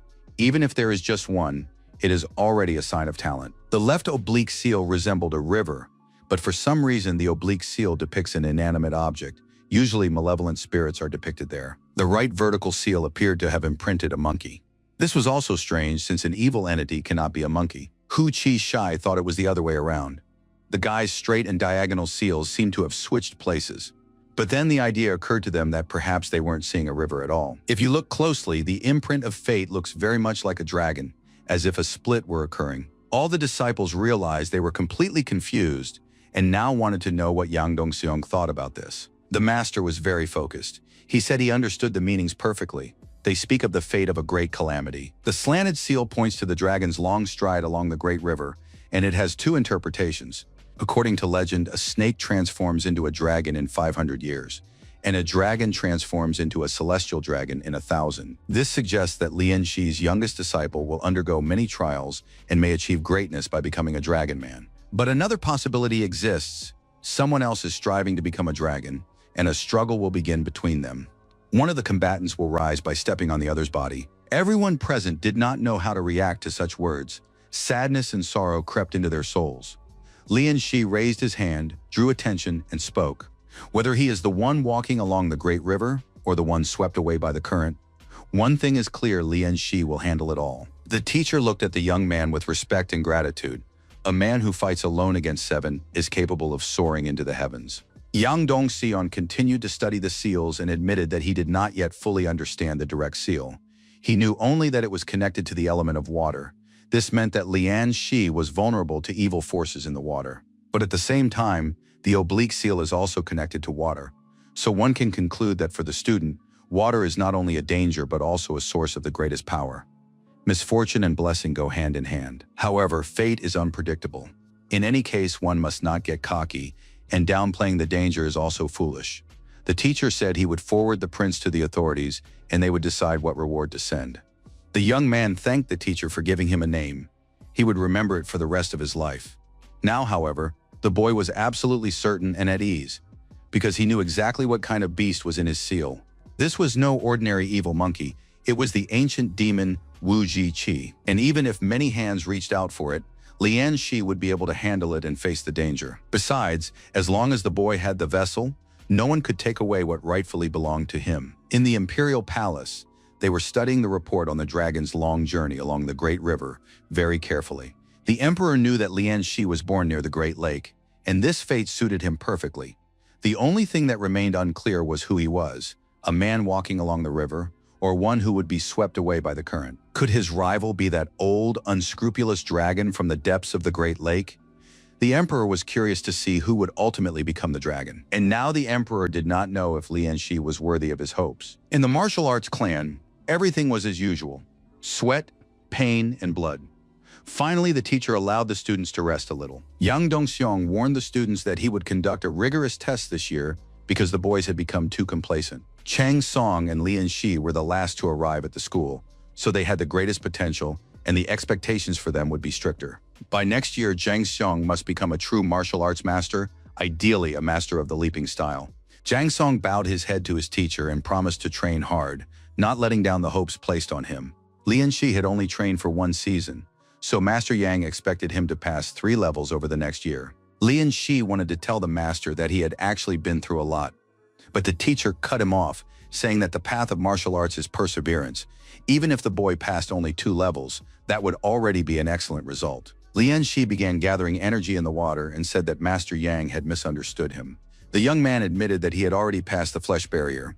Even those who weren't present in the study gasped in surprise upon hearing the news. It sounded unreal, but in 3 months of training, Lian Shi had passed 2 thresholds. He was firm in his words and told his teacher that he was confident. In a year, he would become a true master. Yang Dongseon was very pleased. If a student had the same mindset as his teacher, he shouldn't be lenient with him. Everyone, of course, had heard of the martial arts emperor Huang Wu. He once created an invincible martial art called 10,000 Victories, but over time it broke down into many separate techniques. Later, the head restored the technique, combined it with Taoist practice, and today Master Yang will pass this new style on to a student named Lian Shi. Lian Shi had already heard about 10,000 Victories and the unity of essence. The emperor was spending time in the gazebo playing a board game. His partner noticed that the emperor was in a good mood today. This was true. The emperor was indeed in high spirits. The man said that today the emperor had abolished 1 county, made a village into a new county, and turned the county seat into a village. He had frightened the local elders and established a new order. The emperor laughed and said that he bestows rewards for merit and grants dismissals for inaction. It's all fair. Besides, Master Yang had restored the empire's honor, and such a reward was well-deserved for his actions. The eunuch wanted to know if Lian Shi had earned the emperor's favor. At that moment, the 6th prince ran out into the garden, wanting to watch his father play chess. The emperor began to squeeze and tickle the boy. He loved the little one dearly. After playing with the child to his heart's content, the emperor turned to the eunuch and asked if he knew how many characters the 6th prince could already read. The answer was astonishing. In just 1 week of studying under the new system, the little boy had learned 500 characters. Now no one would ask why the emperor had rewarded Lian Shi. Everyone understood and agreed that the young man deserved the reward, and that the emperor was the wisest and most just. A huge ship stood in the harbor, ready to set sail. The sailors were very unhappy. They didn't understand where Commander Shu was, since it was already time to leave, and he still wasn't there. A woman said that Commander Shu had gone ahead to the river to fish and would catch up with them soon. Suddenly, snowflakes began to fall, blanketing everything around them. The woman was very upset. She was worried about her son, who had a long journey ahead of him. Of course, he would soon become the county magistrate, but it was still dangerous. With his talent, her son could have been any official, but he had deliberately gone out into the wilderness to become a county magistrate. In the near future, Pinyin would become a prime target for the Ghost Mother sect. It seemed that fate had finally smiled upon them. Whoever distinguished themselves now would get a chance to appear before the emperor himself. A huge, luxurious carriage carried his son toward glory. The people in the city were surprised to see a strapping man walking through the streets. They had never seen such a large man before. Ko Zhuang didn't understand why they needed to go to this Pingyan. The young man believed that the place would soon become a county, and with his abilities, they would quickly resolve all the problems. The man asked Zhuang if he remembered why they had come here. The strong man dropped the huge load from his shoulders and said he had come to visit the Yang family's martial arts school. He was determined to stage a fight there and show who was in charge. The man declared that from that day on, this was their new martial arts school. The man was clearly feeling unwell. He was coughing a lot, and his daughter said that as soon as they had money, they would buy him medicine. The strong man turned to the boy, asking where to put the huge column. It was clear that he didn't even feel the weight. The woman demanded that no one tease poor Xiao Ko, or else he'd believe them and hold the column in his arms for a long time. The girl laughed, saying there was no need to feel so sorry for the strong man. He'd manage and figure it out. The old man looked very sick and exhausted. He thought about how they had finally settled down, but how long they had had to wait for this moment. Everything around them was engulfed in flames and burned in a single, continuous inferno. People were defending themselves and their loved ones, but mountain demons were attacking from all sides. The old man ordered his assistant to protect the mentor. He tried to help the people escape the fire, but it soon became clear that it was impossible. From all sides, paying no heed to the fire, mountain demons attacked the people. The survivors made it to Pinyin, which was now to become their new home, and set about settling in. The girl dreamed of sweets, which according to rumors were the very best. The strong man promised that the next day he would go to the pier and earn some money to buy the girl some sweets. Suddenly, some people appeared in the alley. They didn't understand who was going to live in this poor neighborhood. Seeing the unfamiliar family, the men from the authorities asked if they had donated grain to help the victims. The head of the family replied that they had just arrived in the city and did not yet know what grain was being referred to. It turned out that there was a disaster in Huayin County, and the county head had taken in the refugees, ordering every household to donate grain to help. The girls said that they had come from another county and that no one here had helped them. They were refugees. The officials were outraged by such insolence, as they had been accused of failing to help the refugees. The man grabbed the girl by the hair and threw her to the ground, saying that no one dared to question the county magistrate's orders. The strong man was ready to tear the officials apart on the spot, but the man held him back. The officials were told that the mentor was a fighter in the Western Army, and now they all begged for mercy. The official looked at the old man. In the Western Army, even the rank and file were martial arts masters, which meant this old man was a master too. The official's assistant added that the old man possessed only a warrior's energy, but lacked a master's skill. Perhaps his skill had declined due to illness. The official grew stern again and declared that he didn't want to hear about the Western Army because this was foreign territory, and everyone must respect the local authorities. He ordered the people to quickly hand over their money and grain, or else it would be considered insubordination. The old man could barely stand, fell to his knees, and said that they had just fled from Huazhu and truly had nothing. The official was furious. He kicked the old man and said that if they had no money, they would have to sell their daughter. The strong man could barely restrain himself, clenching his teeth tightly. He was ready to tear the scoundrel apart with his bare hands. The woman tried to calm him down, saying that he would only bring more trouble upon himself now, and that as a master, he needed to keep his composure. The official ordered his assistants to turn everything upside down and collect every last coin they could find. It was a full-scale search. The officials smashed the dishes and eventually found a couple dozen liang. It became clear that this was a family of beggars. The official took everything he found, then led the people away, saying they had no business being there. The place was cursed.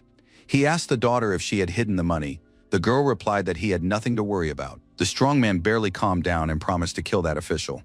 The master calmed Dazhuang, who possessed a rare gift, but whose character was his weakness. The master turned to his followers and said that this was no test, but merely a trifle. Dazhuang must remain calm, and when he fights the warriors from the Yang school, he will show what he is capable of. After dealing with the unfortunate old man's family, the officials decided to head to the town of Yixi next, since important people were unlikely to be found in such poor places. The luxurious carriage rolled through the city streets, attracting everyone's attention. Ahead, on a separate horse, sat a eunuch.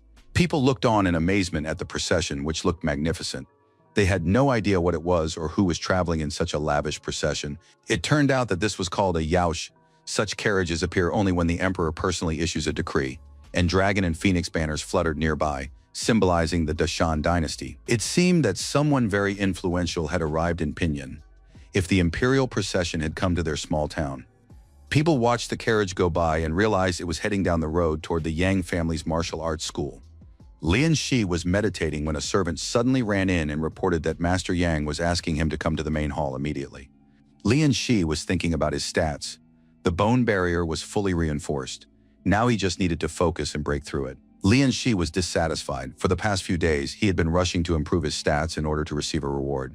In the school courtyard, the eunuch, without dismounting from his horse, addressed Yang Dongsun and announced that the man must now receive the decree. Master Yang bowed his head respectfully, along with his disciples, and replied that he was listening attentively. By the will of heaven, the emperor decrees that, effective today, Chaozhou County shall be abolished, Pinyang's status is elevated to that of a county seat, and the River God Bureau and the Demon Fighting Bureau are hereby established. The merits of Yang Dongsun and his disciples in repelling the attack by the Ghost Mother cult served as the basis for the issuance of this decree. Lian Shi, along with the other disciples, listened intently and thought that this important moment had finally arrived. Yang Dongxian is appointed head of the River God Bureau and the Demon Fighting Bureau. He receives 100 liang of gold and 3 war horses with dragon blood. Lian Shi knew that war horses with dragon blood belonged to the imperial court. They could not be bought for any amount of money, yet his teacher had just been given 3 of them at once. Yu Dan is appointed an official of the Pinyang County administration. All the disciples listened to the emperor's decree with gratitude and respect, not daring to raise their eyes. A separate decree concerned Lian Shi, who, for his merits in repelling the cult of the ghost mothers, was granted the position of river god of the 8th rank and 100 liang of silver. In addition, for developing the phonetic system, the young man receives a horse with dragon blood. Lian Shi could not believe his eyes. Now he had such a horse at his disposal. All the people were obliged to carry out the emperor's will, to maintain peace under heaven, to protect their native lands, to reassure the people, and to rule justly. The emperor's envoy congratulated everyone and wished them happiness and prosperity. Yang Dongxiong thanked the dear guest, who must surely be tired from the journey, and invited him to rest and enjoy the prepared delicacies at his home. During the festive dinner, the eunuch addressed Lian Shi, of whom he had already heard much. He was the youngest disciple, a true beauty like a spring willow under the moon, like the morning dawn. Lian Shi, of course, was pleased to hear such words, but the young man said that Master Kang was flattering him and making him feel uncomfortable. The eunuch explained that the emperor was delighted with the phonetic system, so he was not exaggerating in the least. Moreover, the horse with dragon's blood was not the only gift. In a few months, once the phonetic system has been fully implemented in the capital schools and proven its effectiveness, the reward will be increased. Even the older students were thrilled to hear the news about the new reward. Mr. and Mrs. Yang were very happy for their youngest student, who turned out to be such a talented and well-rounded young man. Chi Shai was even a little upset with his classmate, who hadn't shown him an easy way to learn characters. Because of that, he had to work hard on his literacy. Lian Shi smiled modestly, realizing that this was really no great achievement, but simply the standard compulsory education in the modern world. The eunuch reported that the composition of the county administration had already been determined, and the heads of the Demon Fighting Bureau and the River God Bureau were already on their way. According to Mr. Kan, the head of the River God's office would be an old acquaintance of Mr. Yan. Supplies were due to arrive the next day, and Mr. Yang would need to oversee their distribution. The emperor said that Pinyin could become not just a county seat, but an entire county administration. Lian Shi, like everyone else present in the house, thought that their little town would become a real prize. Of course, it was great that they had gone from a town to a county, and now they would even be granted administrative status. The young man sipped his wine and thought about how well everything was falling into place. Pingyang would become a grand stage for resounding success. Some Chongqi couldn't even remember the last time he'd been so scared, but now he was hiding behind a rock. He hoped no one would notice him. He peeked out from behind the rock and saw that the terrifying demonic fish hadn't gone anywhere. Chongqi began sending signals to his master that he had spotted a huge river demon. Lian Shi was walking down the street of his hometown when he noticed that many unfamiliar people had appeared, most likely refugees. Lian Shi heard someone calling his name. It was a boy from his village, who was delighted to have finally found Lian Shi. Chen Tongming could barely catch his breath. He'd been running so fast in his search and explained that his grandfather had sent the boy to find Lian Shi and bring him to the meeting hall as soon as possible. Lian Shi realized that something bad must have happened if village head Chen was looking for him, and his grandson had been running around frantically trying to find him. Official Bian announced that he had arrived by order of the county magistrate to collect grain from the people to aid refugees from the neighboring county. This order was the will of the imperial court. The village heads from the surrounding villages listened to this decree and asked how much grain they were required to contribute. Official Bian replied, 1 dough of rice or 50 coins. These were simply enormous levies, and the people realized they could not manage it because they themselves were in need. But upon hearing these words, Official Bian flew into a rage. He said that this was a matter personally overseen by the county magistrate. Did the village elders really want him to return empty-handed? Times were hard now. Their town had taken in many refugees, and their supplies of grain and silver were nearly exhausted. But the town of Pinyang had escaped unscathed, so they should pay more and nothing would happen to them. The official was angry because these stubborn peasants were making him work hard. He needed to extract as much silver as possible from them, otherwise the officials would have nothing to eat. Just then, a young man spoke up saying that Pinyin had escaped disaster not because of luck, but because someone had secretly held back the attack by the Mother Spirit sect. They themselves could set up tents with porridge and feed the refugees. The locals were delighted when they realized that Lian Shi had arrived. Besides, everyone really liked his suggestion. Of course, everyone liked it except for the official Bian, who drew his sword and asked, "Who is this insolent fellow interrupting an official? Has he grown tired of living? The village head said he was ready to introduce to official Bian, an outstanding young man from the city of Yixing, a student of Master Yang. Official Bian immediately fell into deep thought when he heard the name Yang Dongsun. It was puzzling how a disciple of the great Yang could be found in this remote backwater. His name had been appearing constantly in imperial decrees lately. The official sheathed his sword but said that he was carrying out the county magistrate's orders, and it didn't matter to him that Yang Dongsun's student was here. Lian Shi turned to the official and said that they had no intention of arguing with him, just as they had no intention of obeying his orders. The young man leaned toward the man and declared that, as far as he knew, Chaozhou was no longer a county. Those powers had been transferred to Pinyang. Out of fear and surprise, the official practically fell back into his chair, unable to find the words to reply. Lian Shi pressed on, asking whose orders the official Bian was following now. The man sensed the serious demeanor and powerful aura emanating from this boy. He tried to come up with an answer. His assistant suggested that official Bian served the great emperor and was under no obligation to explain himself to the people. Better to come up with some excuse quickly and arrest this insolent country boy. As for Yang Dongsun, there's no need to worry. Officials never interfere with their comrades. Bian thought his assistant was absolutely right. He had nothing to fear from this boy, who wasn't even a martial artist. It was unlikely that Yang Dongsun would quarrel with the county magistrate over some student. At that moment, the sound of hooves echoed through the courtyard, and a rider in full uniform appeared before everyone on a magnificent horse. Official Bian couldn't make out who it was, or whether he was about to interfere with his work. The stranger greeted the men and asked where he could find Lian Shi from the town of Yixing. The official immediately realized that he was facing a horseman from the 6 gates. The young man with whom the official had just had an argument stepped forward and said that he was Lian Shi. Bian looked more closely at the boy and realized that he had heard the name Lian Shi several times recently. Everyone knew that the 6 gates had recently been investigating everything related to the Mother Spirit sect. This boy was probably on their radar. Official Bian was very pleased, because now the boy would be taken away, and he would explain to the village elders whose orders they were to obey. Bian hoped the boy would be arrested and thoroughly tortured. Of course, such a pitiful commoner couldn't compete with officials. The 6 gates was the collective name for the 3 judicial departments that existed in the state at that time: the Ministry of Punishments, the Supreme Court, and the Inspectorate.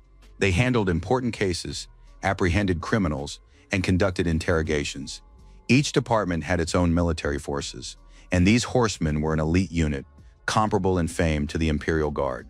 Each horseman possessed the strength of 10 mounted warriors, and now one such horseman had dismounted and stepped onto the ground. Lian Shi greeted the horseman respectfully and asked why he was looking for him. But then official Bian, who recognized the horseman, interrupted the conversation, greeted Mr. Zhang, and said he was glad to see him in good health. The man introduced himself, saying he was Bian Samoa, and that he had had the opportunity to see him when the horseman had visited the county magistrate's residence.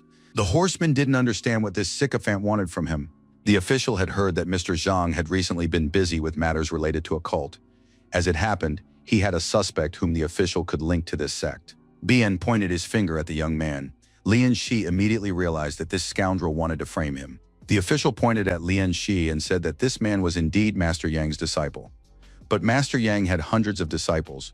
If the cultists had managed to take advantage of this young man, it was hardly surprising. The warrior listened to the official with interest and now asked what, in his opinion, should be done with Lian Shi. Official Bian asked that the traitor be handed over to him. He would throw him in the dungeon and try every interrogation method, after which the boy would spill everything about his gang. It had been a long time since the warrior had laughed so loudly and heartily.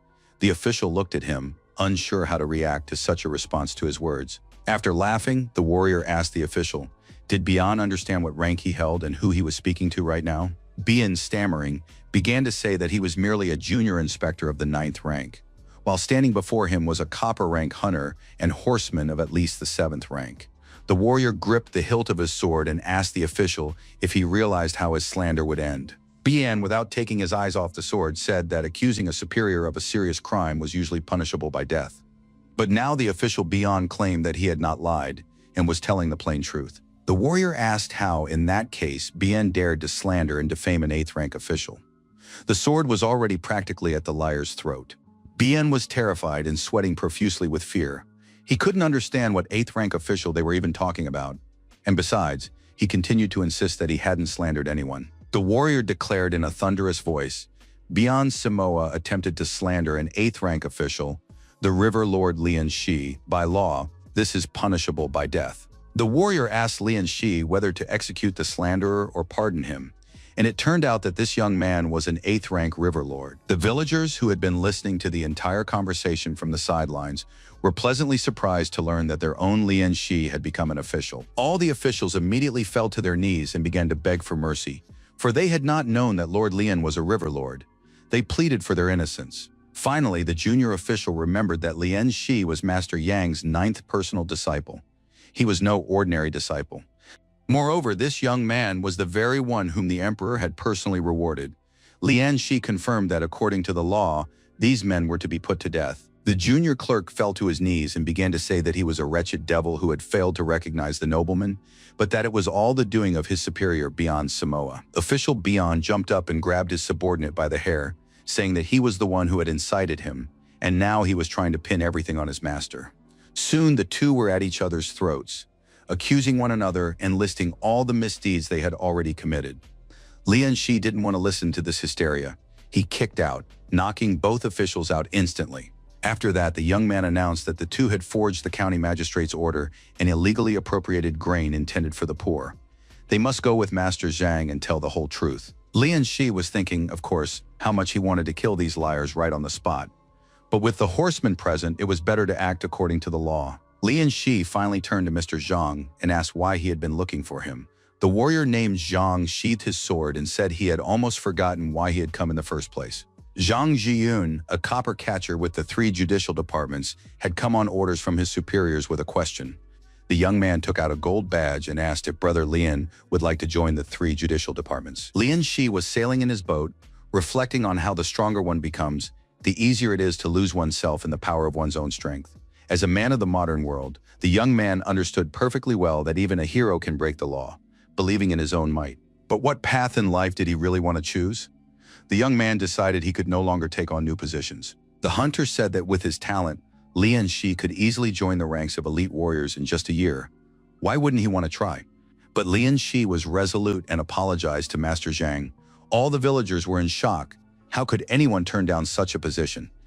Lian Shi thought that working in the new position would only give him more opportunities to choose techniques and treasures, but he already had enough techniques. He receives them from the river spirit and from his mentor Yang. And in the depths of the river, there is no shortage of rare materials and nature's gifts. Meanwhile, Lian Shi decided to check out the place Som Chongqi had told him about. The young man had already swum more than 4 li, but the deep water zone was still far away. The further he moved away from the shallows, the more dangerous it became. "You have to be very careful, attentive, and not rush," Chongqi finally said. "We're almost there." Lian Shi crouched behind a rock and peeked out. What he saw struck him with its size and power. Ordinary sturgeons rarely grew longer than 3 meters, but this one's length and aura were undoubtedly those of a demon spirit. Lian Shi checked his profile and discovered that the breath of dragon blood was present near him. The young man was very surprised. Could there really be a dragon at the bottom of the river? They wouldn't just mention dragon blood for no reason. The young man looked closely at the monster once more. After all, it couldn't be a real dragon. Most likely it was a great demon. In the distance, the silhouette of some unfamiliar fish swam past in the cave. When it came a little closer, Lian Shi realized it was time to get out of there, because a boss like that was beyond his capabilities right now. Lian Shi had already started swimming away when he saw the silhouette of a huge sturgeon behind him again, and how he wanted to fight it and kill it. The young man thought that perhaps he should ask his mentor for help. On the other hand, he had only recently become Master Yang's disciple, so he shouldn't simply disturb him. Lian Shi decided to return to Pingyan County, for today was the day his older brother was to break through the barrier. Lian Shi wanted to be there no matter what, and he needed to hurry. The enormous monster, which consisted of several creatures and had at least 2 heads, looked simply terrifying. Ko Huan was ready for battle, and a mighty power emanated from him. He stood ready behind a rock, waiting for the terrifying monster to approach him. The girl was worried that the monster had almost taken on a human form. It was close to the level of tiger spirits, and it was unclear whether Huan would be able to handle it. But Pan Xinhe was calm. One shouldn't underestimate the guy. His simple appearance is deceptive. In fact, his innate talent for martial arts was incredible. Behind his simplicity and kindness lay a beastly power. And this was no kitten, but a raging lion capable of defeating powerful monsters. Watching the young man fight, the girl surmised that he possessed the Qiang Qi technique. But the boy hadn't yet reached the wolf smoke level. The old man said that this wasn't true Qiang Qi, but rather a variation of it called raging blood. In the world, there are always those born as natural-born warriors. They often possess a special physique. Ko Wan is just such a genius, born with powerful bones and immense strength. He fought the two-headed monster with his bare hands, tearing the monster's jaws and body to pieces. At this point, it's safe to say that this warrior is invincible. Today marked a very important and solemn moment at the martial arts school. One of the students was about to break through the barrier. He sat in the center of the square, preparing himself for the process, while his friends and comrades watched the proceedings with interest. Lian Shi already understood a little. He knew that the small bottle must contain a blood-changing pill, an indispensable elixir for breaking through the blood barrier. Yang Dongxiang was very serious. He was overseeing every step to ensure everything went smoothly. And finally, the breakthrough of the blood barrier could be announced. The disciple meditated and focused for a while longer, and finally the teacher shouted that it was time to break through the blood barrier. Lian Shi felt a thick smell of blood spreading around him.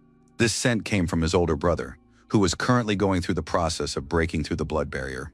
What was happening before the eyes of those present was a blood replacement. For an ordinary person with limbs, if they lose part of their blood, their life is in danger. And blood replacement requires 3 ebbs and 3 flows. For an ordinary person, this is very difficult after the very first ebb, which is why this level of development is considered the final one. Breaking through this barrier requires a strong character. Many are frightened when they find themselves on the brink of death and do not complete the ritual. In a battle between 2 warriors, the one with stronger chi energy will win. Once the blood barrier is crossed, chi energy will blossom like a pattern on a carpet and blaze with a bright flame. This is the case people usually refer to when they say, hard in training, easy in battle. And now the disciple has safely passed this test. He did an excellent job breaking through the blood barrier. His friends looked at their comrade with admiration and respect. They congratulated him on such a great achievement. The young man was overjoyed, for he had now become a chi master.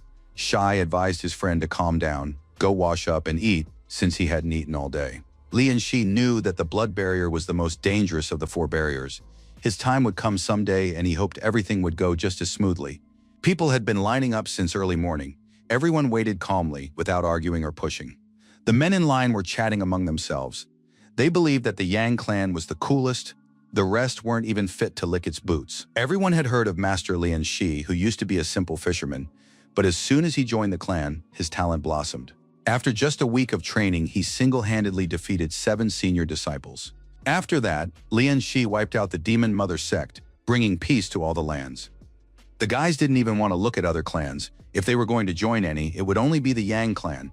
Everyone hoped to reach great heights by training in this clan. Eventually, the chatter among the boys in line even began to escalate into arguments and scuffles.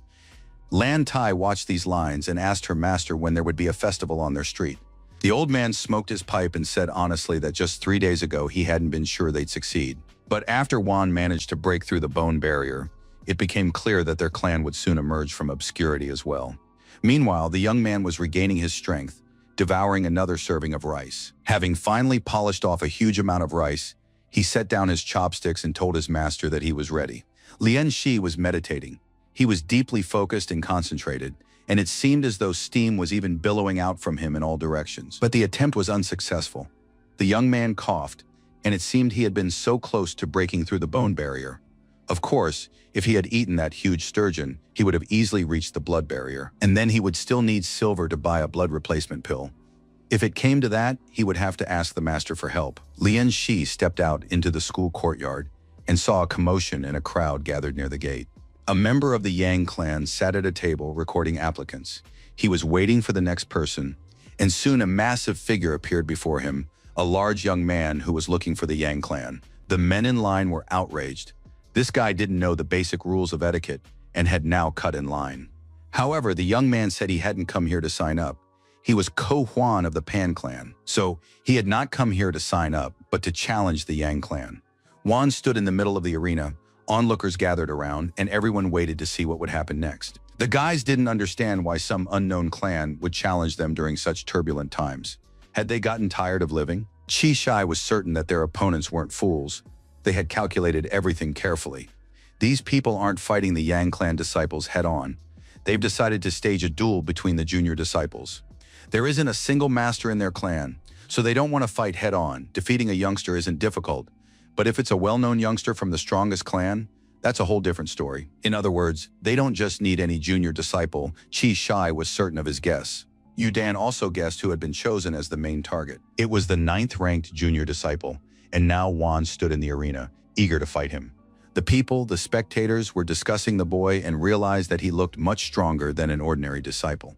It wouldn't be surprising if he could handle the newcomer. Of course, Master Yan had a 9th disciple known for his strength. It was hard to say if the boy would manage. Sure, he was quite skilled, but the bruiser gave off a sinister aura. The bruiser raised his hand and said his name was Wan. He was 16 years old. He had heard much about the greatness of the Yang clan and had decided to challenge a master of his own level. Akun stepped into the arena. He said he accepted the boy's challenge. Akun was known as Jade-Eyed Sanshou. His hand-to-hand combat skills were beyond praise. Moreover, he had been in the Yang clan for 3 years, though he could still be considered a disciple. At that moment, the match began in the arena. Akun immediately rushed into the attack.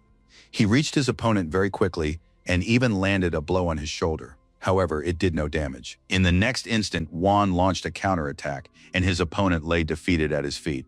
Wan stood over his opponent, who was lying at his feet, and waited for the next one. Leopard Li Hurong was the best among the ordinary disciples. A warrior of the second barrier, he volunteered to fight. Unfortunately, his fate turned out to be the same as that of the previous Yang clan disciple.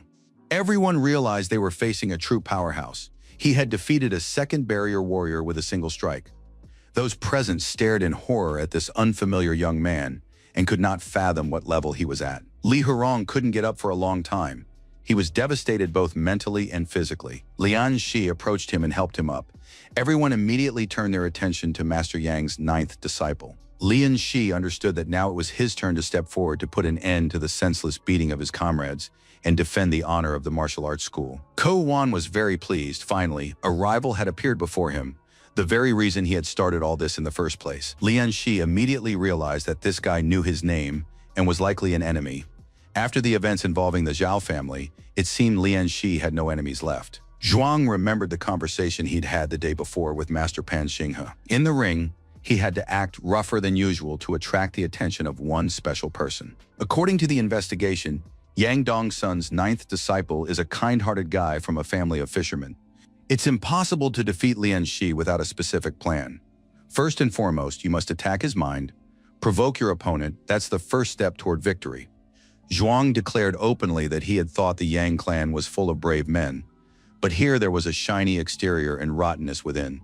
The young man intended to teach a lesson to the warriors who were simply wasting their time here. Lian Shi was already starting to boil over. Upon hearing these words, he hoped that his opponent's actions would confirm what he had said. Lian Shi was ready for a duel and invited his opponent to attack. Soon, a unique aura began to form around the young man from the Pan clan. Hu Qi realized that this stranger's teacher was a cunning fox. The young man had a naturally sturdy build, and his qi energy was literally oozing out. Lu Gong watched the fight and said that the opponents had miscalculated. They couldn't have anticipated all of his younger brother's capabilities. Zhuang launched an attack. He wanted to test whether Lian Shi was really as formidable as everyone claimed. Lian Shi easily dodged the attack, and the giant's massive fist flew right past his nose. The next kick was swift and unexpected.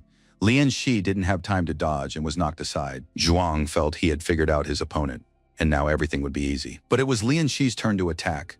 The young man struck swiftly and powerfully, driving his elbow into his opponent's stomach. A terrible pain pierced Wan's body. Blood spurted into his mouth, and he couldn't understand how this was possible. The young man didn't understand how he'd missed the direct attack, but he knew he had to counterattack right now. Lian Shi was handling the fight masterfully. He dodged blows, managed to step back and duck, as if staying one step ahead of his opponent. At the same time, Lian Shi executed another successful combination, and the young man found himself on the ground. Lian Shi approached his opponent and told him he'd gotten off easy. He should surrender now because he was no match for Lian Shi. Crouching on the ground, Wan finally spoke, giving credit where it was due. His opponent was indeed strong. But Wan hadn't shown everything he was capable of yet. The young man began to grow right before their eyes, filling with power. The senior students surmised that this young man possessed natural bone strength. Pan Xinhe, who had been watching the match, asked Yang Dongsun what he thought of his student. Master Yang replied that with such physical attributes, Wan's second level was equivalent to a fourth. Pan Xinhe added that Lian Shi could now pose a deadly threat, and that Master Yang would be wise to stop the fight and protect his younger student. Yang Dong-seon calmly closed his eyes and advised Mr. Pan to simply watch what was happening. He was certain that what he saw would surprise not only the ordinary spectators, but Master Pan himself. Ko Wan looked truly powerful and fearsome. His true strength lay in an incredible power that could not be suppressed. Now he was ready to prove himself to everyone, and Lian Shi would hardly be able to withstand his attack. It certainly wouldn't be easy for him. Zhuang was certain that the outcome of the match was a foregone conclusion. He simply couldn't lose. The spectators didn't understand what had happened. The arena erupted as if several bombs had exploded there. Pan Xinghe was certain that victory would go to his disciple. Everyone waited for the smoke and dust to clear so they could see the scene. Soon, a completely empty and shattered arena appeared before all the spectators. Zhuang remembered how he had approached his opponent and told him about his strong bones. He also remembered how his massive fist came down on Lian Shi. The latter held out his hand and said briefly, "I'm sorry." After that, Lian Shi added that his bones were stronger and tougher, and now he would prove it to his opponent. Wan knew that his birth had been difficult because of his large size. He had become stuck in his mother's womb, and the midwife had to cut him out. When the boy was 5, a boulder fell on his father while he was hunting. By the time the villagers found the man, half his face had already been mauled by wild beasts. Perhaps the people were right. Wan had indeed become a curse to his family. He felt guilty for his parents' deaths. He was constantly chased away and called names. When he was 12, a severe drought struck the village, and the village elder decided that the boy who had angered the heavens was to blame for everything. Like a slave, Wan was sold from family to family, forced to perform the hardest labor. The village elder claimed that this was his punishment. But the boy didn't understand what his sin was, what he had done wrong, or exactly what he was guilty of. No one provided answers to these questions.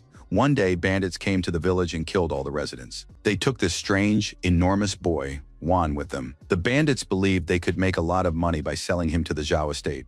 They planned to have a good time with the proceeds. The villains figured they could get no less than 5 taels of silver for such a strong man. Wan was certain that his life would be spent in utter darkness, as if he were chained up like a rabid dog. But soon Wan met Master Pan and the senior disciples. They rescued the unfortunate teenager and took him with them.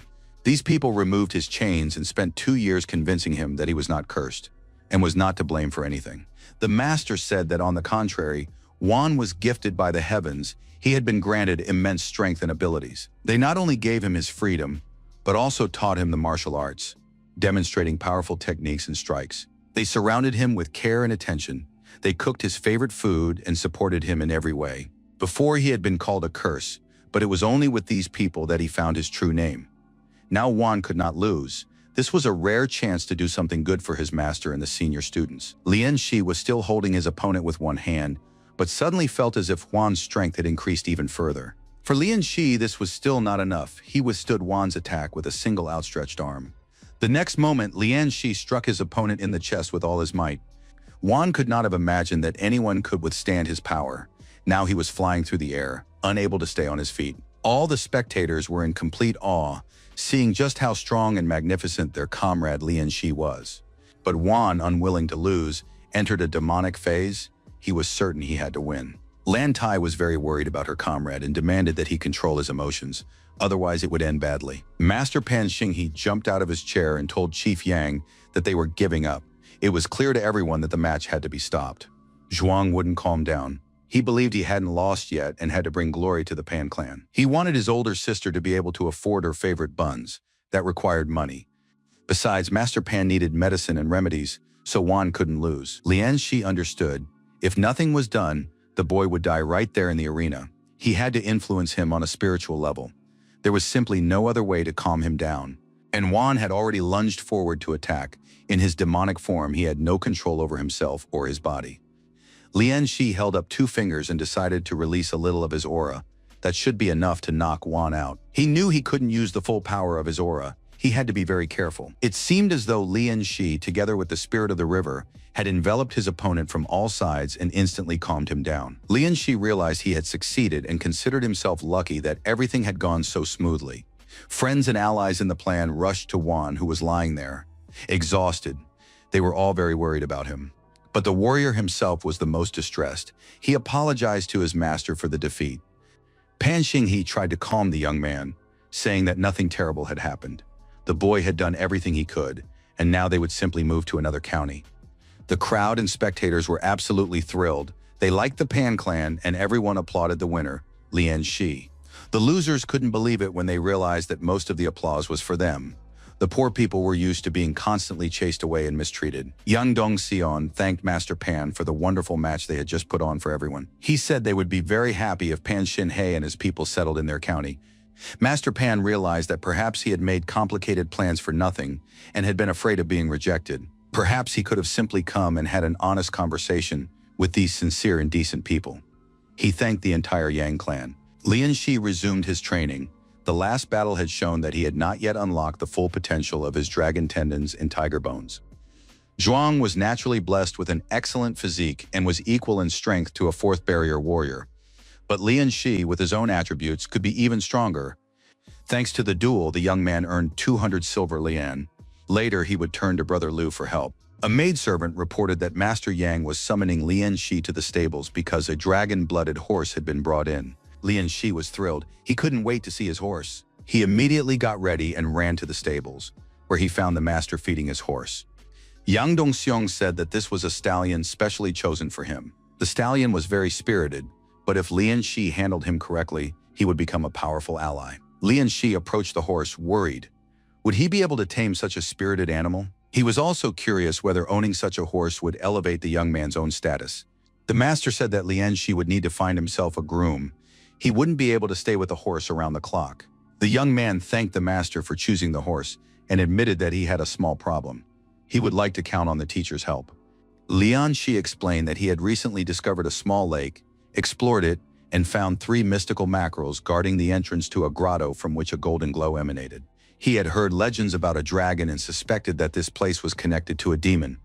Therefore, he asked the master to help him explore the grotto. Yang Dong-seon looked very interested. Dragons and everything related to them always sounded intriguing. The master immediately said they needed to go there. Lian Shi was surprised that the master didn't ask any further questions. Yang Dong-seon explained that everyone has their secrets, and Lian Shi was his personal disciple. It was time for him to stop being shy and beating around the bush, and to speak to the master sincerely and when necessary. The master called out to the surprised young man, saying that now they would catch that demon. The senior students looked with interest at the spot where, according to Lian Shi, the entrance to the grotto was guarded by 3 monsters. Yang Dong-seong noted that Lian Shi had done the right thing. He was close to the water element, which was both an advantage and a danger. The master instructed the 3 senior disciples to guard the exit. They were ready to carry out the order. Yang Dong-seong himself, looking as if he had grown younger, drew his sword and said he hadn't felt its power in a long time. Lian Shi watched the master with interest. It was rare to witness the full power of the Tiger Master. Yang Dong-seon, as if only just having taken up the sword, already radiated such power that everything around him shook from the aura. The river seemed to have been cut in 2, and only the splash of water indicated that the master was there. Soon something enormous emerged from the water. It seemed this creature possessed keen senses and incredible strength.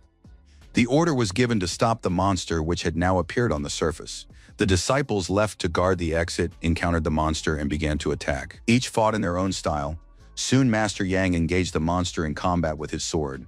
The disciples had barely had time to realize what had happened when Yang Dong-seon announced that it was all over and sheathed his sword. The legendary demon had been slain, and it seemed almost too easy. The master noted that the monster possessed no combat skills. It had merely been soaking up spiritual energy for a long time. It was necessary to extract its tendons from the body, as they could be of great use to the disciples. When they began to extract them, it turned out that the tendons were not white, as usual, but golden. This indicated that the tendons might belong to a dragon-type aura confirmed this. Legends of dragons inhabiting the waters of Zhanghai have existed for centuries. Therefore, sturgeons, which closely resemble dragons, have always been considered a good omen among fishermen. Yang Dong-seon admitted that he hadn't expected to find real dragon tendons in this monster. Everyone knew that dragon bones and tendons were highly prized even among the great masters. Because of the dragon's emanating aura, the locals were thrown into a frenzy. The coast was swarming with fish that had been drawn to the area. Lian Shi noticed that the system had even sent a notification about the dragon's aura. This was clearly something unique. Master Yang called his disciples. Now they could head to the grotto, where other treasures might be waiting. Lian Shi remembered the way well and quickly led his companions to the underwater grotto, previously guarded by a huge monster. The mackerels were gone. It seemed Master Yang's aura had scared them off, and now the disciples calmly entered the cave. Apparently, a great demon had lived in this place. There was enough oxygen here to breathe. Everyone knew that the lake's waters were full of strange places, but soon real treasures appeared before the disciples' eyes. They were dragon bones. It seemed the creature had fallen asleep and then shed its flesh. Master Yang said that if the bones were real, it would become clear where the dragon tendons came from. It was a very valuable material. The sturgeon, which had likely been killed recently, had grown to enormous proportions by drawing energy from those bones. It would have taken only a few more months for the sturgeon to become bold enough to venture into open waters. It's a good thing the guys found it sooner. Everyone thought Lian Shi was lucky, but he knew it was all thanks to some Chonki. Yang Dongxian noted that they wouldn't find anything interesting further on. The students were satisfied. Ahead of them lay the task of butchering their catch. Horses pulled the cart on which the single fish lay, but this was no ordinary sturgeon but a true monster. The townspeople had never seen such a beast before. The master and the lady divided the meat into 3 parts. One was sent to the estate's cellar for future storage. The second portion was prepared.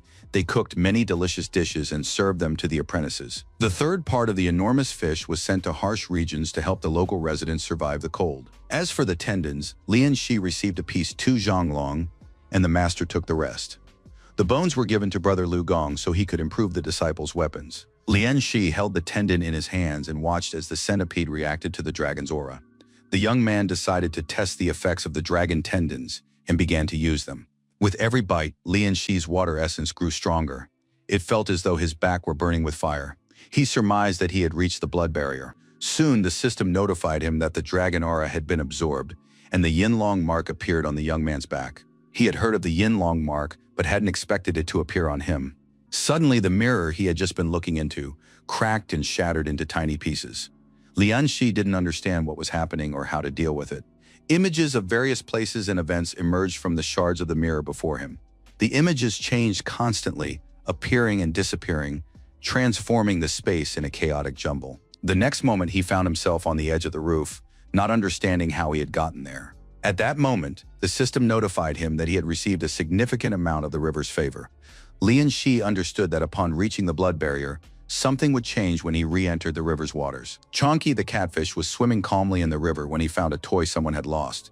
But suddenly the water swirled into a powerful whirlpool and swept the catfish away. When Chonky finally sank, he found himself at the bottom of a deep gorge and heard a voice calling out to him. The voice belonged to a huge toad that had once fought the bird. She wanted to know what trinket Chonky had brought this time. Chonky gave the monster the toy, and the toad let him choose any reward. The place was full of gold and jewels, but Chonky's gaze was drawn to a red, sparkling object. He told the host about the whirlpool leading to the toad and how he had traded the toad's feather for a toy. The feather belonged to a red phoenix. Lian Shi guessed that the toad was one of the demons he had once seen. The whirlpool leading to the toad was most likely created by its power. Lian Shi thought it was an amazingly profitable deal. Trading dolls for treasures, he could use that to his advantage. He decided not to rush, allowing Chongqi to maintain friendly relations with the toad while he himself planned to return to the city. The city pier was crowded. Merchants were making deals, fishermen were arriving, and shoppers were coming in. Everyone suddenly turned their attention to a huge ship. Dolphins were swimming nearby, indicating that it belonged to the River Lords Association. The ship looked stunning, large, sturdy, flying flags, and accompanied by a pod of dolphins. When the ship docked, all the other vessels looked like toy tubs. The sailor was furious, as his servants still hadn't figured out how to act quickly and correctly. The servants apologized, explaining that Master Hu's abilities were beyond the comprehension of mortals. Zhang Junxi realized that Hu had run off to go fishing again.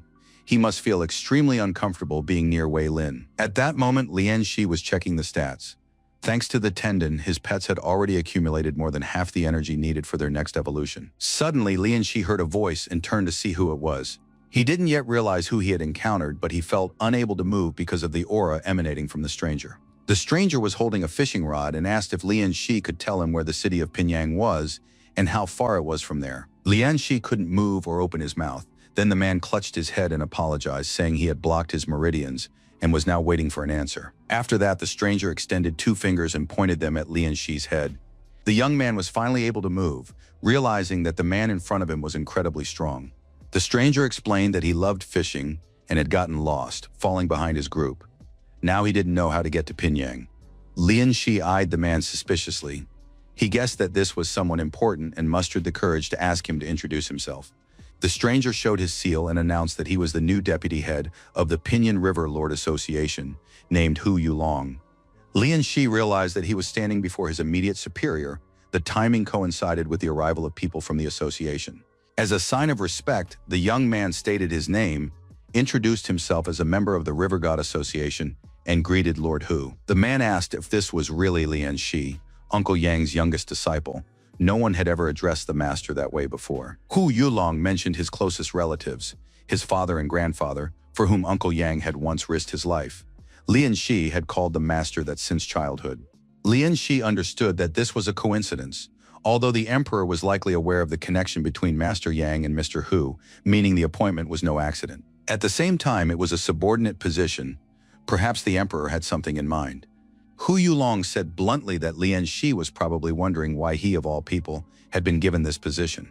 The young man explained that their official superior was Wei, who was no match for Hu Yulong's relatives, so they had to obey him. Lian Shi realized that the emperor was trying to maintain a balance, hoping to rule the world through it. But he still didn't understand why anyone would want to cause trouble for Master Yang Dong's son. Hu Yulong replied that the death of Master Yang's second son was directly linked to the Wei family. At that moment at the pier, the master and his disciples were waiting for Hu Yulong's arrival. He had not yet disembarked from the ship and had not appeared before the people. Yang Dongxian was not particularly pleased with this assignment. The emperor's methods surprised him. There was an official on the ship who had already noticed that Master Yang and his apprentice were waiting for them at the pier. Wei Ling was the head of the Pinyin River God Association. He declared that he would not meet with that backwater peasant. Zhan Ying was delighted to see her older brother approaching. Hu Yulong was indeed in the boat, and Lian Shi was steering it. The ship's captain and the young master's sister were glad that Yulong had returned. By all accounts, he had once again had no luck fishing. Zhan Ying found it hard to believe the explanation about unfamiliar waters, and became curious about who this young man was, who had brought her brother back. They were introduced to one another.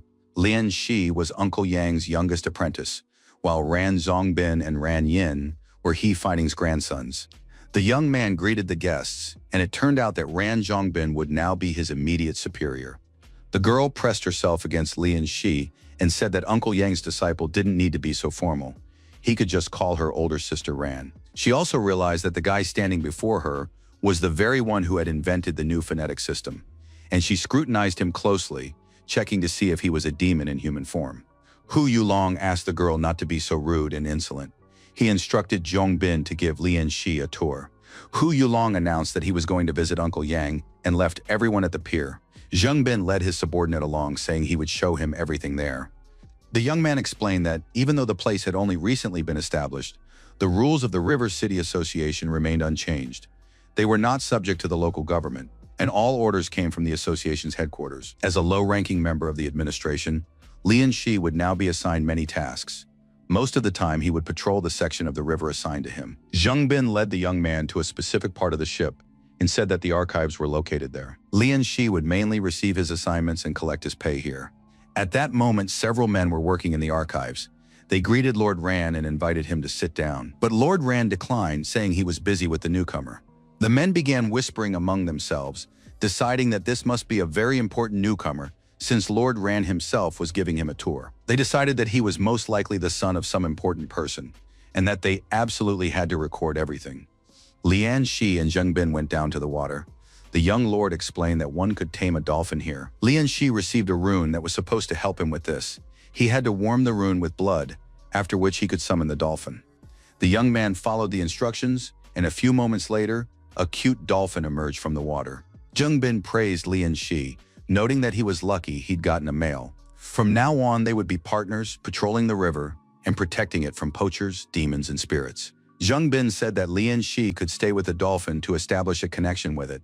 No one would interfere. Lian Shi bowed respectfully, thanking Brother Ran for the tour and for showing him the place. Zhongbin replied that there was no need for thanks since they were now partners, and helping each other was their duty. Left alone, Lian Shi reflected that while he had developed a warm relationship with Lord Hu and felt affection for Master Yan, this did not mean everyone else would treat him kindly. Therefore, he needed to be cautious. As the saying went, if you have enough strength, a wall will turn into a door, and talent will attract patrons. But if Lord Hu made a mistake, people wouldn't let it slide, especially Wei Ling. Lian Shi understood that he couldn't let his guard down. He had to seize every opportunity to grow stronger and gain true freedom. He was confident he could tame the dolphin, since he'd always had a knack for aquatic creatures.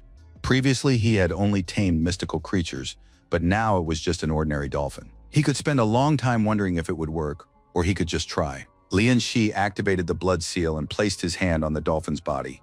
An imprint of a blood rune appeared on the animal's smooth, shiny skin. It was clear that the taming had been successful. Now the boy could gather the necessary amount of water essence to evolve the river dolphin into a river dolphin king. Soon, instead of a single dolphin, a whole pod appeared before the young man. They all looked at him as if they wanted to say something. It turned out that the tamed dolphin had brought his wife and child. Altogether, they now wanted to be tamed by Lian Shi. It was wonderful. Having even a single dolphin was already considered a huge advantage. And Lian Shi now had 3. Lian Shi said goodbye to his brother Ran, explaining that he still had business to attend to and would begin his duties tomorrow. The young man walked through the city streets, leading his horse by the reins. Nearby, a lively trade in food and goods was in full swing.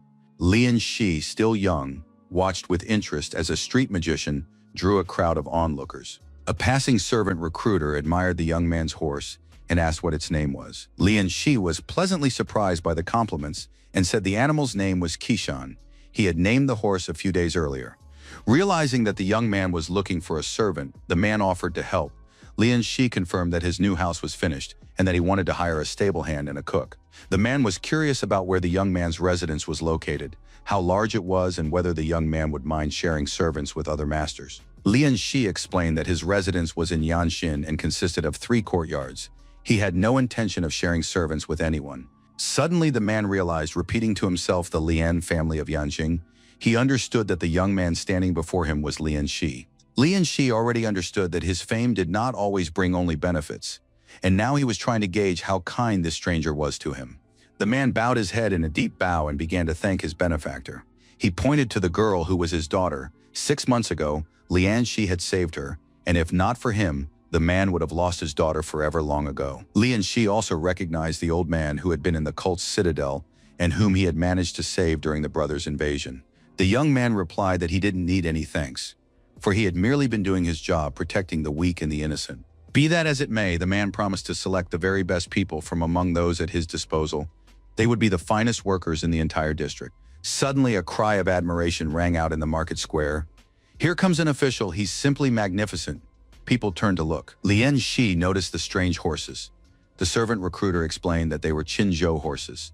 They were huge with broad backs, and therefore suitable only as pack horses. Lian Shi recalled that Mr. Hu had mentioned that the county magistrate was from Qinzhou. Hu Yulong had said that the city of Pinyang was expanding and might soon become a separate prefecture. That was why many important people, including the county magistrate, had been sent to Pinyang recently. Lian Shi wanted to find out exactly who would be serving as their county magistrate. It turned out to be Qian Zhongyi, a young prodigy. At the age of 21, he placed second in the imperial examination and is a master of the zither, Go, calligraphy, painting, poetry, and singing. As a child, he had taken a dragon python pill, so his martial arts skills were at a very high level. By the age of 34, he had reached the tiger level. Qian Zhongyi's primary technique was Han Shou Gong. Lian Shi wondered why such an exceptional person had been appointed to the role of a simple county magistrate. Pinyang had become a prize. When it became a prefecture, it would matter who became the prefect, and the transition was impossible without a county magistrate. Hu Yulong explained this to his young comrade, but advised him not to get too close to Qian Zhongyi.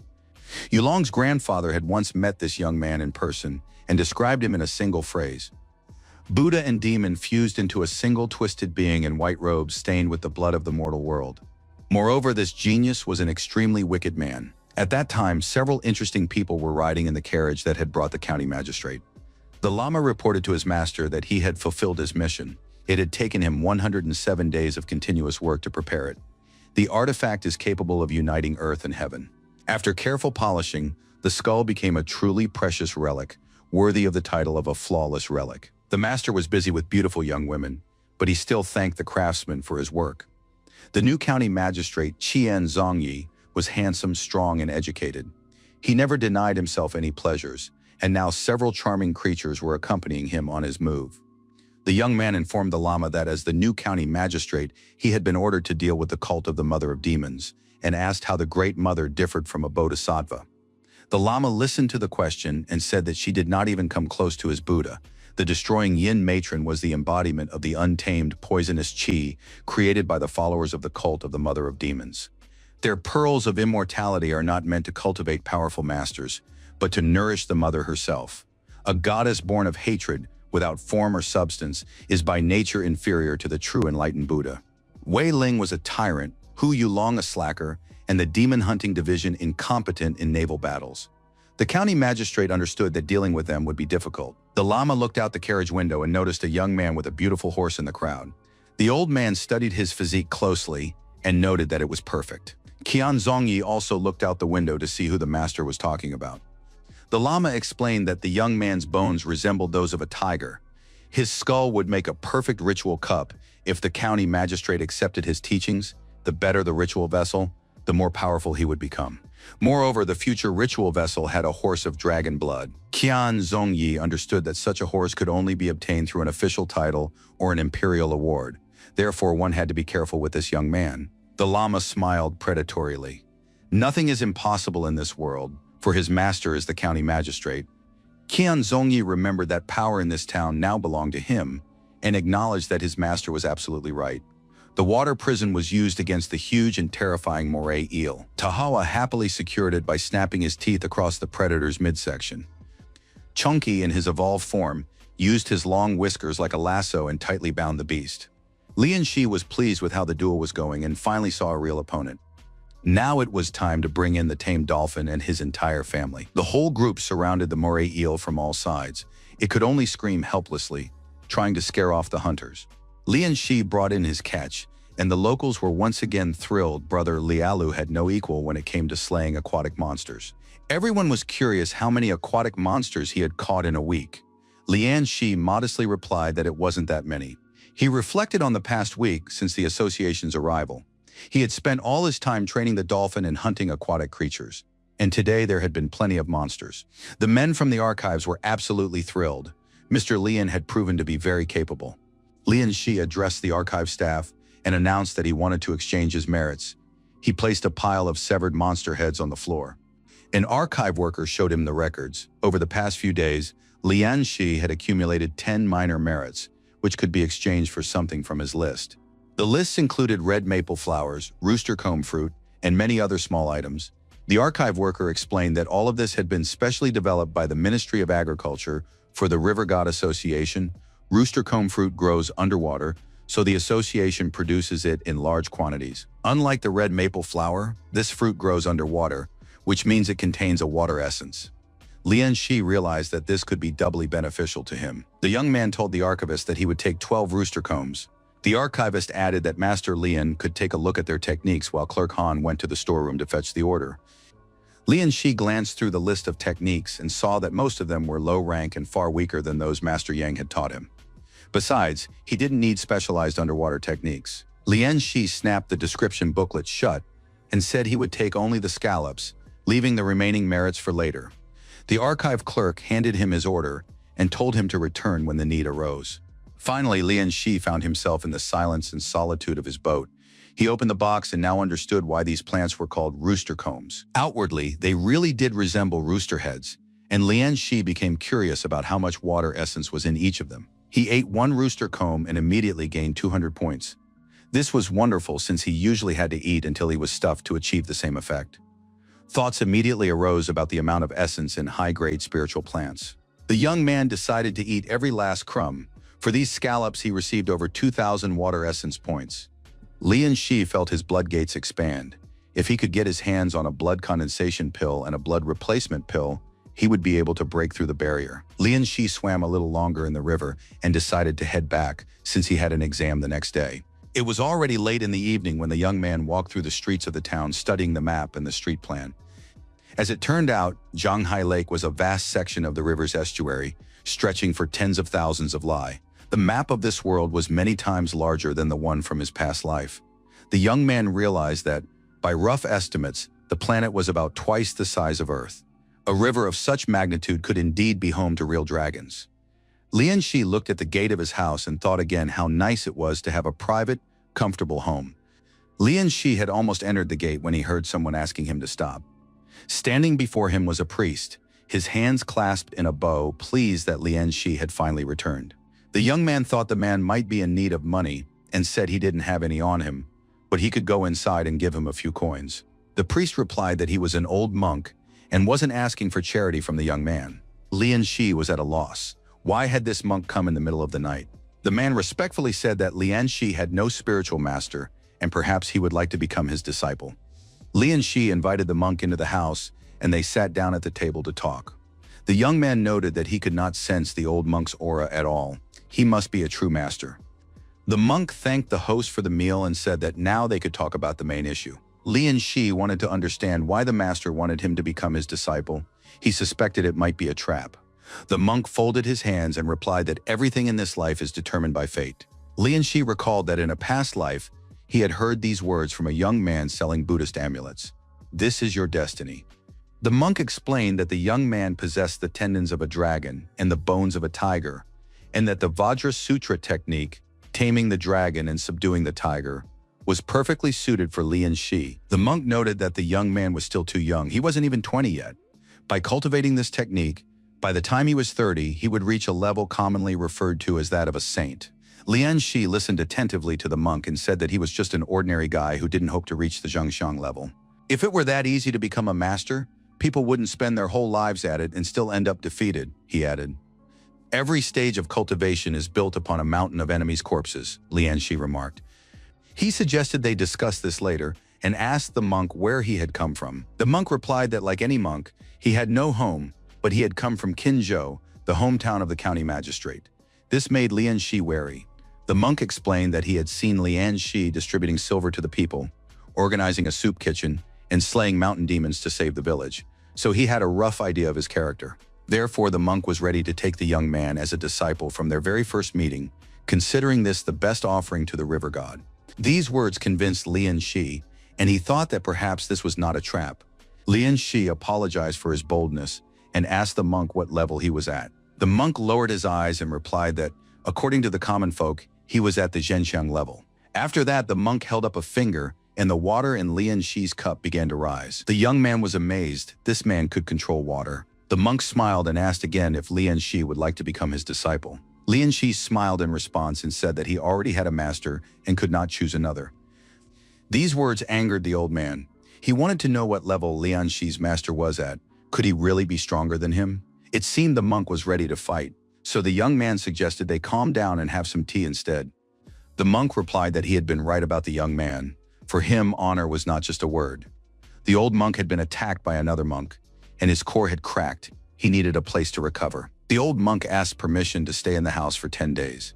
The young man took pity on him and said that he lived alone, so the monk could choose any room. Late that evening, Lian Shi was meditating, constantly thinking about the monk, unable to understand what a person of his caliber was doing in Pinyin. In any case, the monk was already in the house, so he was unlikely to be spying on the host.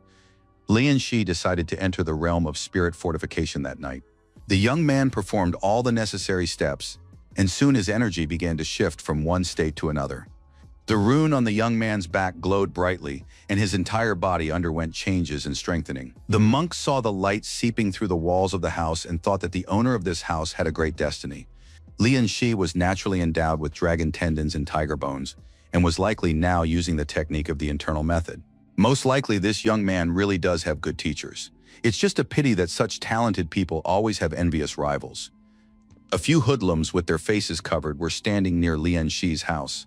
They told the master that the boy Lian was inside his house. The lama replied that they must bring the boy back alive, doing so quickly and decisively. The thugs ran into the courtyard but suddenly saw a monk standing before them. That man wasn't supposed to be there. He said he would kill anyone who dared to interfere with the master of this house, Lian Shi. If anyone moves, the old monk will send them straight to Buddha, he added. Morning came. Lian Shi felt wonderful. He was basking in the sun's rays, and Yinlong's mark had helped him reach the next level. The young man felt that his spiritual foundation had become purer, so now he would be able to master any techniques faster. Cultivation happened on its own and didn't require meditation. Roughly speaking, Lian Shi was now getting stronger by the second. He flung open the doors to his room and stepped out into the courtyard, feeling refreshed and powerful. He was greeted by the servants, Auntie Fan and Uncle Lu, whom the intermediary had sent to work there. The woman reported that she had set the table for the master and his guest in the courtyard, as he had requested. Lian Shi greeted everyone and wished them a good morning. After that, the young man sat down at the table and greeted the monk separately, wishing him good health and all the best. The monk replied that it seemed Lian Shi had worked very hard that night because he looked simply wonderful now. Lian Shi was hungry when suddenly a servant reported in surprise that Head Zhao from the academy had sent a message. The academy representative reminded him that he needed to arrive before noon for the exam. Lian Shi had become so engrossed in his cultivation that he had almost forgotten about it. The new county magistrate had arrived at the local academy to assess its standards. Qian Zongyi said that the academy lived up to its reputation as the best in Pingyang. At first, everything looked fine, but then the county magistrate noticed one problem. The academy was too small, though this wasn't critical. After that, he handed over a banknote for 1,000 liang, a donation for the academy's needs. The head of the academy and his assistants were surprised. A typical county magistrate wouldn't give that much money even in a year. The head of the academy began to thank the judge, saying that such a large donation was unnecessary, but the judge said the amount was insignificant. The head of the academy was somewhat embarrassed, for the gift turned out to be too impressive. The tour of the academy continued, and the new county judge mentioned that he had heard of a talented young man who had created a new phonetic system. The judge wanted to meet this young man in person, and Lian Shi immediately tensed up. He understood that the county magistrate wouldn't just be casually visiting an ordinary school. He had to be careful not to fall for any provocation. Lian Shi rose from his seat, bowed, and said he was flattered by the judge's attention, but noted that he was unworthy of such an honor. The county judge looked at the boy and said he wished to present him with a small reward, which Lian Shi must not refuse. It was a sum of 100 liang, a very substantial amount. The head of the academy suggested that he should thank the judge and accept the gift. Qian Zongyi addressed the students, stating that as the new county magistrate, he must care for the elderly, assist the mature, and guide the young. From now on, neither widows nor orphans, nor the poor would suffer or go without. The worthy would be rewarded and the unworthy punished. Rewards and punishments would be meted out according to merit. The students listened to the judge with their mouths agape. They realized that this man possessed fabulous wealth. The county judge told the teacher that Lian Shi would take first place in the exam today. The teacher thought that the exam was not yet over and the result was still unknown. Moreover, although the young man had devised a phonetic system, his other achievements were mediocre. Lian Shi felt as if his hand were acting independently of his mind. Words of admiration for great deeds and wisdom flowed from his brush. The judge looked at the young man, who possessed extraordinary talent in the martial arts. He had become the personal disciple of the head of the Yang clan just a few days after joining the clan. Lian Shi was talented in both the intellectual and physical spheres. His skull could have been made into a beautiful ritual bowl. The judge leaned toward the young man and took the sheet of paper on which he had been writing. Qian Zongyi looked closely at the written words, saying nothing. After that, the county judge told the teacher that he had business to attend to and that they would meet another time. The man left the school grounds. Qian Zongyi was furious. He had hoped that after using the boy's skull for a ritual bowl, no one would be such an idiot. The words written on the slip of paper stood before his eyes, and the magistrate was offended by their clumsiness and the emptiness of the author's soul. Without making any arrangements for a meeting, the judge spotted the lama and hoped the monk had a decent explanation for daring to act without permission. The entire group of thugs sent to Lian Shi's house had sustained injuries of varying severity. Many were in pain, and some had lost consciousness. The monks said that they had done their best for the sake of the county judge's path to immortality, and this sacrifice was simply necessary. Chang Zongyi didn't understand. If it was really that important, why did the mission fail? The monk replied that there was a master with this young man whom no one knew anything about, and his level was close to the Zhenjiang stage. The county magistrate fell deep in thought upon hearing of such a strong and powerful monk. Then Qian Zongyi summed it up. Acting without orders is one thing, but failure is quite another. Everyone knows the principles by which the county magistrate lives. The lama said he understood perfectly well. These people who had failed the test would become sacrifices on the county magistrate's path to immortality. The bandits remembered that they were sort of on the same side. One failure didn't mean anything yet. The monk killed them all and collected their blood in a sacrificial bowl, with which he appeared before his master. The worthy must be rewarded and the unworthy punished.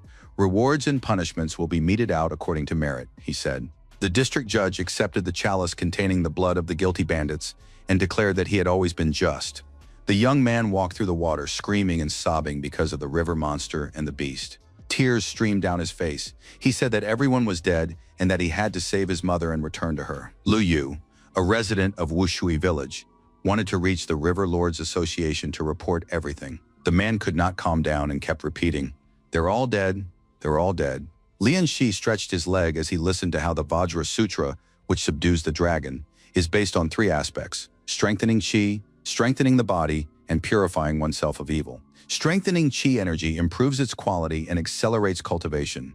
Perfecting the body makes a person stronger, and purification creates an aura that repels all evil. Cultivation is based on strengthening the core. Such a technique takes the core to a whole new level.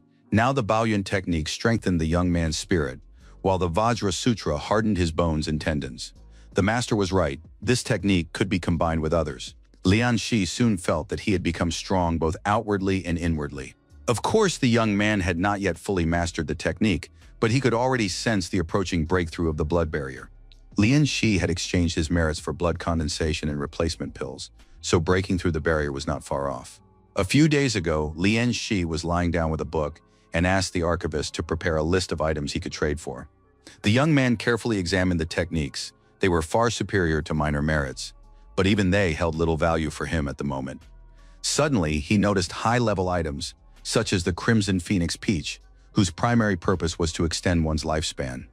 The young man's gaze lingered on the water lingji. This spiritual fruit ripens once every 30 years and enhances compatibility with water techniques. That was already interesting. Lian Shi decided to ask the archivist if there was a suitable mission for him to earn such a useful fruit. Early in the morning, he headed to the archives. He wanted to get down to business as soon as possible. The archivist was surprised to see that Lian Shi had come for work again. The young man's work ethic was impressive. Today, Lian Shi came bearing a treat. He gave the archivist a pinyon meat pie, which deeply touched the man. While the archivist was enjoying the bun, Lian Shi asked where he could earn major merits. The archivist replied that there was a mission that had just come in that morning, and he had specifically saved it for Lian Shi. It involved an investigation in Wushui City. A beautiful dancer sang of vows made to the mountains and seas of fatal beauty, the indestructibility of feelings, the fragility of beauty, and thousands of grievances and sorrows. The fat and vile county magistrate listened to her performance and admired the beauty. The man told Chief Lu that his concubine was a true gift from heaven. Lu Chang, the leader of the Veil Gang, said to the judge, "If you wish, the beauty will certainly visit you tonight." The county magistrate could not act in such a way, for it was wrong, but he still appreciated Chief Lu's gift. Lu Chang explained that the young Chun had just felt a strong connection with Judge Du and would regret it for the rest of her life if she could not serve him. Lu Chang isn't forcing anyone to do anything. He's merely helping the beauty whose heart is breaking with love for the judge. The sleazy, fat county magistrate was absolutely delighted. He said he hadn't made a mistake in choosing Chief Lu. After the men had come to an agreement, Lu Chang asked the county magistrate about a position as an inspector for his son. The magistrate immediately grew stern and reminded Lu Chang that they had agreed not to discuss business today. Lu Chang apologized several times for his confusion and offered to drink a cup as a sign of apology. Du Changwei announced that he was retiring to his chambers to prepare for a meeting with a beautiful dancer. The judge's advisor, bowing deeply, told Lu Chang not to worry and to rest assured. The judge always kept his son in mind. After that, the advisor left the room, and Lu Chang thanked him for his concern. When all the outsiders had left, the deputy gang leader, Lu Yi, said that this fatso, the county judge, was using his authority to control them. The men didn't know if there was anything in that judge's head besides food and lust. Lu Yi told his comrade that rumors had reached him. Someone was bringing people from the River Lords Association into their territory. It immediately became clear that these were traitors, and they had to decide what to do with them. Lu Chang, of course, considered this an inconvenience, but on the other hand, he didn't care about the association. They had dealt with far more complicated problems. This territory belonged to the Veil Gang, and its leaders would deal with anyone who dared to show up here. An old man stood at the pier near the market, begging the gentleman to give him a few more days. Without this fish, his family would starve to death. But instead of sympathy, the fisherman was struck and fell right in the middle of the street. Zheng Tianfu, also a member of the Veil Gang, asked how many more days the fisherman needed, since no one was giving him time or asking if he could gather everything required. The poor old man couldn't get up. His little grandson stood nearby, crying. The gangster confiscating the fish addressed the crowd. Everyone knows who protects you from the ferocious king of fish. Of course, it's not the authorities or the lords of the River Lord Association. It's the members of Vale's gang, and the fishermen must remember this every minute of their lives.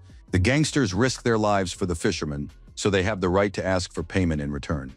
The old man tried to explain that the gang members had taken over the entire pier and were now demanding half a bream a day for fishing. Ordinary peasants simply don't have that kind of money, but the bandit said, if you don't have the money, you can sell the boy. They'll easily buy a child like that for 3 silver coins, and that'll be enough to rent a boat and pay off the debt, he added. The old man held his grandson close and spoke of how the king's fish tax took most of the catch, and the fishermen simply couldn't survive. The bandit was thinking of how to shut the loud old man up when he suddenly heard his boss's voice. Liu Chang had personally come to the pier and wanted to know what all the commotion was about. A gang member explained that the old man was refusing to pay up. Liu Chang, of course, considered this a real nightmare. The man leaned toward the old man and said he didn't mean to be rude, but he thought the old man was too old for such behavior. The old man began to cry and begged Liu Chang for mercy. He hadn't eaten in 3 days and truly had no money. Liu Chang didn't curse or shout. He laughed and said he could easily postpone the old man's payment. But what would happen to the other fishermen then? If Liu Chang treated one person this way, what about the other villagers? Was he supposed to postpone their payments as well? That would be fair, but who would then feed the members of the Vale gang and protect the villagers from monsters? Who would take responsibility for the safety of the locals? Perhaps Old Man Hu would take care of it? The poor old man could barely stand, trembling and shaking with terror, not knowing how to answer the gang leader. Liu Chang said that the Fish King's tax had been personally established by the county magistrate. Everyone must donate a portion of their catch to remain safe. And now Uncle Hu is putting the whole town at risk for the sake of his family's comfort. That's very selfish, he added. Old Man Hu tried to say something in defense, but suddenly a huge rock struck him in the head, and blood spattered all around. One of the women had thrown the rock. I have a family at home too, old man. This argument is only bringing death upon us. The rest of the villagers agreed with the woman, and more stones flew toward the unfortunate old man. People shouted that the old man must die, and that they didn't want to risk their lives just because he had no money or food. Not only stones were thrown, but also sticks and fists. The old man tried to shield his head and hide his sobbing grandson beneath him. The gang members left the pier, leaving the locals to deal with the old man. The man wanted to know if they beat him to death, what would happen to the debt. Liu Chang ordered that the grandson be sold. Whatever was left after the debt was paid was to be distributed among his gang brothers. He warned that the River Lords Association had recently made its presence known, and the boy must go to the cave to watch over the treasures. The gang leader assured him there was no need to worry about the River Lords Association. Everything had already been arranged. Lian Shi sailed in a large, beautiful boat, though he was embarrassed by the uniform. The young man was delighted by the privileges the association provided. Lian Shi had been given a boat and an escort to carry out the mission. He sat down at the table to enjoy the food prepared by Auntie Fan, whose culinary skills were highly regarded. Lian Shi offered the young man traveling with him a taste of the food, but the young man replied that he wasn't hungry. Lian Shi realized the young man was simply shy or afraid and told him once more to relax. There was plenty of food and they could eat well together. The young man dug into the food and told the gentleman that he hadn't eaten anything so delicious in a long time. In fact, he hadn't eaten anything at all in a long time. Suddenly, tears welled up in his eyes. He said he wished his mother could eat something like this too. Lian Shi watched the boy and thought about what terrible times had come. The demon mother's clan had unleashed a multitude of monsters, ruining the lives of ordinary people. He wanted to know exactly what had happened in the boy's homeland. The young man looked very frightened and said one word: Fish King, a huge creature. Lian Shi thought that the Fish King was probably some kind of spiritual monster. At that moment, something strange began to happen. The boy became frightened, and Lian Shi himself ran out of the hole to see what had happened. It seemed as if a storm had broken out on the river. The sky and water turned dark, and high waves lashed against the boat's side. Soon the Fish King emerged from the water, and according to the young man, devoured all the village boys. Lian Shi stood there with his mouth agape, staring at the monster, unable to believe his eyes. The young man was terrified and screamed that the Fish King had come to take their lives because this was his territory. Lian Shi smirked. Upon hearing the word territory, he thrust his spear forward and declared that here he was the one who decided whose territory was whose. Lian Shi stared intently at the monster. He hadn't fought anything like this in a long time, and realized he'd missed the thrill. He activated the seal, and the river's waters pressed tightly against the boat's sides, forming a single space. The young man was terrified, but Lian Shi told him not to worry. He just needed to wait. He'd be back soon. After that, Lian Shi pushed off from the boat and leaped high into the air, spear in hand. Plunging into the water, the young man saw the monsters, wingless beasts, and it was strange. They were usually friendly toward humans, so why were they attacking now? Lian Shi tried to communicate with the monsters somehow, but they didn't respond, as if programmed to perform certain actions. Soon Lian Shi sensed the energy emanating from these fish and realized things were bad. At first he didn't want to kill them, but now he realized there was no other choice. The young man summoned his assistants, preparing to destroy the monsters and uncover the truth. The frightened boy stood near the side of the boat, staring intently at the water, unable to imagine whether Master Lian was still alive. The young man had seen Lian Shi create a massive vortex and now had a rough idea of the power wielded by the River Lords Association. As the young man stared at the water, a huge monster appeared behind him on the boat. It looked as if it was about to devour the boy whole. The young man turned around, but it turned out to be a severed head. Lian Shi was alive and well. He looked at the young man and said there was nothing left to fear. The monster had been defeated, and now they could continue on their way in peace. Lian Shi explained that it wasn't a fish king, but a porpoise that hadn't even reached the level of a spiritual monster, but there was something wrong with it. Finally, they swam ashore, and the young man announced that the city of Wushui lay ahead. The residents would be delighted to learn that Lian Shi had slain the Fish King. The young man was happy. He waved his arms, telling everyone he had returned with good news. The people looked at Liu Yu with caution. He had gone fishing with the Zhou family's son, but returned alone. Could something have happened? The young man rushed toward the people as soon as the boat docked and said he had brought good news. The Fish King was dead. Now the fishermen could fish freely, without fear. The people were skeptical and didn't believe that the Fish King was dead. The young man confirmed, "It's true. Here is his head. The Fish King was killed by a gentleman from the River Lords Association." The fishermen didn't know how to move forward. If they were safe, what would happen to the taxes? At that moment, Liu Chang appeared at the pier, greeted the master from the River Lord Association, and thanked him on behalf of all the townspeople. Lian Shi immediately sensed the man's aura.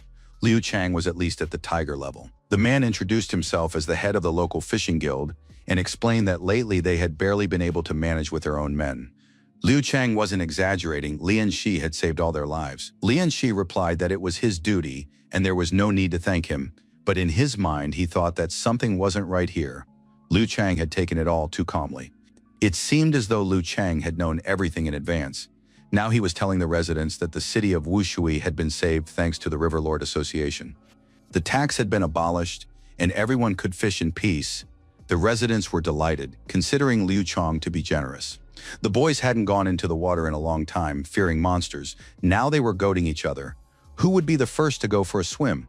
The bravest one plunged into the water and waved to the others, showing that the river was safe.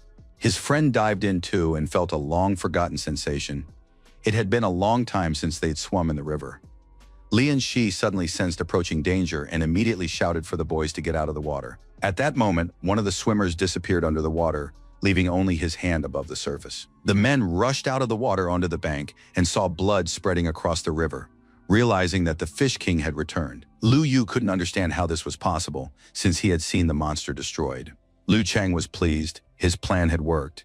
He shouted to the people that the Fish King was still alive and that they needed to flee immediately. The people on the shore were in shock. Those who had managed to get out were terrified. How could this have happened if the Fish King was dead? Liu Yu was upset and told the people that it was safe there, but now he realized he had let them down, and there were new casualties. At that moment, an old woman appeared at the pier, having heard that Liu Yu had returned. She wanted to know where her sons were, with whom he had gone fishing. Liu Yu began to cry and told the woman that the Zhou brothers had been devoured by the Fish King, and that it had happened right before his eyes. Upon hearing the news, the old woman fainted and collapsed unconscious in the middle of the street. The mother of the dead boys began to scream. If her sons were dead, why was Liu Yu still alive? The woman pounced on the boy in a rage, began beating and choking him, accusing him of all manner of sins and betrayal. Liu Yu cried and explained that the brothers had sacrificed themselves so that he could survive, and he reported what had happened to the county authorities because he hadn't killed his friends. But the woman was completely beside herself. She beat the young man and accused him of killing her sons for profit and the catch. At that moment, another woman screamed that Liu Yu had deceived her, since her husband had just died because of the young man who claimed the kingfish was dead. People from all sides accused the unfortunate young man, It was all his fault. He brought bad luck and he had to be killed. At that moment, Mr. Lian Shi, a representative of the River Lord Association, emerged from the water. Everyone stopped fighting and looked at Lian Shi.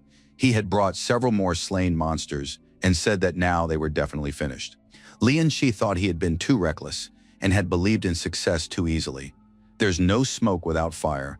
It's all about this tax. These monsters, which had been terrorizing the locals, had been bred specifically for this purpose, and a certain criminal was behind it, most likely the gang leader Liu Chang. At that moment, Liu Chang was on the verge of tears. How magnificent the representative of the River Lords Association was, and if he could, he would definitely help. Of course, one cannot blame the representatives of the county seat. Liu Yu likely had his own reasons for betraying his friends. Lian Shi remained silent, watching intently as Liu Chang put on a show, accusing the innocent young man. After that, the gang leader invited Lian Shi to rest at his house, but the locals objected. When the monsters were killing their fellow villagers, the association had offered no help. Now the representative of the authorities had arrived too late, and more people had died. The residents were afraid to let Lian Shi in, thinking that he was the one who had summoned these creatures. Liu Yu realized that the people wouldn't pay him any attention now, so he jumped up, explaining to his fellow villagers that Lian Shi had avenged the dead and destroyed the monsters. He hadn't summoned them. Meanwhile, a thought crept into the people's minds. Perhaps Liu Yu and Lian Shi had made a deal and planned all of this together on purpose. Liu Chang once again behaved very tactfully.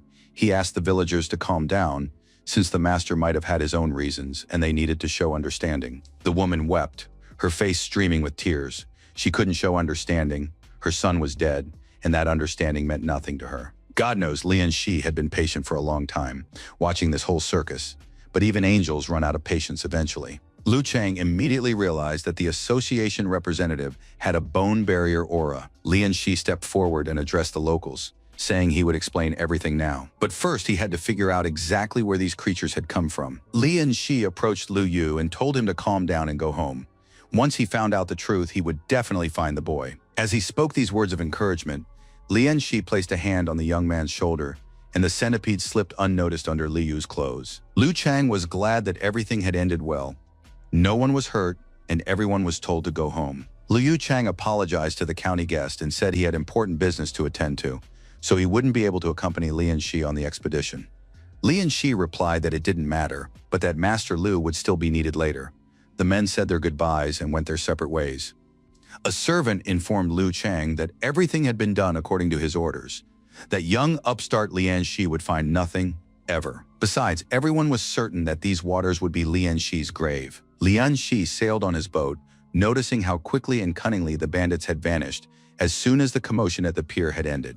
The young man was certain that the local villains had underestimated him. The boat sailed on, and the young man, standing on the deck, scanned the water and everything around him. Soon he realized he had found what he was looking for.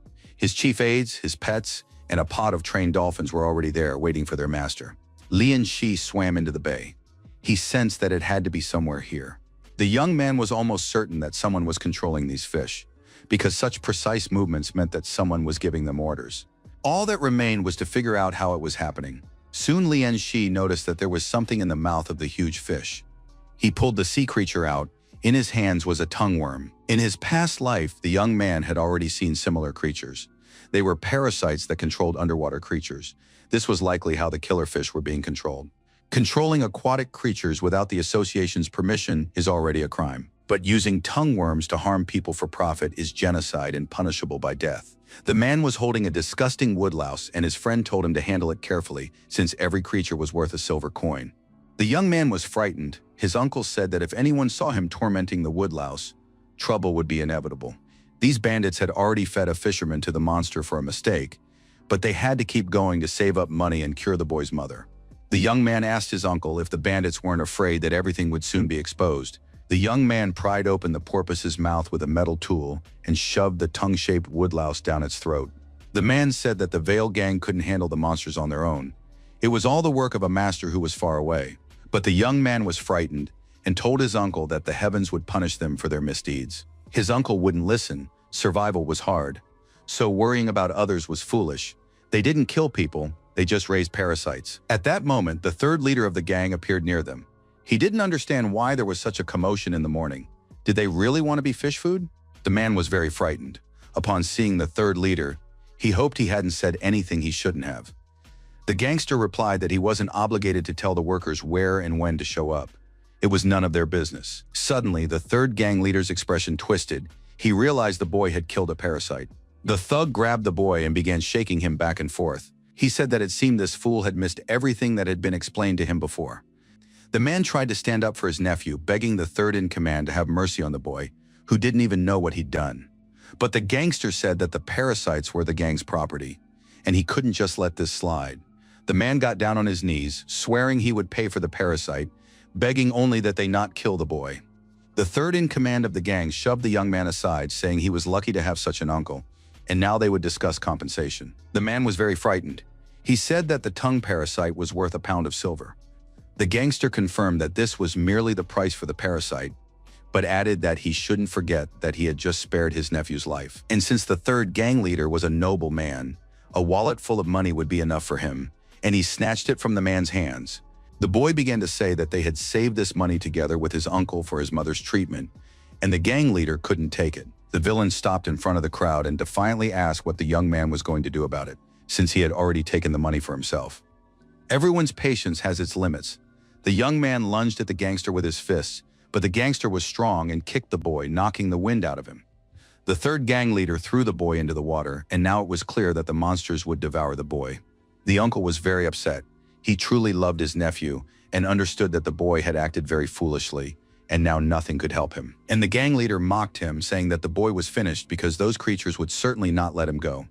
The boy really wasn't visible above the water. Only air bubbles were spreading across the surface. Suddenly, along with the bubbles, a boat burst out onto the surface of the cave's enclosed grotto. Lian Shi was standing on it, and next to him was the boy, coughing up water.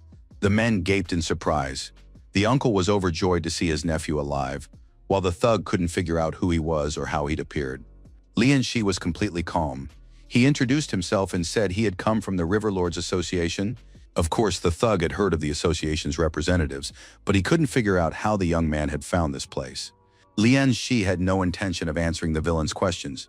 He said the thug was suspected of illegally breeding underwater creatures, and given what had happened in Wushui City, the villain must come with him. Of course, all this seemed too ridiculous to the third in command of the gang, who began to laugh.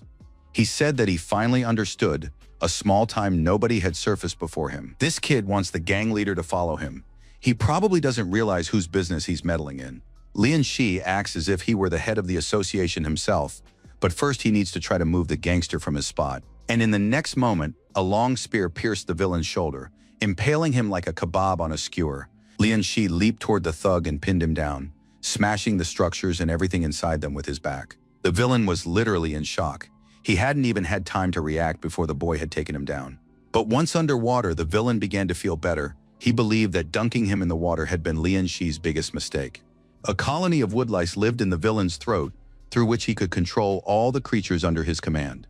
But as time passed, it became increasingly difficult for him to breathe and survive, and the monsters never appeared. The villain couldn't understand how this was possible, and asked the young man who was gripping his throat tightly about it. Lian Shi was pleased with the fight. He looked at the thug, who couldn't figure out where all his propoi had gone.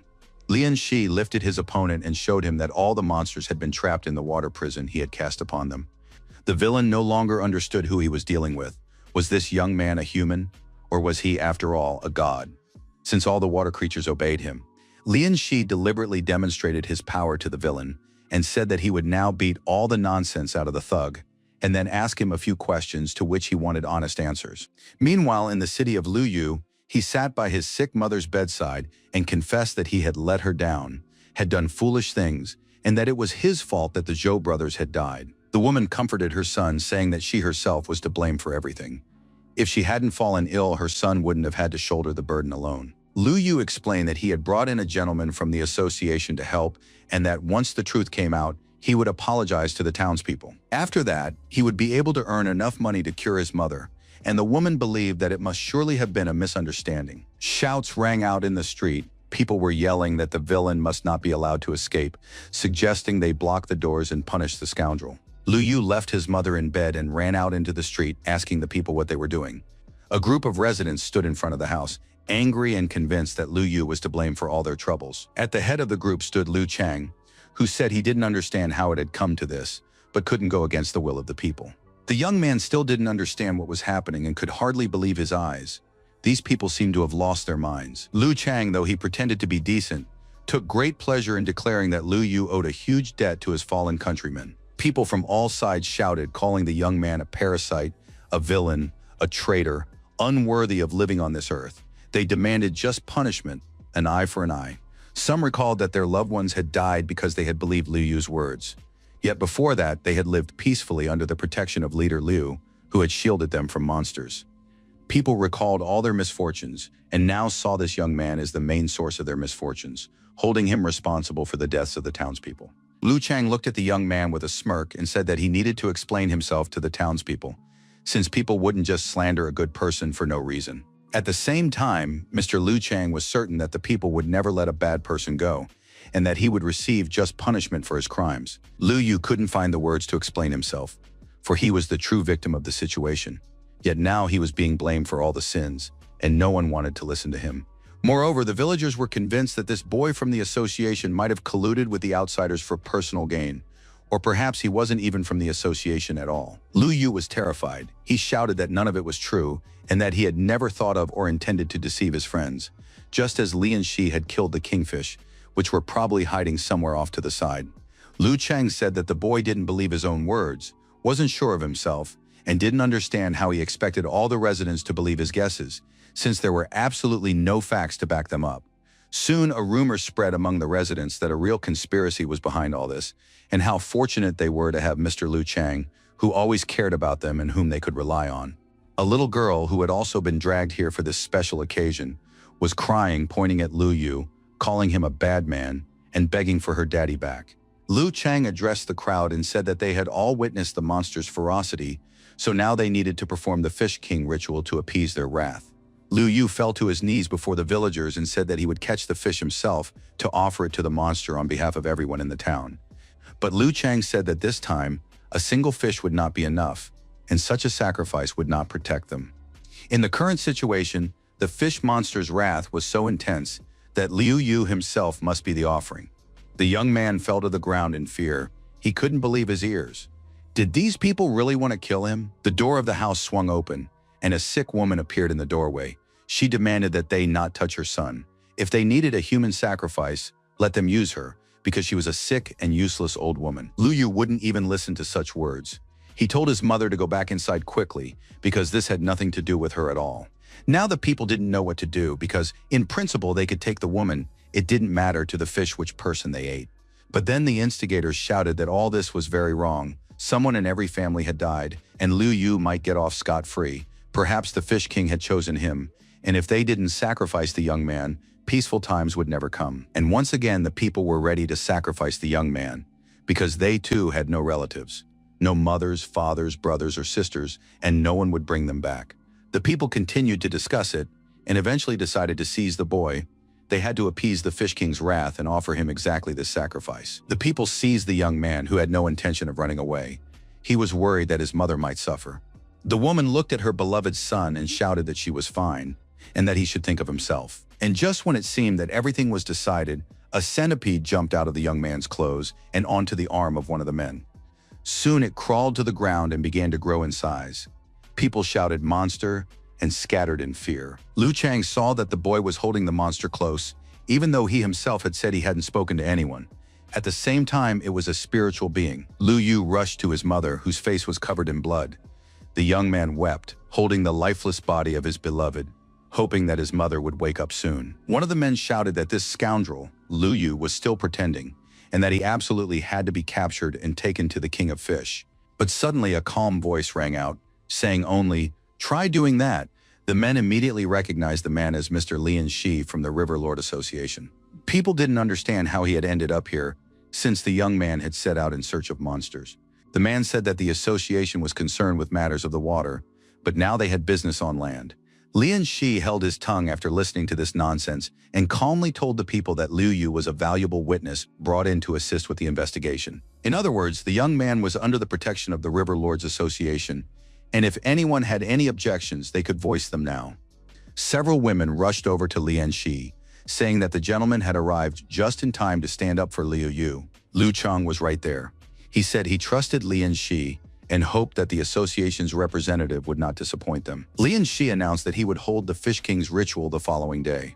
The young man said he had prepared fine wine and refreshments and would be waiting for everyone on the viewing boat. And now these despicable little people, who had been spreading nothing but hatred around them, had to leave, because Lian Shi was barely holding back from killing them. Liu Chang led everyone away, wishing the master a good night, and they agreed to meet the next day for the grand ceremony. Liu Yu continued to sob. He said he hadn't hurt anyone. He needed money to treat his mother, which is why he went fishing despite the danger. Lian Shi began to calm the young man down. He apologized for being late, but said he had already figured everything out. However, they couldn't act impulsively because all the townspeople might suffer and the truth would be buried forever. Lian Shi added that he swore he would clear Liu Yu's name, but everything had to be done calmly and wisely. According to information provided by the gang's third-in-command, Liu Chang was a Skakun-level warrior, and his chief deputy, Liu Yi, had already broken through the blood barrier. Lian Shi realized that he didn't have enough strength to handle such opponents, so he took out the preparations he had readied in advance. The young man decided that the time had come to break through the blood barrier. He sank to the bottom of the river and initiated the process. Gradually, his mind cleared. Lian Shi felt power filling him. When the time came, he swallowed the pill. The danger of the blood gate consisted of 3 ebbs and 3 flows. Each blood replacement was like walking along the edge of a hellish abyss. All the blood left the body and lingered at the previous 3 gates, and from there on, the individual's willpower had to take over. Lian Shi had to expel all his blood and then draw it back in. This process was repeated 3 times. In the end, Lian Shi was very pleased. He had succeeded, and now the young man had become a warrior of the 4th gate level. The young man felt perfectly fine, petting his pets and getting ready for the next day. It was time to get started and settle the score with the villain, Liu Chang. The next morning arrived. The weather was excellent. Liu Yu was drinking tea with his gangmate Liu Chang. They were discussing what would happen when the boy from the association arrived. Liu Chang said there was no need to worry. The boy wouldn't go anywhere. He'd have to listen to them. Liu Yi agreed with his brother because the officials would never let it go until they got a kickback. It was strange, of course, that there had been no word from their third brother for 2 days now. Maybe that scoundrel had run off with all the money. Liu Chang didn't think so. He knew his third brother wasn't a fool. He was rough, but he knew what was what. Just then, a servant entered and announced that a member of the River Lords Association had arrived. Liu Chang told his brother that they needed to go and give the guest a warm welcome. Lian Shi was on his boat, holding a spear in his hands and waiting for representatives of the Veil Gang to come out to meet him. Liu Chang suggested they talk inside, since it was windy and uncomfortable outside. Everyone sat down at the table, and the hosts wanted to know what Mr. Lian thought of their food, since it was no worse here than in the best restaurants in Pingyang. Lian Shi finally spoke up. He said he didn't recall introducing himself or giving his name, but it seemed that Chief Liu Chang had conducted his own investigation and figured out who he was dealing with. Liu Chang said that Mr. Lian's fame had spread throughout the country, and of course he couldn't possibly not know the name of the youngest member of the River Lord Association who had vanquished the mountain demons. Lian Shi said that the host was flattering him, because Lian Shi was nowhere near Liu Chang's equal. In these parts, the title of a government official meant nothing compared to the name Liu Chang. Liu Chang took the bait and said that if Mr. Lian ever ran into trouble in their region, he shouldn't hesitate to mention his name. Lian Shi continued, saying that he simply couldn't understand why a man as great as Chief Liu would intimidate poor peasants, since that was actually very despicable. Liu Yi slammed his fist on the table and said that enough was enough with talking about people while using them as an excuse. It would be better to just say how much Mr. Lian wanted to settle the matter. But his older brother told him to shut up and continued, explaining to Mr. Lian that there was no such thing as meanness in this world. Each of them was simply trying to survive. No matter how hard Liu Chang tried to become noble and wealthy, he was born into a humble family. He had no other choice, and besides, all the deals he made were done with the consent of the higher-ups. Lian Shi said he wanted to intervene in these matters because the River Lords Association deals with water affairs. Such are the rules. Liu Chang said that they seemed to understand each other and handed over the envelope. Inside the envelope were 3,000 lian. That amount should be enough to reach the Skakun rank. Lian Shi said, "Don't they know who my master is? By the way, he's the head of the Yang clan. This is too little for a man like that." Liu Chang smiled knowingly and said that if Lian Shi left quietly now, they would pay him another 2,000 lian within a month. Lian Shi said again that it wasn't enough. Liu Yi could barely stand on his feet from rage. and his older brother asked directly how much Lian Shi wanted. Lian Shi twirled a delicate porcelain teacup before his eyes, pondering how much money he actually wanted. To the complete surprise of everyone present, instead of answering, Lian Shi attacked Liu Chang. Lian Shi was strong, and this of course took the thugs by surprise. Finally, the young man stated the price he wanted for his silence. He wanted his brother's heads, and the servant could barely keep up with his master. Of course, they did this to please the young man's father, but escaping from the academy was most likely not a very good idea. The young man's name was Liu Wenyang, and he was Liu Chang's son. He believed that one could always study, but a father's birthday only comes once a year. The young man had planned a surprise, and now he was almost at his father's ship, anticipating how happy Liu Chang would be to see his son. And just as the young man was at the pier, a massive explosion rocked the ship. No one knew what was happening or what problems had arisen on board. Liu Chang was unpleasantly surprised when he realized he was facing a very talented young man who had broken through the fourth barrier in just one night. But he knew that wasn't enough to defeat Liu Chang, and the gang leader, drawing his sword, engaged Lian Shi in combat. Lian Shi knew that a fourth barrier warrior was capable of shattering steel, crushing stones with his bare hands, leaping like a lion, and stealing a soul with a single glance. In hand-to-hand combat, he had no equal. And now, when the young man placed his hand on the blade and shattered the sword, Liu Chang was horrified, unable to believe his eyes. Lian Shi told his opponent that he realized, for now, he truly was no match for Liu Chang in strength. However, before his eyes stood the face of the unfortunate Liu Yu, who had nearly fallen victim to mob justice. The Liu brothers watched their opponent with interest, eager to see what this talented young man would do in such a situation. Lian Shi held his spear in his hands and said that now he would take an eye for an eye. The young man activated a stream of water. He controlled the water current, declaring that his revenge would be an eye for an eye, and held his water essence in his hands. The bandits were frightened. They didn't know exactly what to expect from their opponent. They had never encountered anything like this before. People at the pier took notice. Something was happening to the river. It seemed as though a storm had suddenly broken out on it, and huge waves were rising. Lian Shi used his water control, and the river's water literally rose, engulfing the ship from all sides. The Liu brothers couldn't understand how the guy could do such a thing, and immediately they wondered, who was he anyway?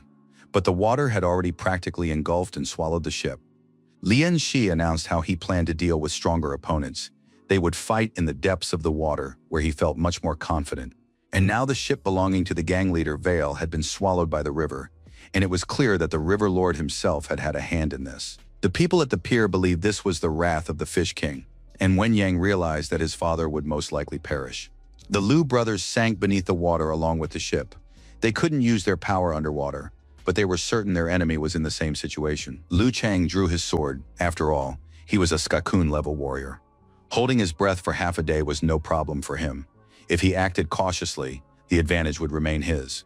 Liu Chang felt solid and elusive, ready to fight even underwater. Grabbing his sword, Liu Chang seemed to have sliced Lian Shi in two, but the young man had a different opinion. Mocking his opponent, Lian Shi said that Skakun couldn't even hope to hit him in the water. Liu Chang couldn't believe his eyes and didn't understand how he could have missed so badly, since his opponent was right in front of him and nothing was in the way. Unexpectedly for the villains, a monster, the crocodile Tahua, joined the underwater duel. It opened its toothy maw and lunged at the men.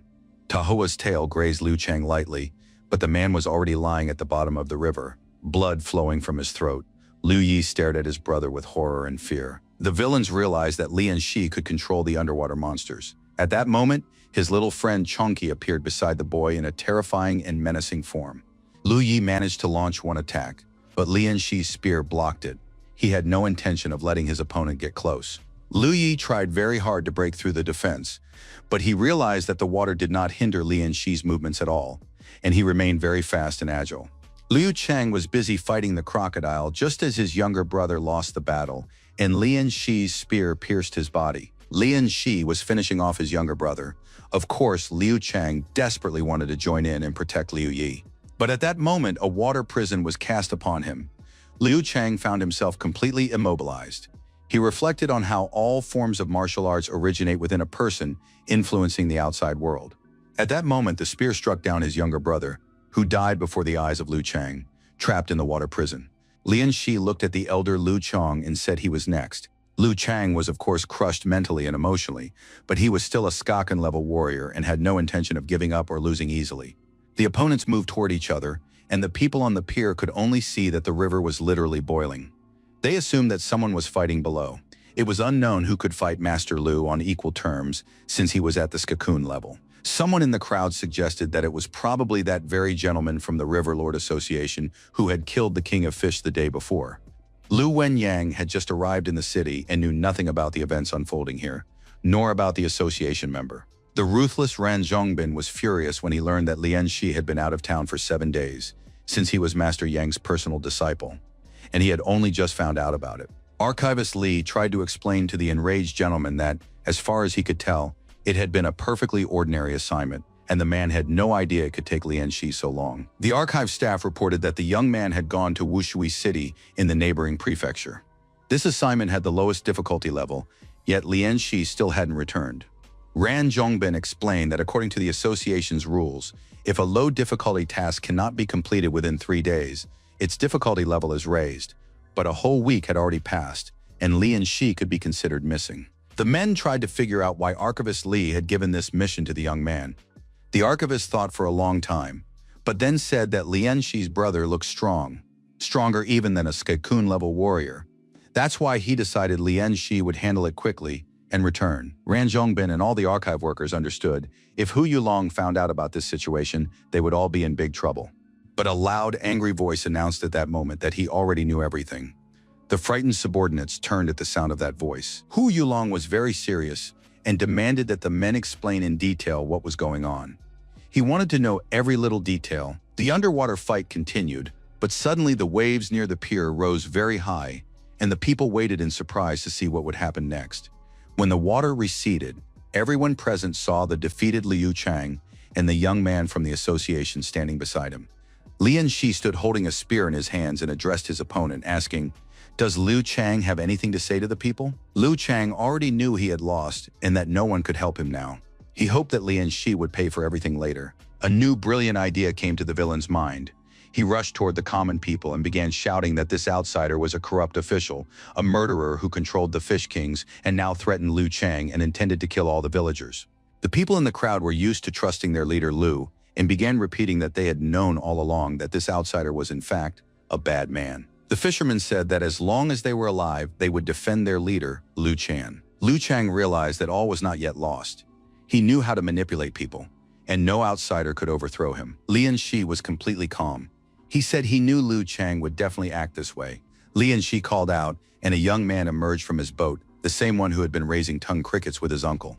The young man said that Master Lian Shi had saved his life, and he had to tell everything because he had endured it for too long. The people at the pier recognized the uncle and nephew from the Li family who had been missing for a long time. The young man stood before his fellow villagers and explained that he and his uncle had been raising kingfish themselves. Everyone was shocked to hear this news. The young man said that Liu Chang was the one running the whole operation.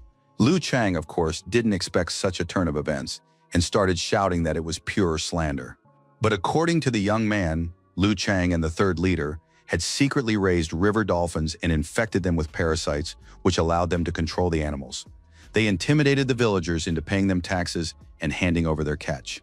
The young man himself, along with his uncle, had agreed to help them in order to earn money for his mother's treatment, while the members of Liu's gang exploited the entire population to rob and kill. The young man was ready to lead the villagers to the cave with his uncle, where these monsters were being raised. He said that the body of the third leader was still there, and the villagers began to realize that this might be true. Liu Chang wouldn't give up. He grabbed a little girl and said that if anyone came near him, he would simply kill her. Suddenly, Liu Chang's son's voice rang out behind him. The boy wanted to know what he had just heard. Liu Chang was even more terrified when his son realized that his father was, in all likelihood, actually a monster. Liu Chang turned to his son and asked why the boy was there, since he was supposed to be at the academy. Liu Wenyang didn't say another word. He turned and ran away, unable to bear the shame. Liu Chang was furious. It was all Lian Shi's fault. If not for him, none of this would have happened. Liu Chang lunged to kill the young man, but Lian Shi was prepared for this turn of events and managed to raise his spear, which the villain ran into. Liu Chang, covered in blood, said, "Even if he dies today, I will wait for Lian Shi in the underworld." Lian Shi replied, "If that ever happens, it won't be soon enough. But even if we are destined to meet in the afterlife," he added, "I will be forced to kill you once more." An alarmed servant ran into the house, shouting about the trouble. He was in a hurry and didn't waste time bowing. County Magistrate Du Chongwei was spending time in bed with yet another beauty and could not understand who dared to disturb him. The judge's advisor burst into the bedroom and reported that everyone was dead. The judge couldn't understand who they were talking about. The advisor explained that it was Liu Chang's gang. The man looked extremely upset and frightened. Du Chongwei realized the situation was serious. Liu Chang was a Skakun-level warrior. Who could have defeated him? Why had everyone died, and how had it happened? The advisor added that he had seen a stranger in the uniform of a member of the River Lord Association from a distance. The county magistrate grew alarmed when he learned that someone from the association had arrived. Lian Shi noticed who else was at the pier when he heard a drawling voice, remarking that heroes are made from a young age. It was a fat man speaking, explaining that rumors had reached him about a young gentleman from the association who had arrived to deal with a nasty gang. And so the county magistrate, as a loyal servant of the empire, had hurried here to see for himself and deal with Liu Chang. The fat man looked pleased, admiring the hero who had rid his county of a great evil. The man admitted that he was ashamed as a county magistrate. He had failed to fulfill his duties and had brought disgrace upon the title of a government official. Lian Shi was tired of hearing this talk. He said he was a straightforward man and not used to intrigue, so Judge Du had better not put on a show for him. The River Lords Association protects the Great Zhenghai River. If water monsters harm the people, Lian Shi will destroy them with his own hands. If it is the fishermen's gang doing this, their fate is sealed. As he left, Lian Shi said he would not overstep his authority or break the law. He is no hero saving the world, and he is certainly not noble enough to sacrifice himself for others. Lian Shi doesn't want to get into unnecessary trouble or create additional complications for himself. But there is one but, and of course the county magistrate wanted to know exactly what Lian Shi had left unsaid. The River Association has no authority over the state magistrate, but Lian Shi said he would hand over the cases and accounts of all members of Liu Chang's gang to the judicial chamber. Judge Du Chongwei realized that this petty little scoundrel dared to threaten him and could cause trouble. He gave a signal, and the magistrate's men blocked Lian Shi's path, saying that the judge would not let him go. Lian Shi was in a bad mood, tired on top of that, and didn't want to deal with officials. He demanded that the men get out of his way, and they were frightened, sensing that the young man's aura was more terrifying than that of a Skakun-level warrior. The judge's advisor said the men shouldn't let Lian Shi go, and that they'd better think about what would happen to them if they let him leave. Lian Shi saw that he was surrounded by Skakun-level warriors. A very difficult battle lay ahead. Unexpectedly, a thunderous voice boomed, "How dare you lay a hand on a member of the association?" One of the men tried to draw his sword but was immediately struck by a fishing rod and knocked out instantly. Standing before them all was the deputy head of the River Lord Association, Hu Yulong, holding a fishing rod in his hands in all his glory and power. The men didn't know who was standing before them or how he dared to intervene and behave in such a manner. Hu Yulong presented his warrant and asked how they could behave so disrespectfully toward members of the association. The county magistrate and his advisor were terrified upon seeing the association's vice captain. All the warhorse-level warriors who had issues with Lian Shi turned and scattered. But Hu Yulong blocked their path. "You won't be able to escape." After that, the vice captain initiated a duel, which ended almost immediately. Victory was his. Lian Shi watched the events unfold in surprise and asked why Hu Yulong had come here today and started defending him. The deputy head explained that the young man had lost track of time. He had been gone for a whole week, and Hu Yulong had grown worried and rushed to his subordinate's aid. Lian Shi was surprised it had taken him 3 days to reach the village, but his boss had made it in a single morning. Hu Yulong praised Lian Shi, saying he was a fine young man and had managed to defeat a 4th-rank Skakun, which was to be expected from Uncle Yang's disciple. Lian Shi tried to say he was just lucky, but the chief asked him not to downplay his achievements. Hu Yulong looked at the terrified fat county magistrate, who was covered in sweat, and said that for capturing this villain, Lian Shi would receive no fewer than 2 major merits. Lian Shi and his men stayed in the village for a while longer. They had to arrest all the villains and gang members. As soon as he could, he hurried to Lu Yu's house, but at the doorstep he was met by the inconsolable doctor. The old man reported that, unfortunately, they were too late. The immense stress had ruptured the meridians. Lian Shi looked into the room and saw the mother and son lying dead in each other's arms. Help had come too late, and it was already impossible to save them. Lian Shi recalled how Lu Yu had told him that the last few days had been the most peaceful since his birth. The Fish Kings had made life miserable for all the villagers, and now that they were gone, life had become much easier. Lu Yu never forgot how the Zhou brothers had saved his life by sacrificing themselves. So the young man intended to care not only for his own mother, but also for the mother of the Zhou brothers. In time, he wanted to find a wife and have a son, and when the time came, tell him about the hero who had defeated the terrifying monsters. All these memories flashed through Lian Shi's mind. With sadness and pain, he closed his eyes for the sincere young man and told himself that they would surely meet again in the next life. Lian Shi stepped outside and was caught in the rain. It seemed as though nature itself was mourning the innocent victims. He headed to the port where Hu Yulong had summoned him. The vice captain looked at his young subordinate and said he had found something interesting for him. Master Yang had recently told Yulong that Lian Shi had taken an interest in archery. Hu Yulong had found a beautiful black bow among Lu Cheng's belongings, one that would suit the young man perfectly. The emperor had once granted Lian Shi his patronage, and his powers had awakened to their full potential.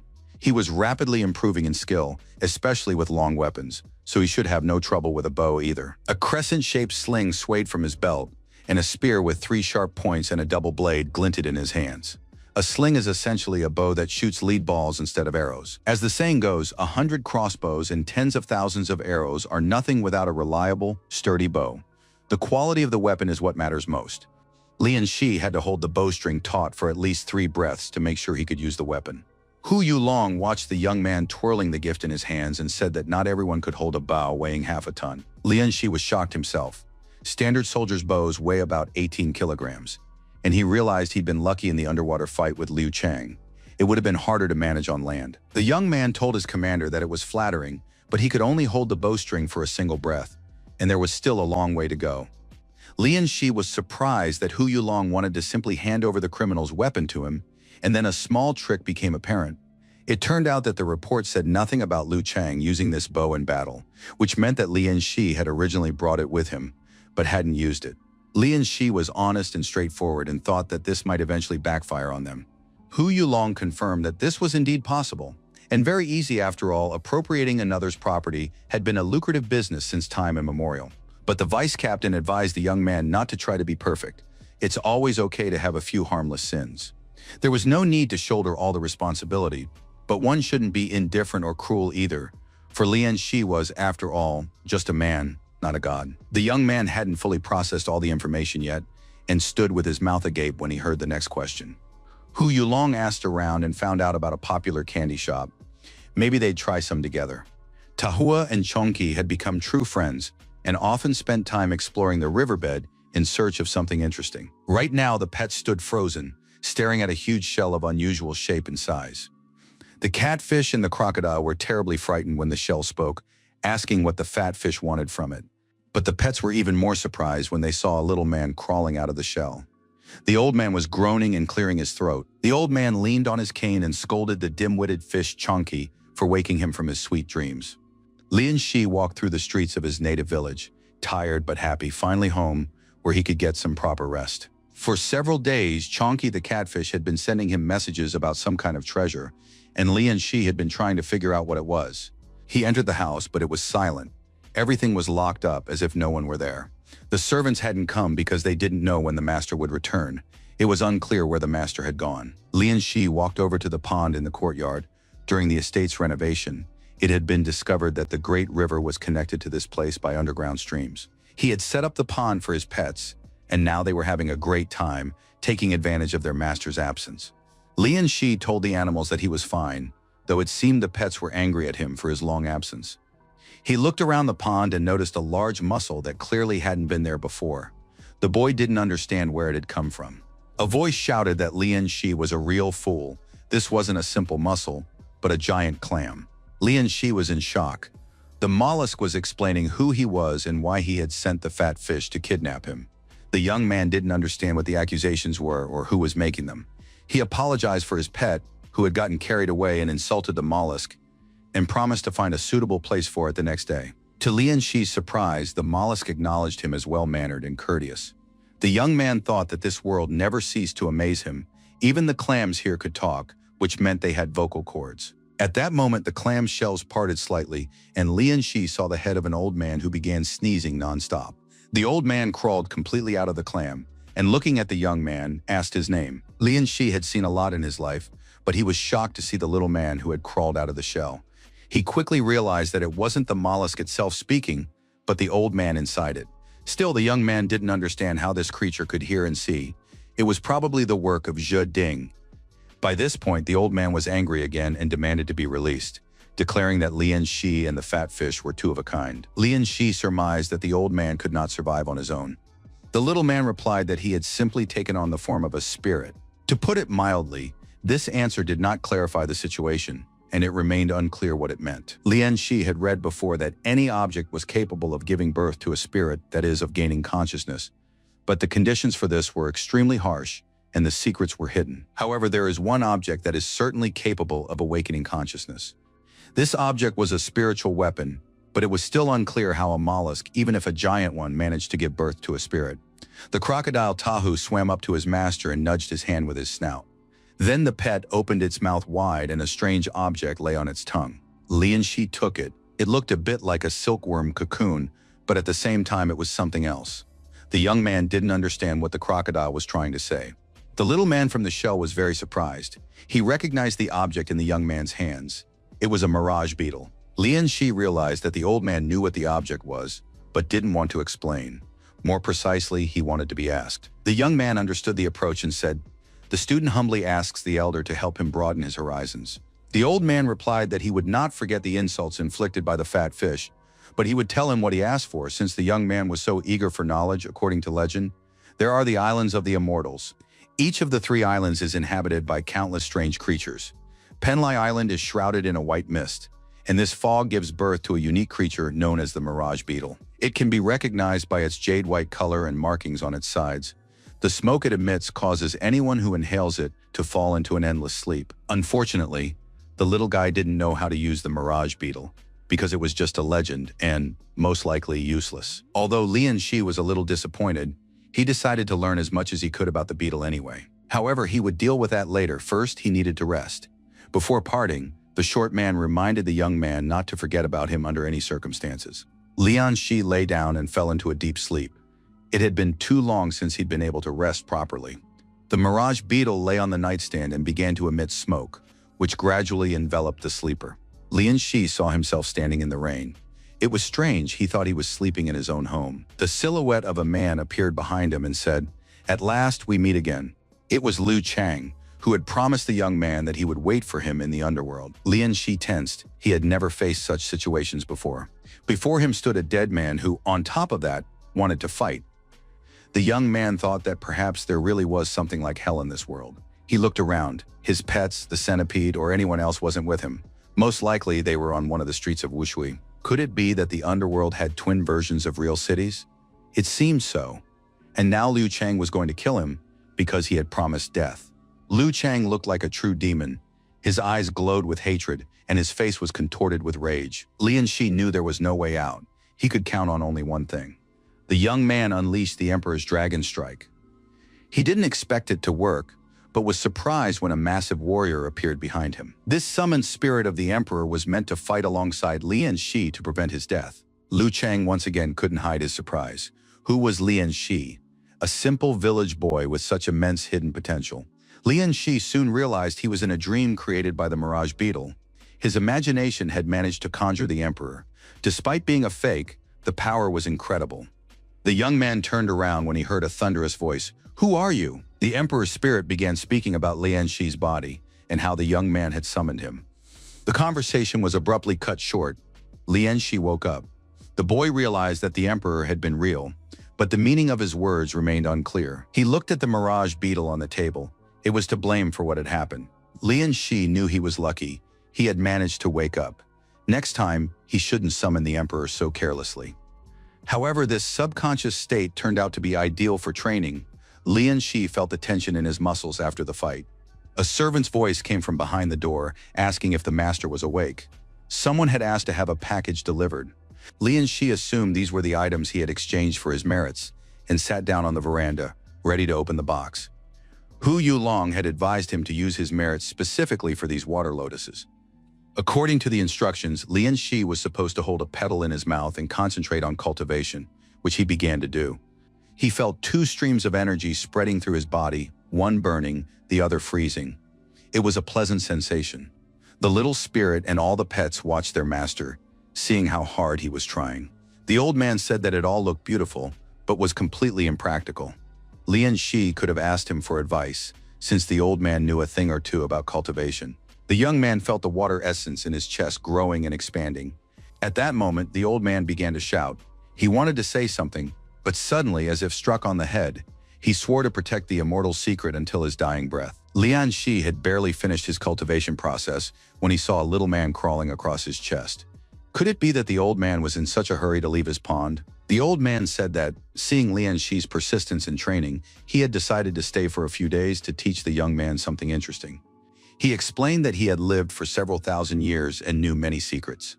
Lian Shi immediately asked, had the old man ever seen a real dragon? The little man replied that of course he had seen it, and thought that this boy had no idea about the essence that lived within his body. Compared to it, even a real dragon was a mere trifle. The old man looked at the boy, realizing that an extraordinary future awaited him. The man was chained and lay as if crucified. He felt excruciating pain and screamed loudly. A hooded stranger leaned over him. If you want revenge, beg the Great Mother to grant you her power. To do this, you must devote yourself to serving her. Despite the pain and blood, the wretch replied that he understood. For the sake of vengeance, he was ready to devote himself entirely to serving the mother. The stranger demanded to know his name and the name of the one he longed to kill. It was Lu Wen Yang, the son of the slain Lu Chang, who dreamed of taking revenge and destroying Lian Shi. Lian Shi sat in the courtyard of his home, pondering the information the old man had shared. Since ancient times, there had been only 3 true dragons. After the death of the dragon king Jiang Hai, his palace was taken over by a sea dragon. The little man confirmed this. Lian Shi didn't understand how the old man knew such things if he could barely move. The old man replied mysteriously that he simply had good connections. He couldn't very well say that he'd heard it all from the little fish and shrimp swimming by. Just then, guests appeared at the doorway, and there was a knock at the door. It was village head Chen Zhaoang, who had come to discuss the upcoming sacrificial ritual. Lian Shi was genuinely surprised that the village head wanted to discuss this with him specifically. The men sat down at the table and prepared to drink tea. Lian Shi believed that such matters were usually decided by the village council. He handed the village head some tea and said he couldn't even imagine how he might be of use.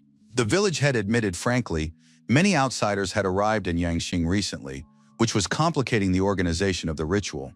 If everyone wanted the newcomers to contribute to the sacrificial offerings, they would have to rely on Lian Shi. Lian Shi said that his membership in the River God Association did not grant him such authority. But the village head had something else in mind. Chen Zhang addressed the young man on behalf of all the residents. They wanted Lian Shi to conduct the sacrificial ritual. The emperor loved playing Go and was pleased that his partner had found the time to play with him.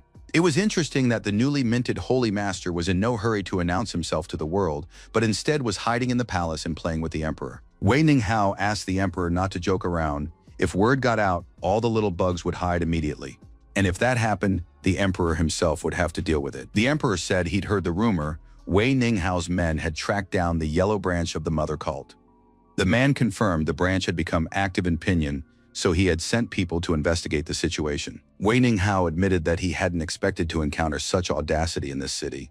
The emperor was closely following the matter and wanted to know what was going on there. His partner in the game of Go said that these people were trying to uncover the secret of immortality. The emperor wanted to understand how well they were succeeding and what stage they were at. Wei Ninghao explained, a Skakun-level warrior can only live to be a little over 100. An elephant-level master can cross the 300-year mark. Even a heavenly dragon saint does not live longer than 600 years. Longevity is a forbidden topic. Whoever delves into these secrets seeks their own death. Such is the order of nature. The emperor wanted to know if these people were a threat. Wei Ninghao replied, aside from the 2 elephant-level masters, the other cult members aren't even worth mentioning. The emperor knew there were no warriors of that level in Pinyin. Therefore, he needed to consider his options and take action. Wei Ninghao reported that he intended to send men from his personal squad there to launch an attack in about half a month. He was now only awaiting the emperor's personal permission. Hearing this, the emperor laughed. If his servant was willing to help, he would not stand in his way.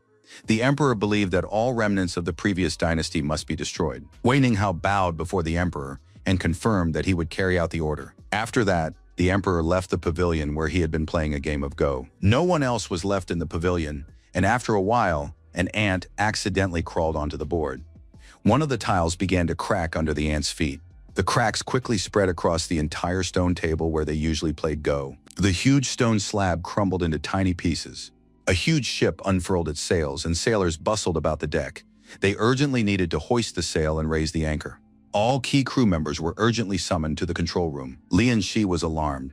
He asked the captain what had happened and why there was such a rush. It turned out to be an extremely important matter. Their alliance, 3 judicial chambers, and a demon hunting squad would be participating in the operation. Lian Shi immediately realized if so many organizations were being involved, it was probably related to the cult. Ran Zhongbin added that they had discovered the lair of one of the cult's branches and were planning to destroy it with a single powerful strike. This cult has grandmasters at the elephant level, but they are no longer young. These old men are at least 100 years old. Their strength is dozens of times weaker than it was in their youth. Moreover, all the opponents were well prepared. 2 sacred weapons were summoned, the dragon blade subjugation of the elephant and the Jinghai spear. Lian Shi knew that sacred weapons were imbued with the life energy of celestial dragon warriors.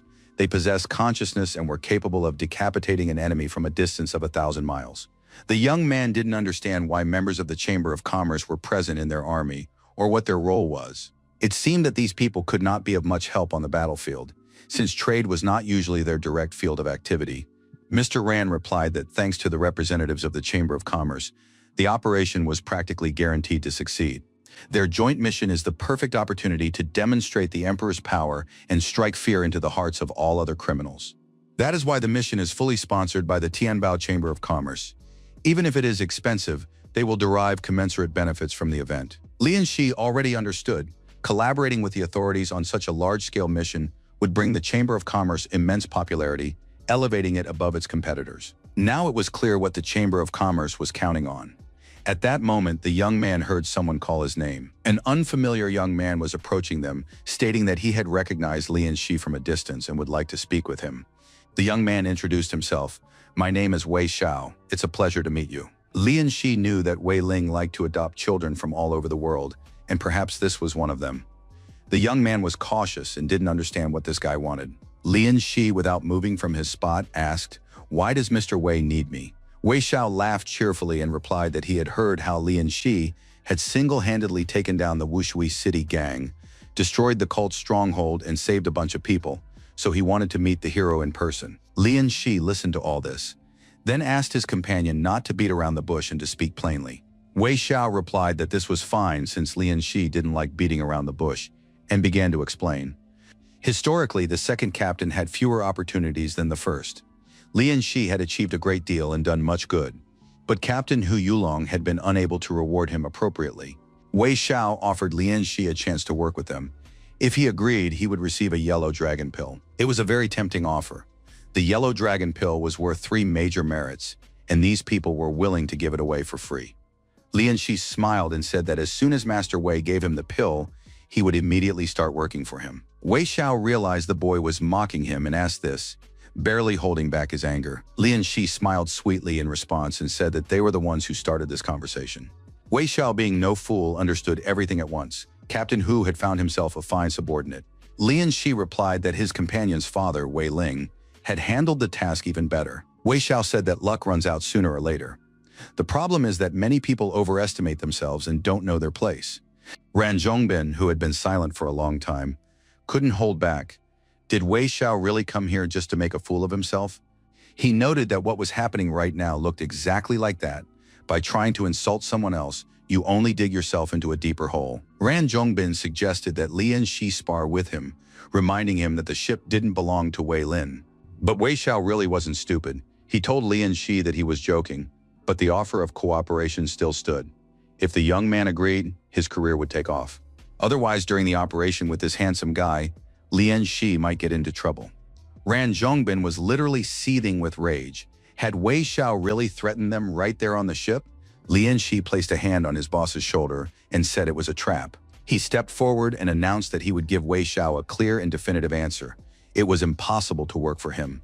Of course, in response, he heard a threat that he would regret it, but it would be too late. Wei Xiao turned around, ordered his men to leave, and left the ship. Ran Zhongbin was very upset. He couldn't understand how this insolent man dared to treat an employee that way right in front of him. Wei Xiao left satisfied, confident that Lian Shi would pay for today's choice, and everyone would see who would have the last laugh. Ran Zhongbin said that the Chamber of Commerce was holding an event today, and Lian Shi needed to hurry to get a good seat. The young man didn't know what he was talking about, but it turned out to be the Yonghai auction.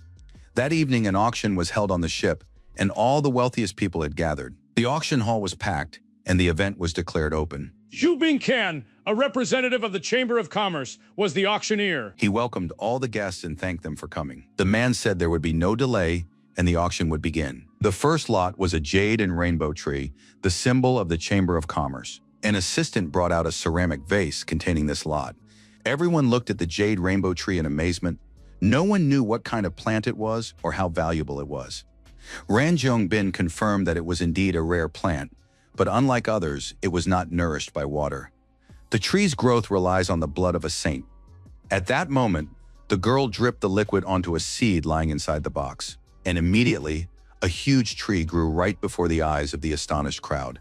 It was bright, shiny, and drew everyone's attention. This was a case where you shouldn't judge a book by its cover. Inside, the tree was much more spacious than it appeared from the outside and held many treasures. Moreover, the tree could transform back into a seed, preserving everything inside it. Simply put, it was the perfect storage space. The tree had only one drawback.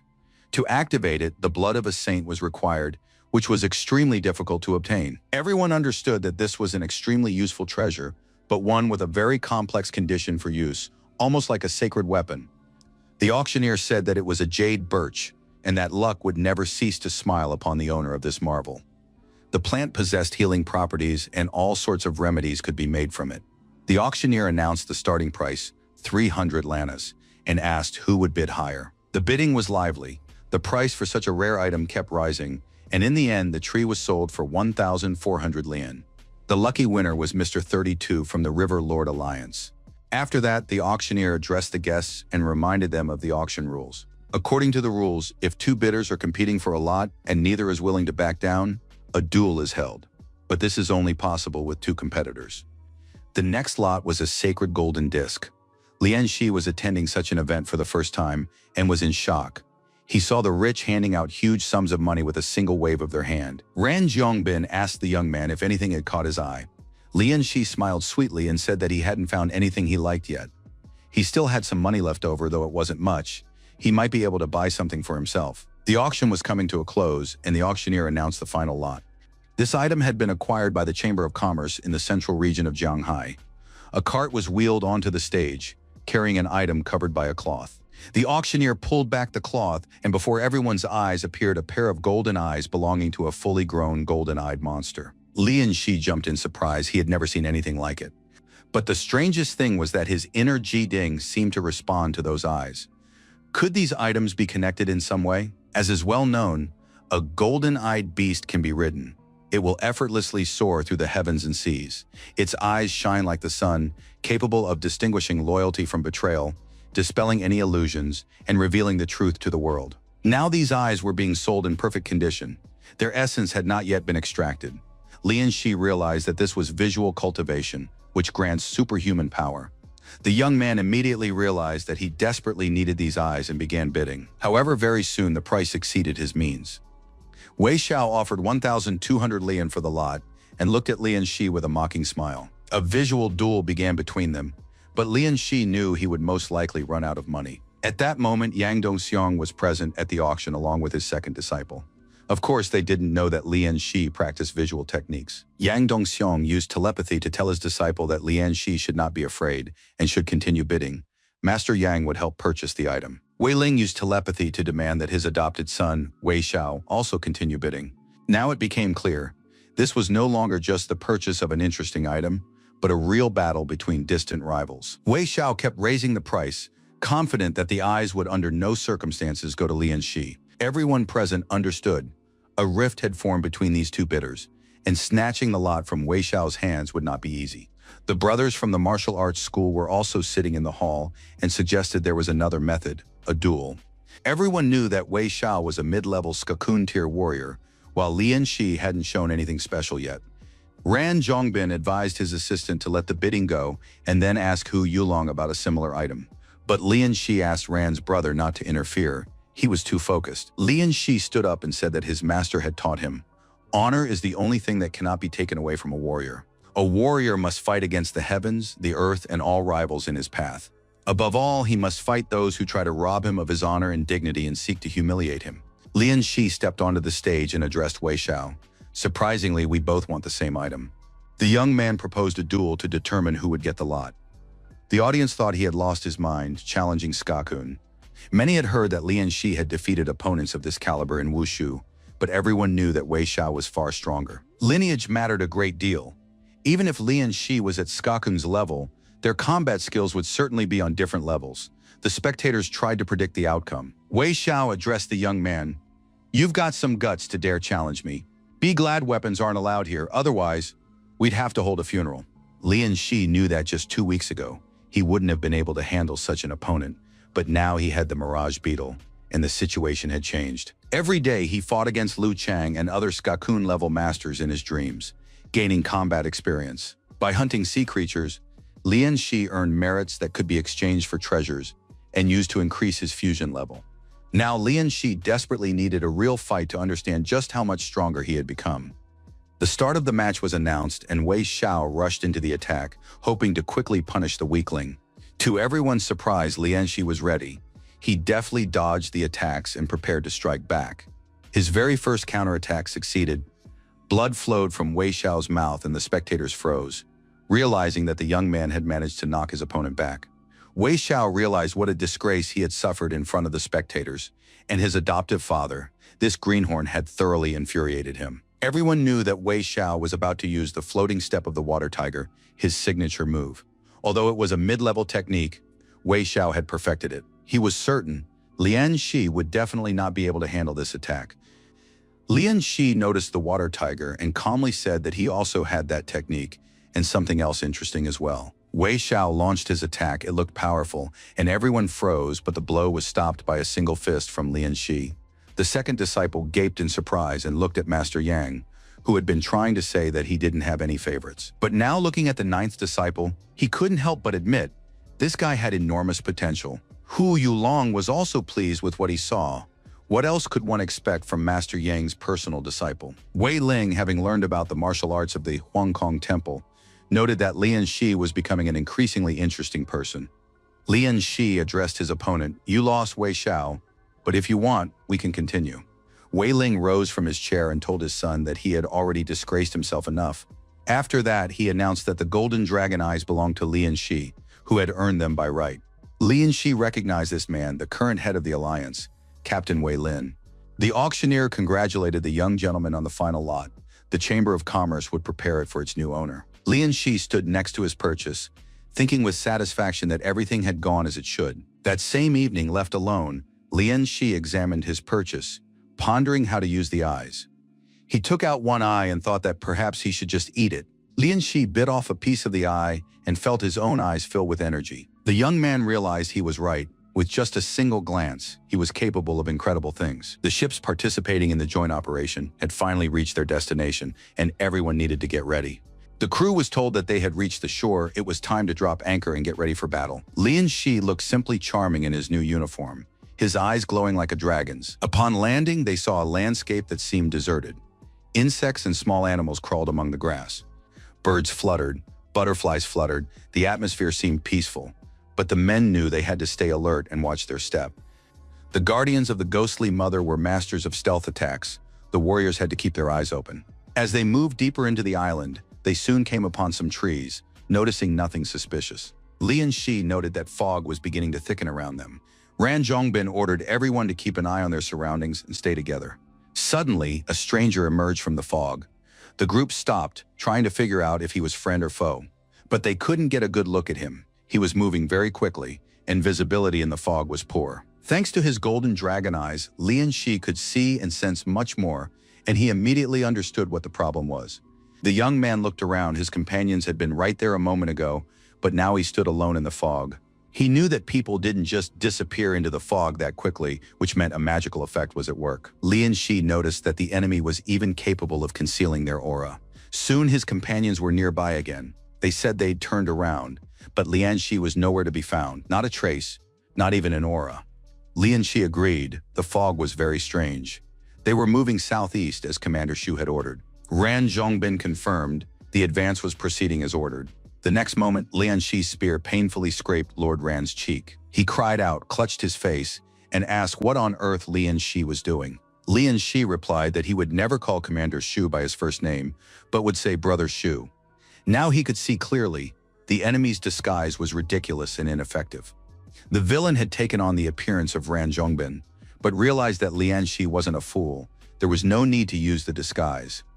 The monster declared the game is over and assumed his usual form, intending to quickly finish off Lian Shi.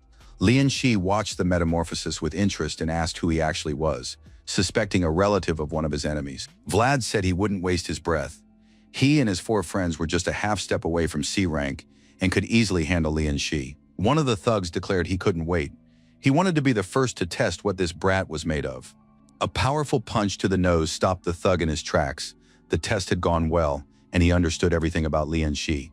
The ringleader saw this and realized that the young man was also at the half-step stage, or perhaps even stronger. The thugs decided not to mess around and attack all at once. They didn't want to suffer the same fate as their comrade, for whom nothing could be done anymore. Lian Shi deftly dodged the attacks of all the bandits and fought them off with his spear. He was so skilled that in a single moment, his legs knocked down 2 thugs at once, and his spear closed in on the main villain's face. The half-monster thought all this had happened because of Lian Shi. After all, he used to have a normal life, an education, and ordinary affairs. But Lian Shi had destroyed and taken everything from him without asking for permission. The young man remembered Liu Chang's son, whom he had killed. The boy had gone missing and apparently had joined the cult of the Ghost Mother. Lian Shi said that his father had formed a gang, bred river monsters, and drunk the blood of ordinary people. He was merely enforcing the law and doing his job. Before Wen Yang could reply, a voice came from within him, pleading with the young master to help. He was in terrible pain. Lian Shi saw this with his own eyes for the first time. The Phantom Mother's guards worked in pairs, one in the light, the other in the darkness. If Liu Wenyang was in the light, where was the one in the darkness hiding? The dark entity was struggling to break free, screaming in pain and begging for help. The 2 entities stood side by side, united by a single goal. They both wanted to kill Lian Shi, believing him to be the cause of all their misfortunes. Wen Yang told the dark entity that together they could kill Lian Shi and avenge his father. Lian Shi had almost no options. 2 entities were rushing at him at the same time. He didn't manage to stop them the first time. When the second one woke up, their combined power broke through the cocoon stage barrier. A monster consisting of 2 parts, with 2 swords in its hands, lunged into the attack, ready to destroy Lian Shi. It was unclear how to fight it. Lian Shi saw that his opponents had reached a new stage, but they remained amateurs without combat skills. Right now, they had only brute strength. Against that, one had to use cunning. Besides, the monsters themselves didn't know how to use it effectively. Lian Shi parried another attack with his foot, blocking the sword, but the monster wrenched the spear from his hands. It seemed all was lost, but Lian Shi gathered his strength and knocked the monster to the ground with a powerful blow. Wen Yang, lying there nearly destroyed, told Lian Shi to build his career on the bones of his family. It seemed the young man was about to stop, but Lian Shi asked if he had finished his accusatory speech, since he needed to move on. Putting an end to it, Lian Shi walked through the fog, trying to figure out where Ran Zhongbin had gone. Suddenly, he heard a noise and saw 2 warriors high in the sky, communicating across a vast distance. Lian Shi realized that it was a saint's weapon, possessing an overwhelming aura. He wanted to get a better look at what was happening, but the fog was growing thicker. Looking at his body, Lian Shi realized that his golden dragon in tiger form was the result of the fog's influence. The young man knew he had to find a way out immediately. Demonic forces were at work all around him. Soon he came upon a building in the middle of the forest. It was strange to see it in such a place. Lian Shi went inside, assuming he had stumbled upon the hideout of the cult of the Ghost Mother. The house was tidy, with papers lying on the table. Judging by the evidence, the owner was a warrior saint. There was a locked chest standing near the house, from which a dark, demonic power began to emanate. The chest opened slightly, and a long, clawed hand reached out. Lian Shi examined the house. In the corner stood a large barrel of water with a fish swimming inside. It was black. The young man had never heard of a spiritual fish before. Lian Shi activated his water control and pulled the fish out of the barrel, a rather unexpected find. At that moment, he sensed someone or something approaching, clearly not a human. The young man turned around and saw a zombie radiating powerful energy. The skeleton didn't utter a word. It looked withered and mummified. Lian Shi sensed the skeleton's aura, the wolf smoke stage. The villain lunged forward, closing the distance to the young man in an instant. Lian Shi didn't let go of the fish and dodged, trying to avoid a collision.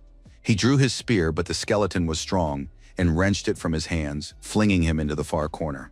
Lian Shi had never felt so beaten up. It seemed he was about to lose consciousness. The pot in his hands cracked, and the fish was out of the water. However, the fish activated the essence of water. The host was unconscious, but the essence seized the opportunity to awaken and brought Lian Shi back to reality.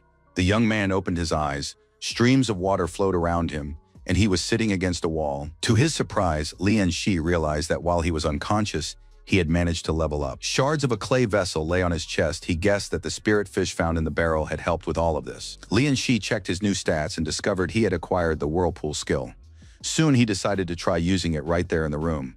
The young man understood that the time had come to test his new abilities in action. Besides, the zombie hadn't gone anywhere. All the officials and soldiers were urgently herded onto the ship, ordered to board quickly as they were about to set sail. Hu Yulong wanted to understand what had happened and why they had to retreat.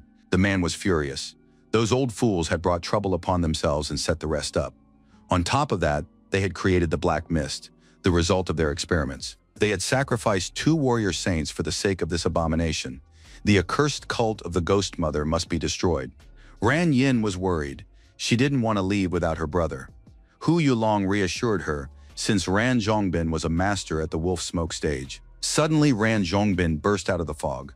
He looked alarmed and reported a terrible disaster. Hu Yulong immediately realized that things were bad and wanted to know where Lian Shi was now. Ran Zhongbin was distraught and on the verge of tears. He confessed that it was his fault. They had split up and lost track of each other. The cultists had taken on Lian Shi's appearance and caught him off guard, wounding Ran Zhongbin. Now all that remained was to hope for the gods and luck. For somewhere in the fog on the island, only Lian Shi remained. Master Yan needed to be informed of this immediately. Meanwhile, the zombie monster attacked the young man again. Now no one could stop it. Lian Shi used the water vortex skill he had acquired just recently. But the villain was too strong. He weaved between the water currents, and they barely caused him any harm. The zombie closed in on Lian Shi, and now his spear was his only means of defense in close combat. The young man used water signs and skills, creating a water prison and directed streams against the monster. While the zombie was distracted by the water currents, Lian Shi closed in and, pointing 2 fingers at the monster's skull, triggered a powerful explosion that reverberated across the island. At that moment, Master Yang arrived, and the expedition gathered, ready to set out in search of Lian Shi. Ran Zhongbin suggested going out to search himself, since sitting idly by was out of the question. But the elders forbade it. The fog had not merely thickened, but turned into black smoke, and with every passing moment it grew more dangerous. Young Dongxiong believed in his youngest disciple, insisting that Lian Shi had a strong destiny and that something had simply delayed him. Wei Ling, along with his adopted children, watched with interest, certain that Lian Shi would never return. With his strength, he couldn't survive in that fog. Hu Yulong ordered the ship to drop anchor and wait for Lian Shi's return, though some soldiers considered this pointless and dangerous. Thoughts of the risk took hold of the ordinary soldiers' minds. They didn't want to wait, believing that Lian Shi's life wasn't worth their own. Wei Xiao was the happiest of all when he invited Lian Shi into his unit. He sprinkled revealing powder on his clothes so that he could not escape. He remembered how a man in a cloak had appeared before him and ordered him to apply the powder to Lian Shi's clothes. Wei Xiao didn't understand why the master was so fixated on this young man. But the man in the cloak said not to question orders, one simply had to carry them out. Wei Ling finally spoke up, announcing that the waiting time was over. The fog was approaching the shore, and he was ordering them to set sail. Hu Yulong resisted. His man had not yet returned. But as a subordinate, he could not disobey his master. Out of respect for Hu Yulong's father, Wei Ling decided to turn a blind eye to the son's abuse of authority. Hu Yulong promised to carry out the order, but warned that next time Wei Ling might not show such leniency. Suddenly, all the soldiers grew restless upon seeing a light in the fog and began whispering to one another. It was strange, the fog was black, yet a human silhouette began to emerge from the darkness. Lian Shi emerged from the fog. He moved slowly and looked repulsive. He held a burning candle in his hands. Everyone quickly boarded the ships and sailed to their home port, where a dock and a chance to rest awaited them. The conversations on the ship revolved entirely around Lian Shi, how he had emerged from the fog with a candle in his hands, and how the men had nearly lost their voices from fear. The soldiers discussed how the fog had appeared after the deaths of 2 warrior saints. This was also being whispered among the military. Lian Shi walked through the streets, breathing in the air, and rejoiced in the joy of being alive. He had to push his dragon power to the limit twice to destroy the zombies, otherwise he would have been stuck there forever. Master Yang turned to his student, saying that he had heard how the boy had nearly been stranded on the island of the abandoned village. Lian Shi thanked his teacher for his concern, assuring him that he was fine, he'd just gotten a little lost in the fog. Yang Dongxion noted that, judging by their conversation, Lian Shi had found the candle of evil banishment. This was a stroke of luck, since the cult of the Ghost Mother had clearly prepared it for their own purposes. Lian Shi listened attentively to the master, having learned to understand him through hints and nuances. At that moment, a servant, Auntie Fang, appeared at the pier. She reported that upon hearing that the people from the office had returned, she had immediately run to find him. The woman was frightened and explained that something terrifying was happening in the backyard, the place he had forbidden them to enter in recent days, as horrifying sounds were coming from there. Lian Shi immediately headed home and, without even going inside, heard a loud scream. He didn't understand what was happening or where the noise was coming from, since there were only pets in the backyard. That meant someone from outside had sneaked in there. Lian Shi stepped out into the yard and gasped in surprise. He certainly hadn't expected to see what met his eyes. In the middle of the pond, a beaver was standing on a rock, screaming at the top of its lungs, drawing everyone's attention and scaring everyone around. The short old man covered his ears with his fingers and said he'd agree to anything. But the beaver shouldn't go breaking everything just because he didn't like something. The beaver would be better off learning not to yell over every little thing. The short old man turned around and saw that Lian Shi had returned. It was unexpected. The young man crouched down closer and began to examine the beaver with interest. The old man had to introduce them. The old man explained that he had found this beaver many years ago. He wasn't just any beaver, he was a genius. The old man noticed that Lian Shi was struggling with a particular model, so he asked the beaver for help. The beaver agreed to come only out of respect for the old man. Lian Shi realized he needed to support the animal and expressed his immense gratitude. The beaver really did look smart and quick-witted. At that moment, a maid announced that the village elder had sent new ceremonial robes for tomorrow's festival. Lian Shi almost forgot that he had promised the village elder to hold a day of sacrifice. When evening came and all the household chores were finished, Lian Shi remained in his room, alone, meditating. Water currents swirled calmly around him, which he now controlled with confidence. After that, he practiced the whirlpool technique once more. Last time, everything had turned out too disjointed, and Lian Shi hadn't fully grasped how it worked. Now, however, he had figured it out. The whirlpool transformed the meridians of his body into gateways to a spatial reservoir. The water funnels opened with the power of his mind and absorbed water, accumulating it inside. Their capacity was about 1/100th of his total water control limit. Testing his skills, Lian Shi discovered something even more interesting. He directed a stream of water at a plant, and it immediately began to wither. It seemed that part of the island's energy had remained with him. This energy wasn't lifeless. The beginnings of a mind could be sensed within it. Perhaps someday he would be able to subdue it, and it would become his trump card. But right now, Lian Shi understood the most important thing was tomorrow's river festival. At the last festival, he had received only a small portion of the blessing, for back then, he had been nothing more than a spectator. Now, however, he would lead the ritual, hoping to receive far more bonuses. He unrolled the scroll and studied the inscriptions carefully. As long as everything was going according to plan, the young man reread the ritual words so he wouldn't stumble the next day. The festival of sacrifice to the river god had arrived. All the residents gathered in the central square. Musicians played, children ran, and had fun. Li Libo watched his friend. Who would have thought that in just a year and a half, Lian Shi had reached such heights? Ji Chang agreed completely. He didn't understand what he was missing that kept him from becoming just as strong. Libo, of course, could have told his friend exactly what was missing, but it was obvious anyway. The boys loved each other dearly, yet they remained boys, always ready to play a prank on each other at any moment. The adults watched them and were touched. These two hadn't changed a bit. The villagers believed that the credit for this went to the village elder, who had helped raise a young man like Master Yan's 9th disciple. The village elder agreed, for he had watched over Lian Shi since childhood and sensed that the boy would go far. The boys had already noticed that Lian Shi had left the house and were telling all the villagers that the festival would begin soon. Today, Lian Shi looked especially solemn. He was wearing white ceremonial robes. To the beat of the ritual drums, Lian Shi ascended the stage, specially constructed for the ceremony, and began to recite. The great Yu left his mark, and clouds drift over the lands. Great rivers carry their waters, nourishing the southern lands. We bow before the sacred waters, whose grace is equal to heaven and earth. You absorb lakes and stars, pierce through mountains, and wash over the world.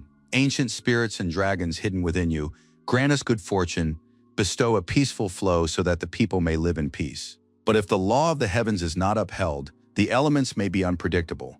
Will a drought come, parching the fields? Or will torrential rains fall, awakening ferocious monsters? Today, together with the elders, we offer you gifts. Great river standing upon the city's soil, I accept the will of the people. Lian Shi immediately checked his stats and confirmed. As the high priest, he had received significantly more blessings. Somewhere in the depths of the water, a water dragon opened its eyes. It was enraged and wanted to know who dared to steal a portion of its power. The dragon sensed that the river's spiritual energy was drying up and tried to figure out who was doing it.